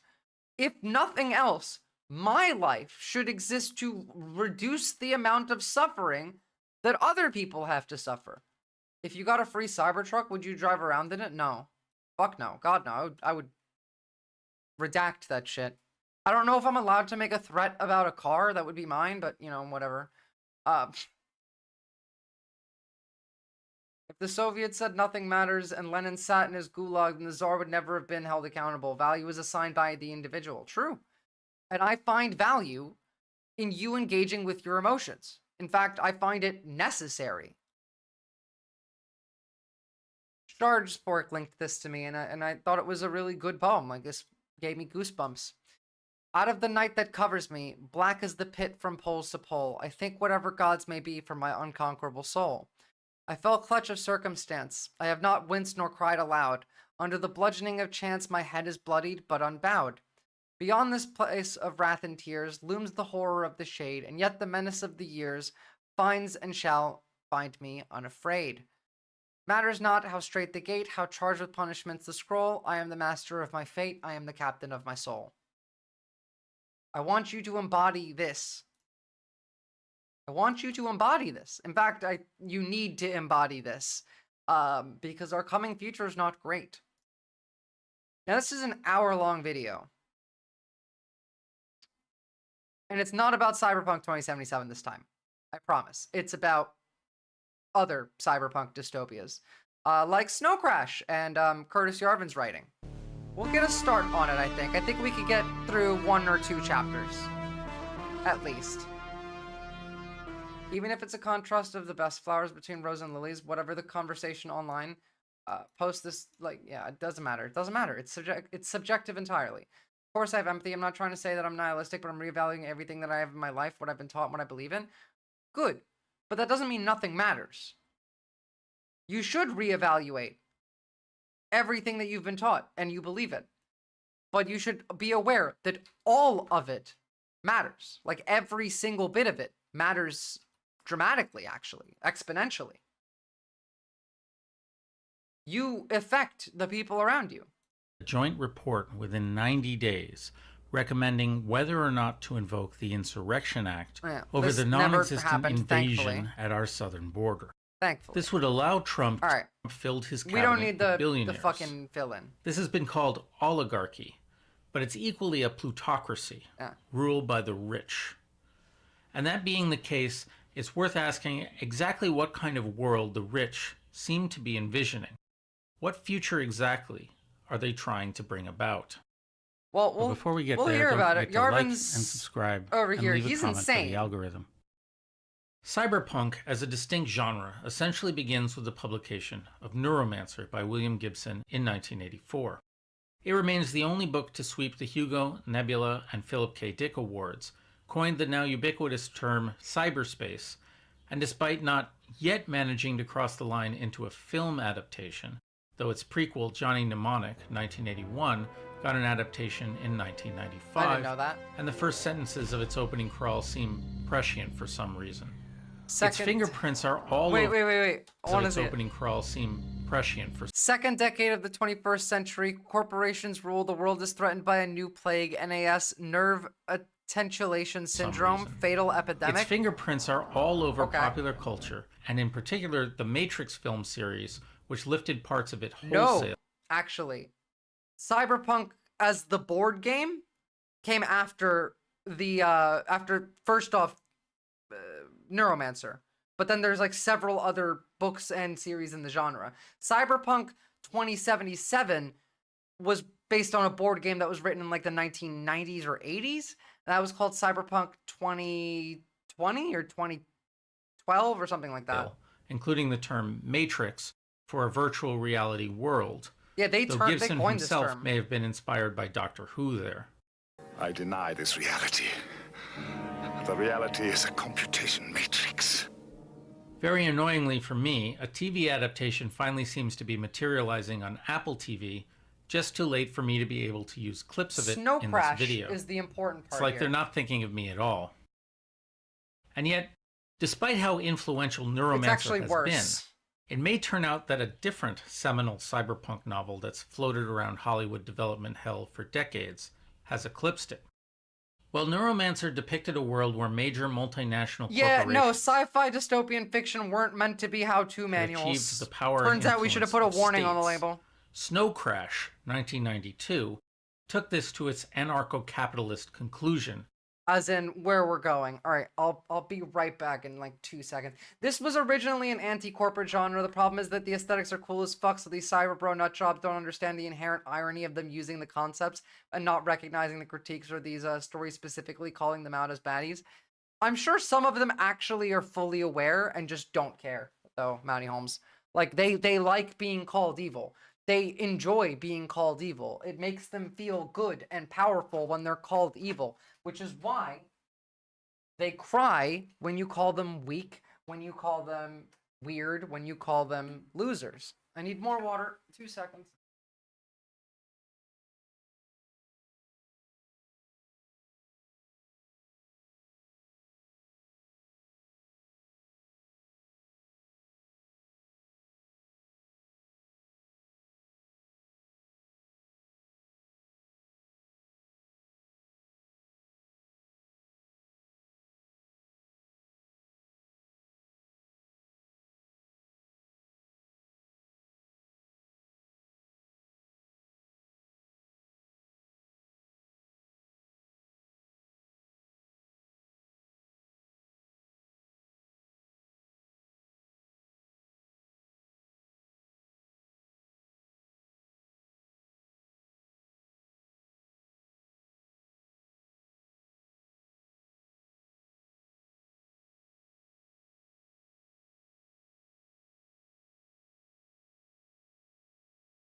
Let's go.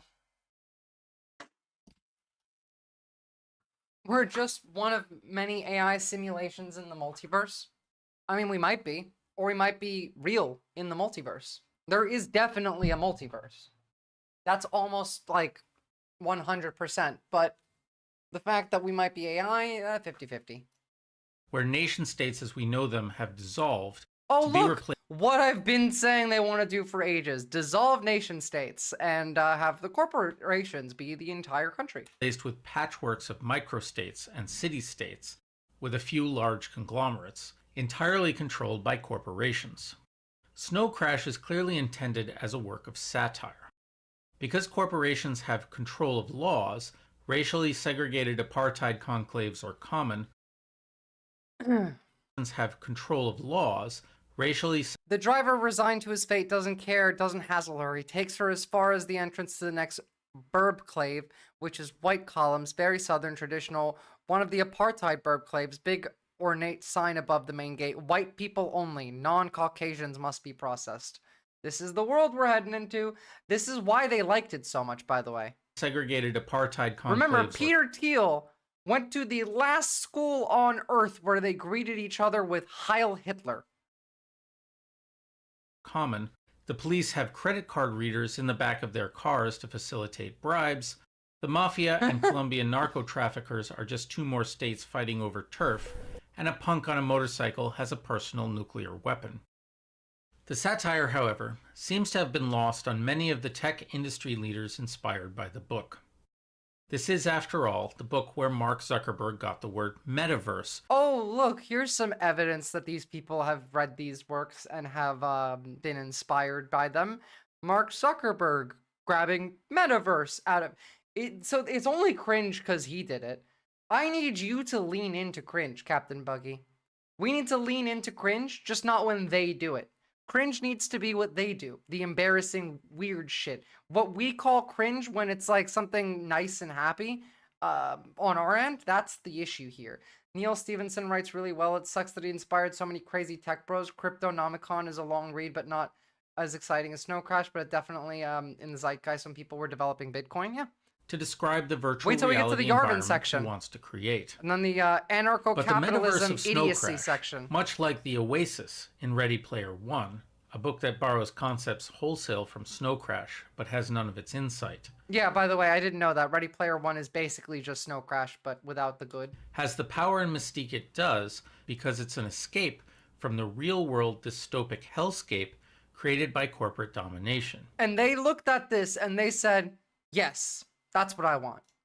There's a reason the hero of Snow Crash lives in an old storage.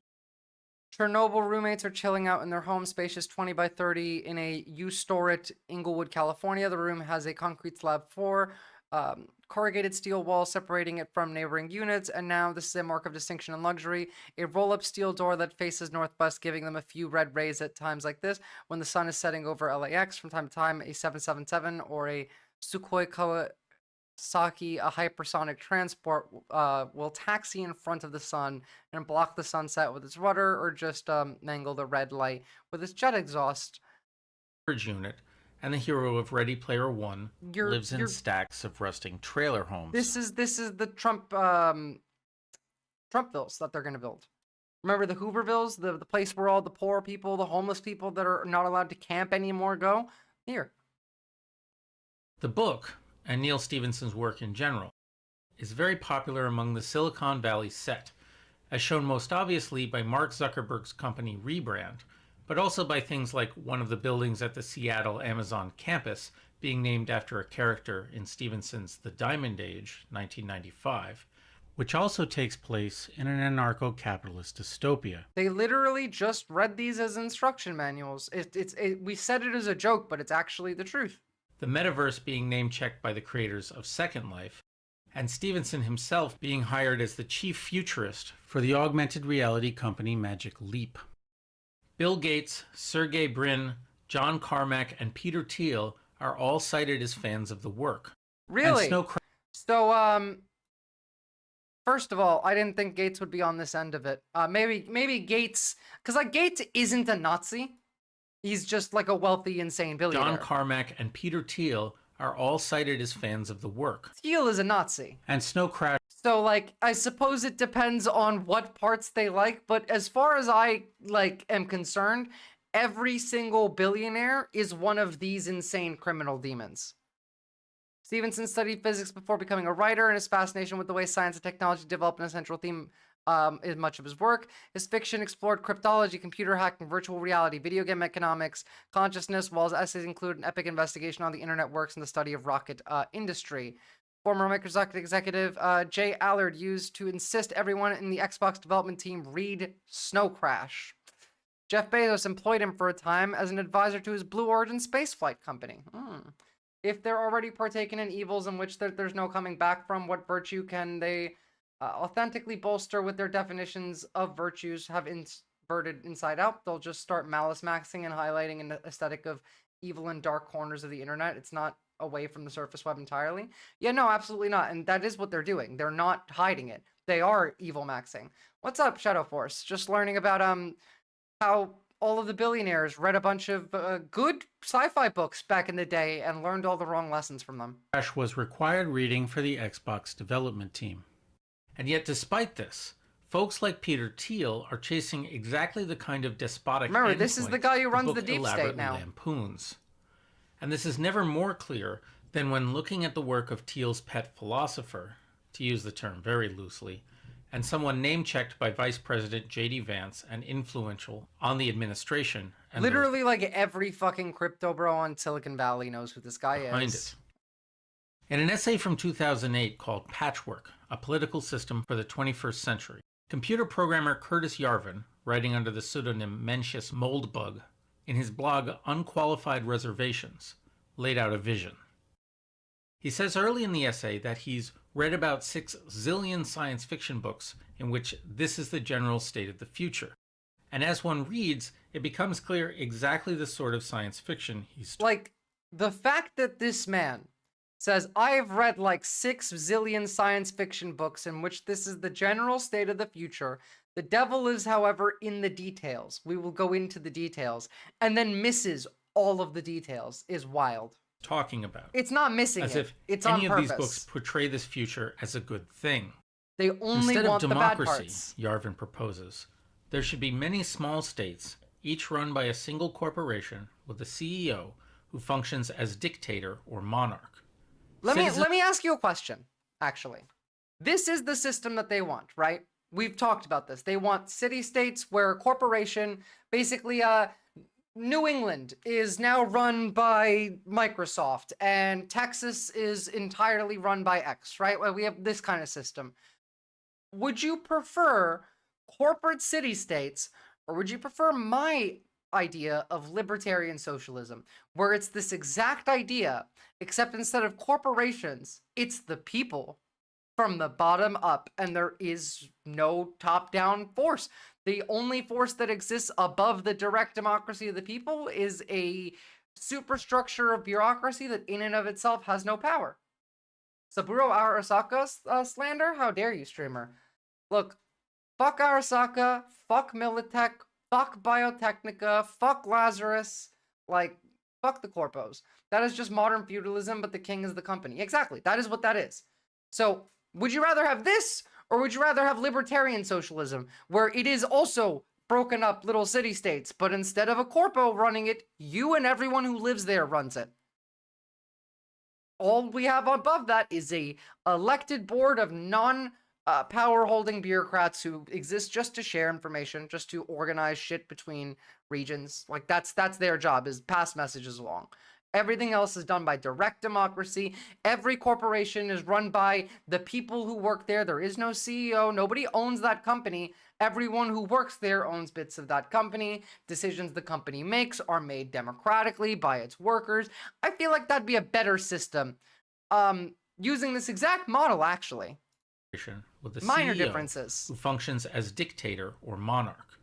Citizens would have freedom of movement between these small states, and thus each corporation could compete for citizens, thereby creating a laboratory of innovation, much as corporations in market capitalism compete for customers. On its face, if you're... Do you see how horrible that is?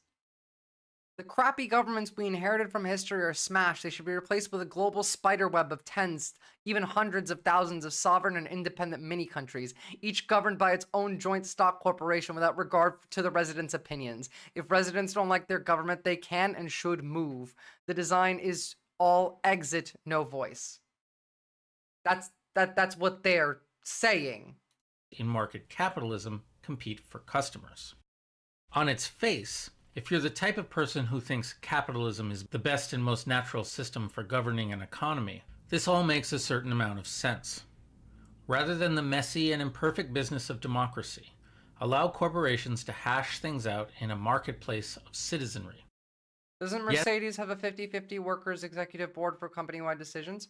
I don't know. If they did, that's cool. I would rather it be 100% the workers and there is no executive board, but under the system that we have, that's not bad. Yes, most corporations are run like dictatorships, or at best oligarchies. But so what? As Yarvin has said, everything in your world that works was made by a monarchy. So we're using computers here. Your computer was built by a corporation that is run by a CEO who basically has absolute but accountable control over the operations of that company. So Steve Jobs, in a way, is very similar in some ways to Napoleon. Of course, this isn't really true. As per the book The Entrepreneurial State, 2013, by Mariana Mazzucato, historically the ostensibly democratic government has been behind most of the major technological innovations of the United States. All of the big, like your iPhone, your tax money paid for that. That shit was built with, what was it? DARPA. DARPA was doing testing with this thing. Your iPhone came from socialism. So did your computer. So did the internet. So yeah, DARPA, exactly. So like, so much of your shit came from socialists. Not what he said. Rather than the risk-averse private sector, from the moon landing to the internet to GPS, research that the US then allows the private sector to capitalize on. In fact, we're now in the process of discovering just how much fundamental scientific research is actually funded by the government as Musk's pimple-faced goon squad heedlessly slashes it all. But let's put that aside for a moment. The problems with this premise become apparent as soon as Yarvin lays out his vision for a San Francisco corporate city-state. These people have no idea how reality works. Friscorp, he writes, may also import menial laborers as Dubai does today, but they are not to be confused with the actual residents. First, and the touchiest problem, though, is just deciding who gets to live in San Francisco. Friscorp's answer is simple. Anyone who isn't dangerous to others and can afford to live in San Francisco is probably also nice if they speak English, but considering the exigencies? Exigencies. What the fuck does that mean? Exigencies. Exigencies.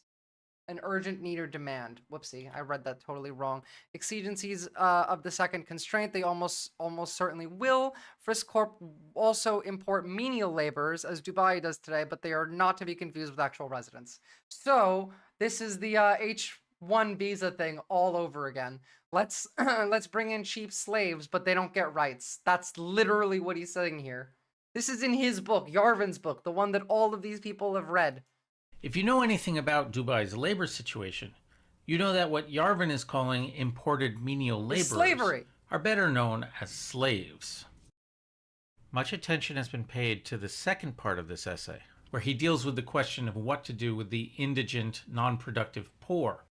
And at first, what if that person who isn't dangerous becomes dangerous? Then they get sent to the gulag. That's what they're saying. This is fascism. You have no rights. This is them saying how they would set up a system in which you have no rights.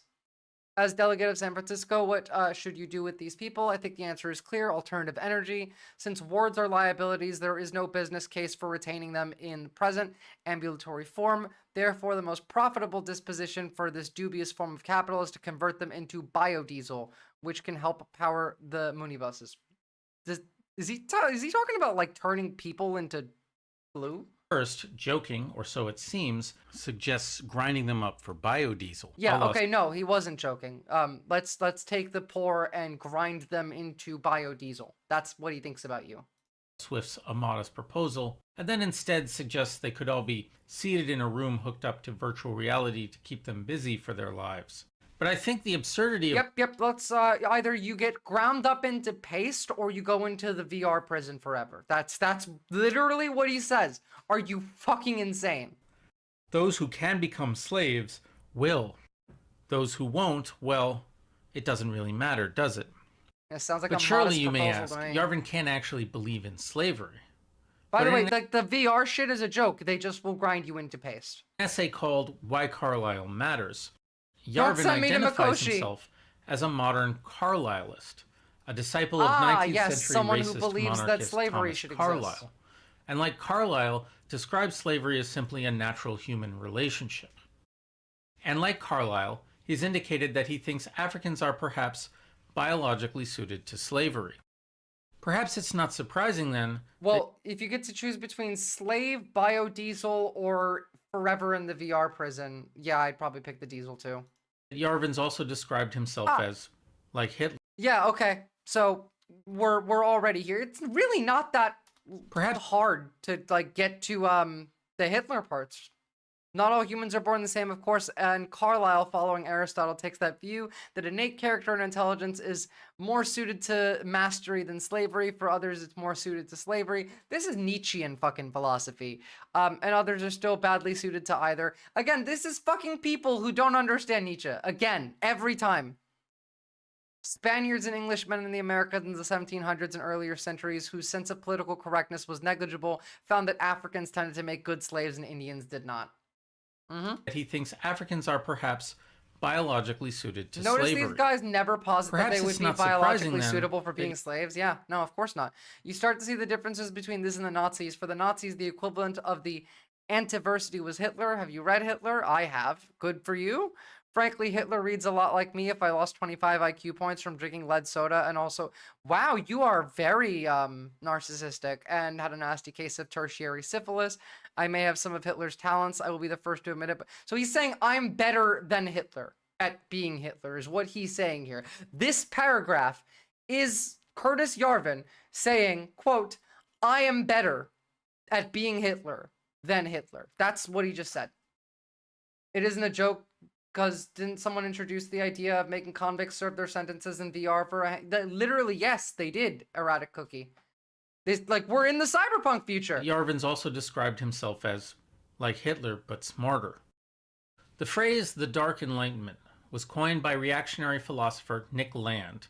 to I'm describe smarter, Yarvin. I'm faster, I'm better! Yeah, literally Homelander shit. Jesus Christ, why is every single one of these people a Homelander? And other ideologues who sought to roll back the Enlightenment Give me some and V. return to basically feudal relations. And this is openly what Yarvin is about, writing that, quote, the most interesting, detailed, and elegant European forms are found in the period we call feudal, and thus it is only natural that a reactionary design for future government will have a somewhat feudal feel. Thus, we can think of this episode So we want feudalism again! of Literate Machine as something of a... And by the way, stand- just so you really understand, what people we're talking about are these people. Like, these are the people that we're referring to. In your life that may be indicative of someone involved in bad behavior. Put simpler, they make software that makes it easier for their customers to collect and analyze data, and then act on that analysis with and without AI. By 2013, and process large amounts of data. You have created the system which you call kill. Again, just really quickly, because this one bugs me. Miltech. This is where it's just Militech. Somebody find me Alt Cunningham, please. Teach me how to code. Before they put me in fucking Mikoshi. Chain. Privately. Publicly, the lawyers have some innocuous, say something like tech for the amelioration of unwanted blah, blah, blah. Some term we're supposed to use. is exactly what Palantir does. The ways that the government is defrauded is that the computer systems don't talk to each other. And obviously, Carp is loving it. Disruption, at the end of the day, exposes things that aren't working. There'll be ups and downs. There's a revolution. Some people can get their heads cut off. These are the guys that are doing this. Here's co-founder Peter Thiel in 2010 at Libertopia. a libertarian conference, speaking about tech companies and government. The basic idea was that we could never win an election on getting certain things because we were in such a small minority. But maybe you could actually unilaterally change the world without having to constantly convince people and beg people and plead with people who are never going to agree with you through technological means. And this is where I think technology is this incredible alternative to politics. As in, no more democracy. That's the guy in charge of the deep state. Standalone sequel to the one I did about techno-feudalism. That was about how feudalism plays out in the economic and technological sphere. I think feudalism will never return. I think we never had reactionary ideas come to fruition. Shadow Force. What do you mean? All of American politics right now is based solely on reactionary ideas. Literally nothing else exists. It's just that. What are you talking about? What? We're basically already a feudalist society. And yeah, no, a lot of reactionaries exist literally everywhere. This episode is about how it plays out. Yeah, no, on this level. Literally on this level. But it's natural that conservatives would ultimately There's want Nazis everywhere. There's to spin backwards. These towards people are feudalism. all the same. They all believe the same As I talked about things. in How Conservatives Become Fascists, and further in Gravity's Rainbow Over Palestine, and its excerpt, The Conservatives Who The Love U.S. Israel reverted and to Hate slavery. Jews. We literally already do slavery. Shadow Force. You can go and rent prisoners from prisons and make them do a job, depending on what state you live in. Literally, we had prisoners fighting fires in California, getting paid tiny little amounts, like literally not even a tenth of what the actual firefighters were paid. So, no, we definitely are on that level. We have slavery. We have death camps and gulags. We executed somebody with nitrogen gas a month ago. Teal's Palantir is getting a lot of use lately, monitoring protesters and people ICE wants to deport. Palantir is the deep state now. It's literally the whole government. Conservatism is an ideology If you weren't based here around earlier, the idea watch this that there from are the natural beginning. hierarchies in which it's right and proper for some people to If you weren't here when we watch that from the beginning. They are the government now. stand above others, whether socially, economically, or politically. Here we go. Actually, this is useful. Conservatives tend to see a world where seen differences usually reflect real underlying value that's meant to show how it is, where station is usually deserved, is attention received. Most hierarchies are best left as, but unfortunately change is eroding the world's hierarchies. Therefore, constraining change and accepting inequality is just common sense. So we got that hierarchical high on the conservative side, the intentional high on the conservative side, just high on the conservative side. I don't know what this even means.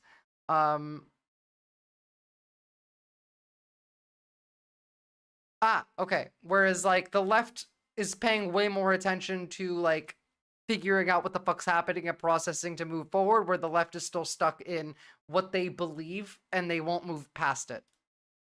To stand above others, whether socially, economically, or politically. Indeed, there's research to show that conservatives are people who believe that hierarchy is inherent to reality. They're not people. Sorry, they're human beings, but they're not people. Carlyle is the traditional That's not a version person. of this, That's a human. an old Not a school person. monarchist who opposed democracy in principle because some were obviously fit to be kings and others to be subjects. These are not people. In the overturning of the feudal order by the ascent of the merchant class has a natural tendency to spin back into an authoritarian model, as the merchant capitalist victors dubbed themselves the new monarchs and pulled up the ladder behind them. Hence why this doesn't work. You need everyone from the ground up. You need this level to come for this level, and then you guys work together and you take this level, and then all of you work together and you take that level, and then all of you work together and you take that level, and then you bring the whole building down. There is no top.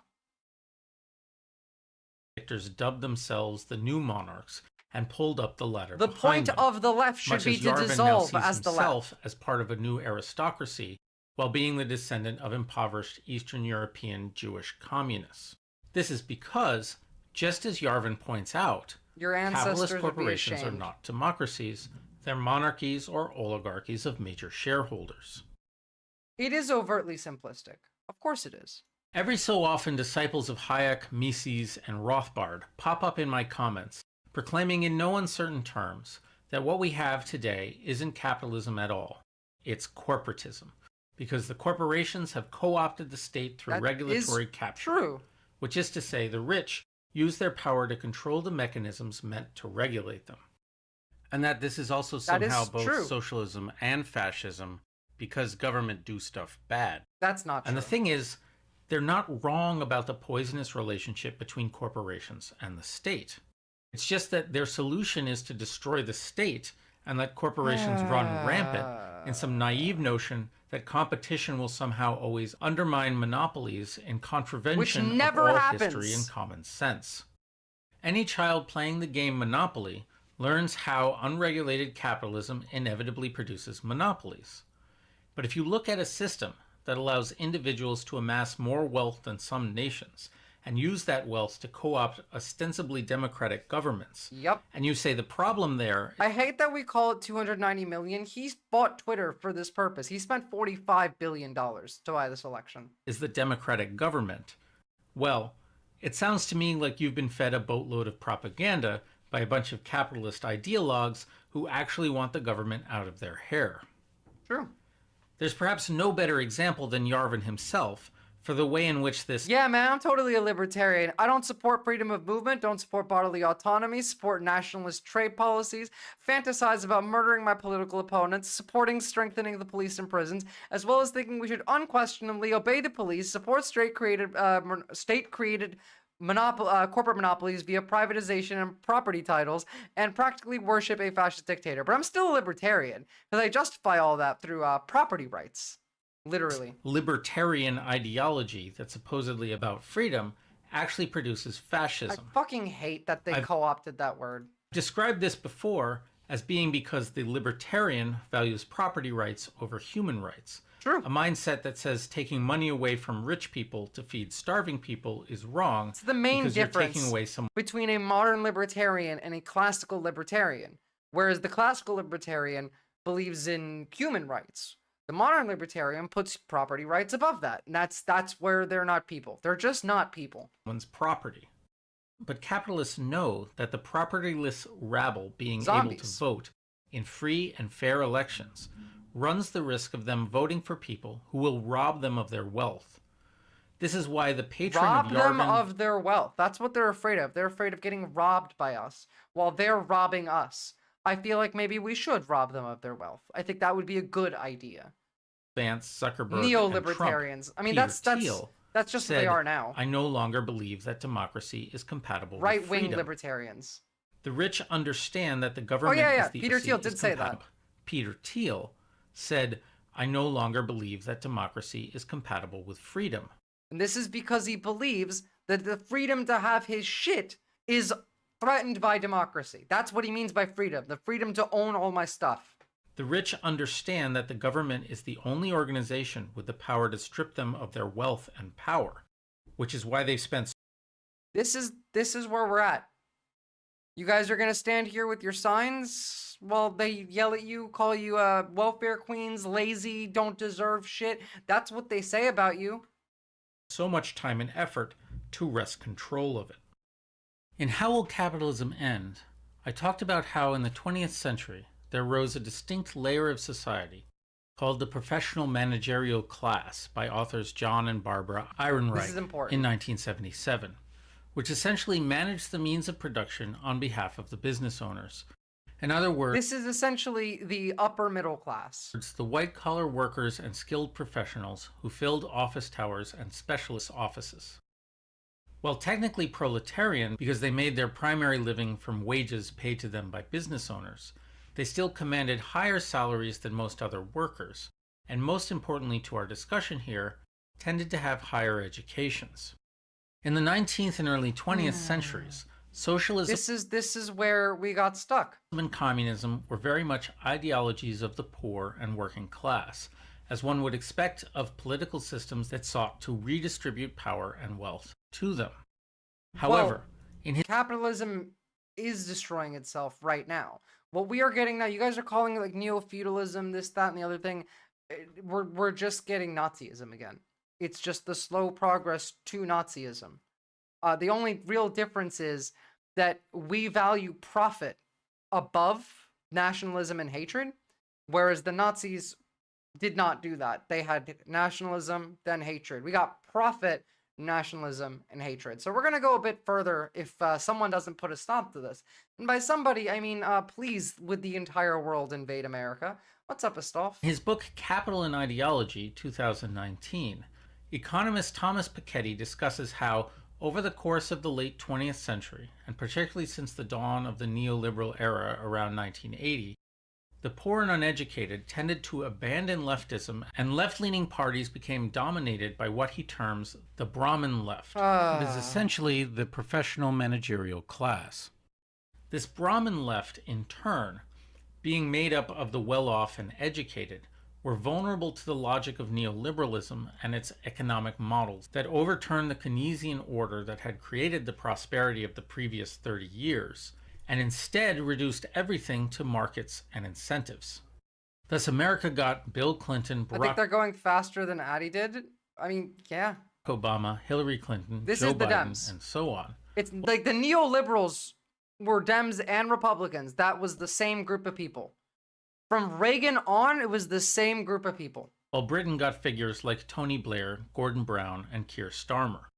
Politicians who couldn't imagine more than a token resistance to entrenched wealth and power. This is when laissez-faire economics from Milton Friedman, the Chicago school, like all of that was being implemented everywhere, which resulted in the privatization of state industry, the cutting of social spending, austerity for all these governments, as well as like invading other countries.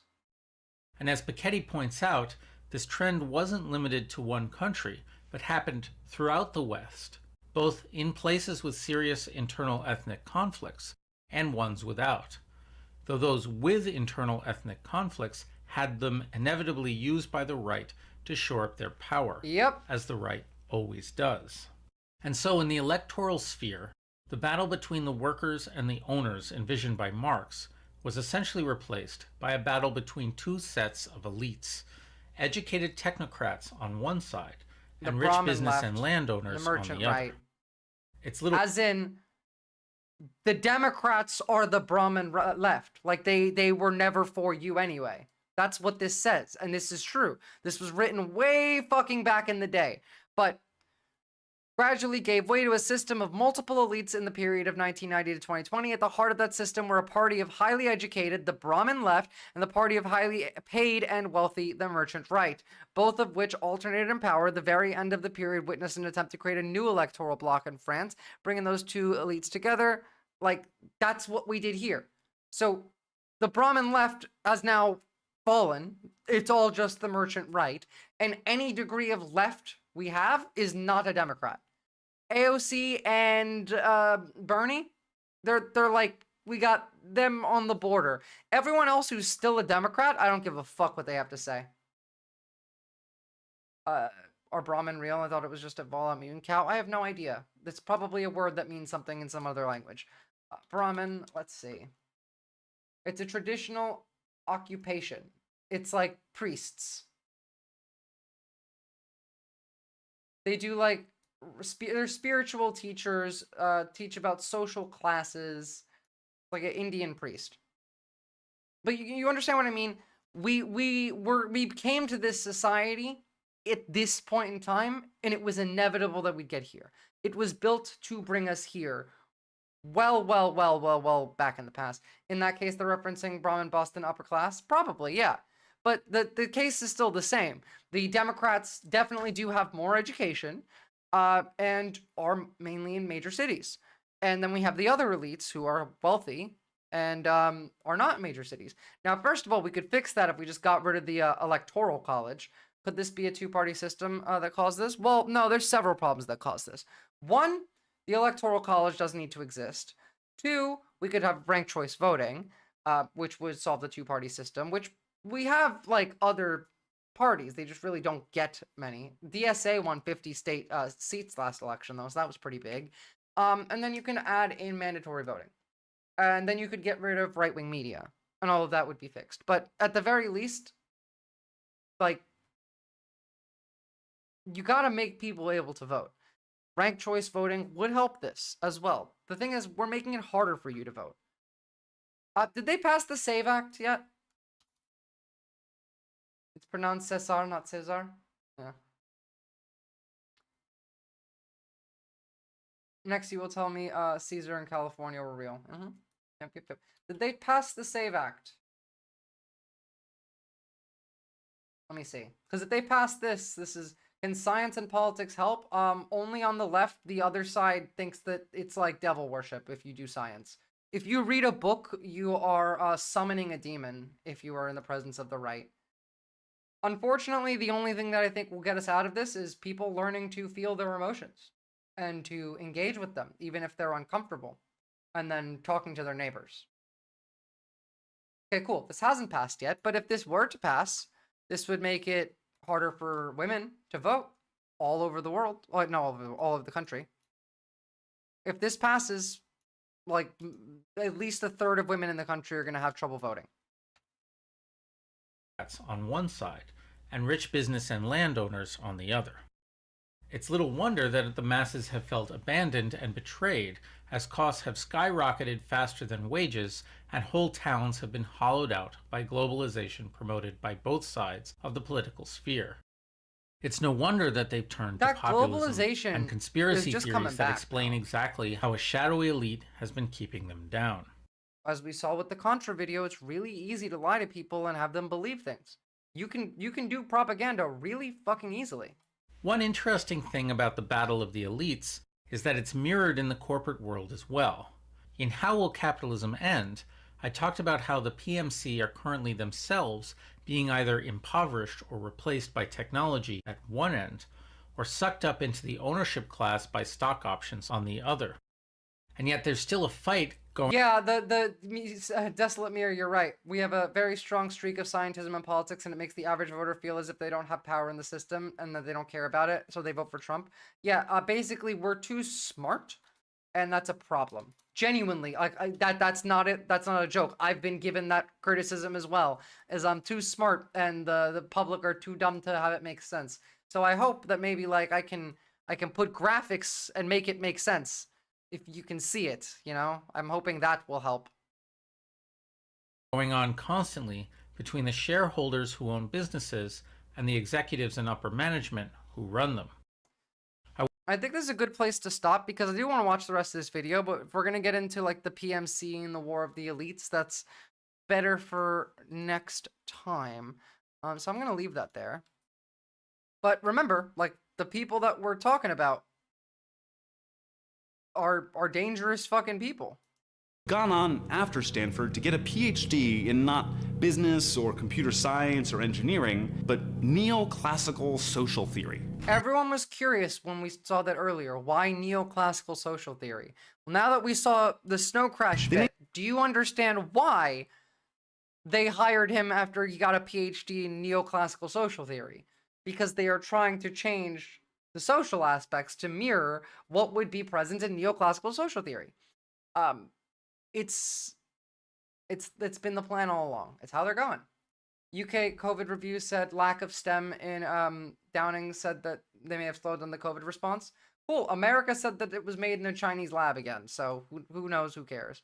I mean, using people to make decisions based on current scientific data along with conscious thought that is forward thinking. That is a good thing. To a degree. As long as, like, the people are making good decisions. People are people. You are a sack of meat with electricity running through you, and sometimes you do dumb shit. And sometimes we do dumb shit because we can't understand this. Literally, sometimes we just do dumb shit because this don't make sense. I'm gonna link this in the Discord. If you're interested in seeing this, I can link this too, and you can have a look at it. I will be continuing to work on it over time. Things will move around, but I think it's important. And beyond that, I think it's important if we just like try a little bit every now and again to shift our view, our rhetoric. I mean, they want us to be helpless. They want you to feel spiraling, emotional, unable to think clearly. Like, that's not what we want.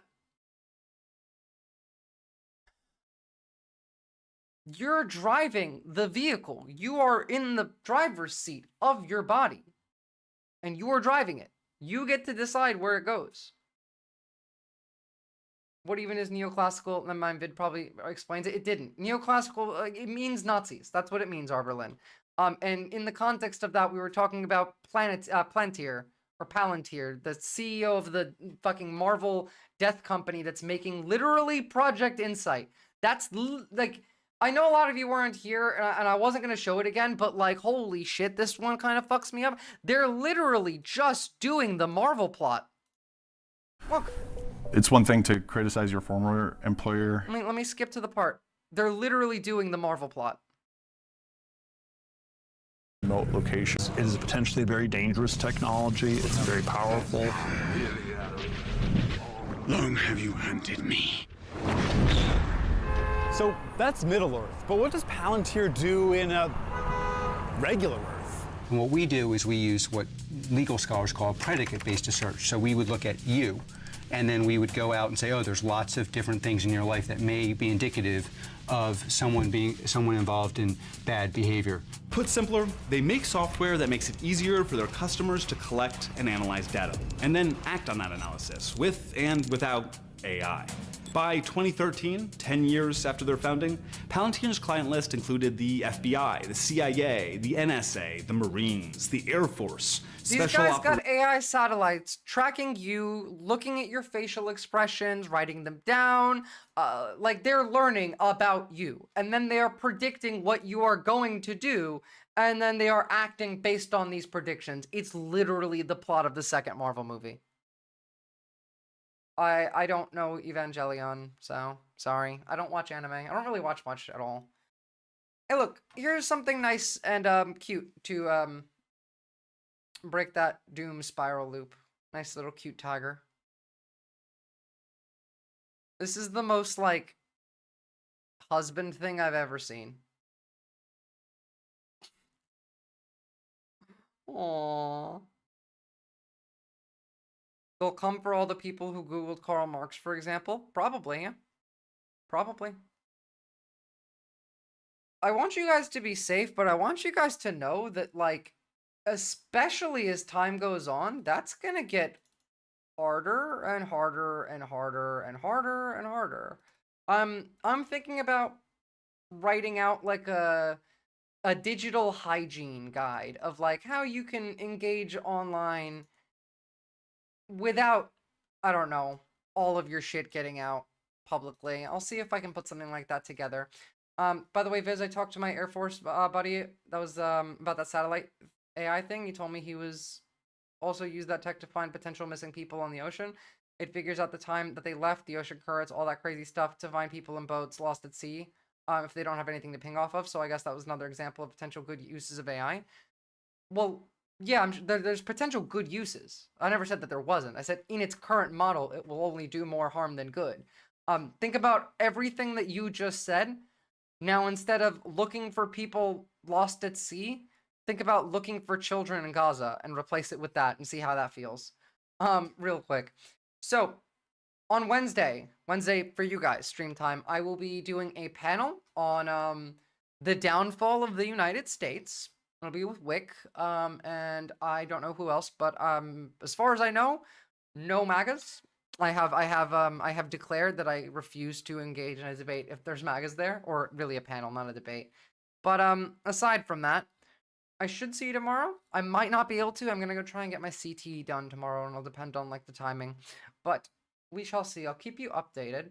And I have definitely been working more and more on like creating like this emotional guide, and I'm gonna keep working on that. It's really, really fun. And I think it's actually really, really useful. So we're gonna jump over to Cosmopolitics because it's been a hot minute since we've rated her and said hi. And she looks like she's having a fun stream. Thank you all for tuning in. I hope you had a lovely time, and I will see you all likely tomorrow, if not Wednesday. Oh, and don't forget to join the Discord. And drop a like on the YouTube video if you haven't already, because it definitely does help. Alright, see you guys.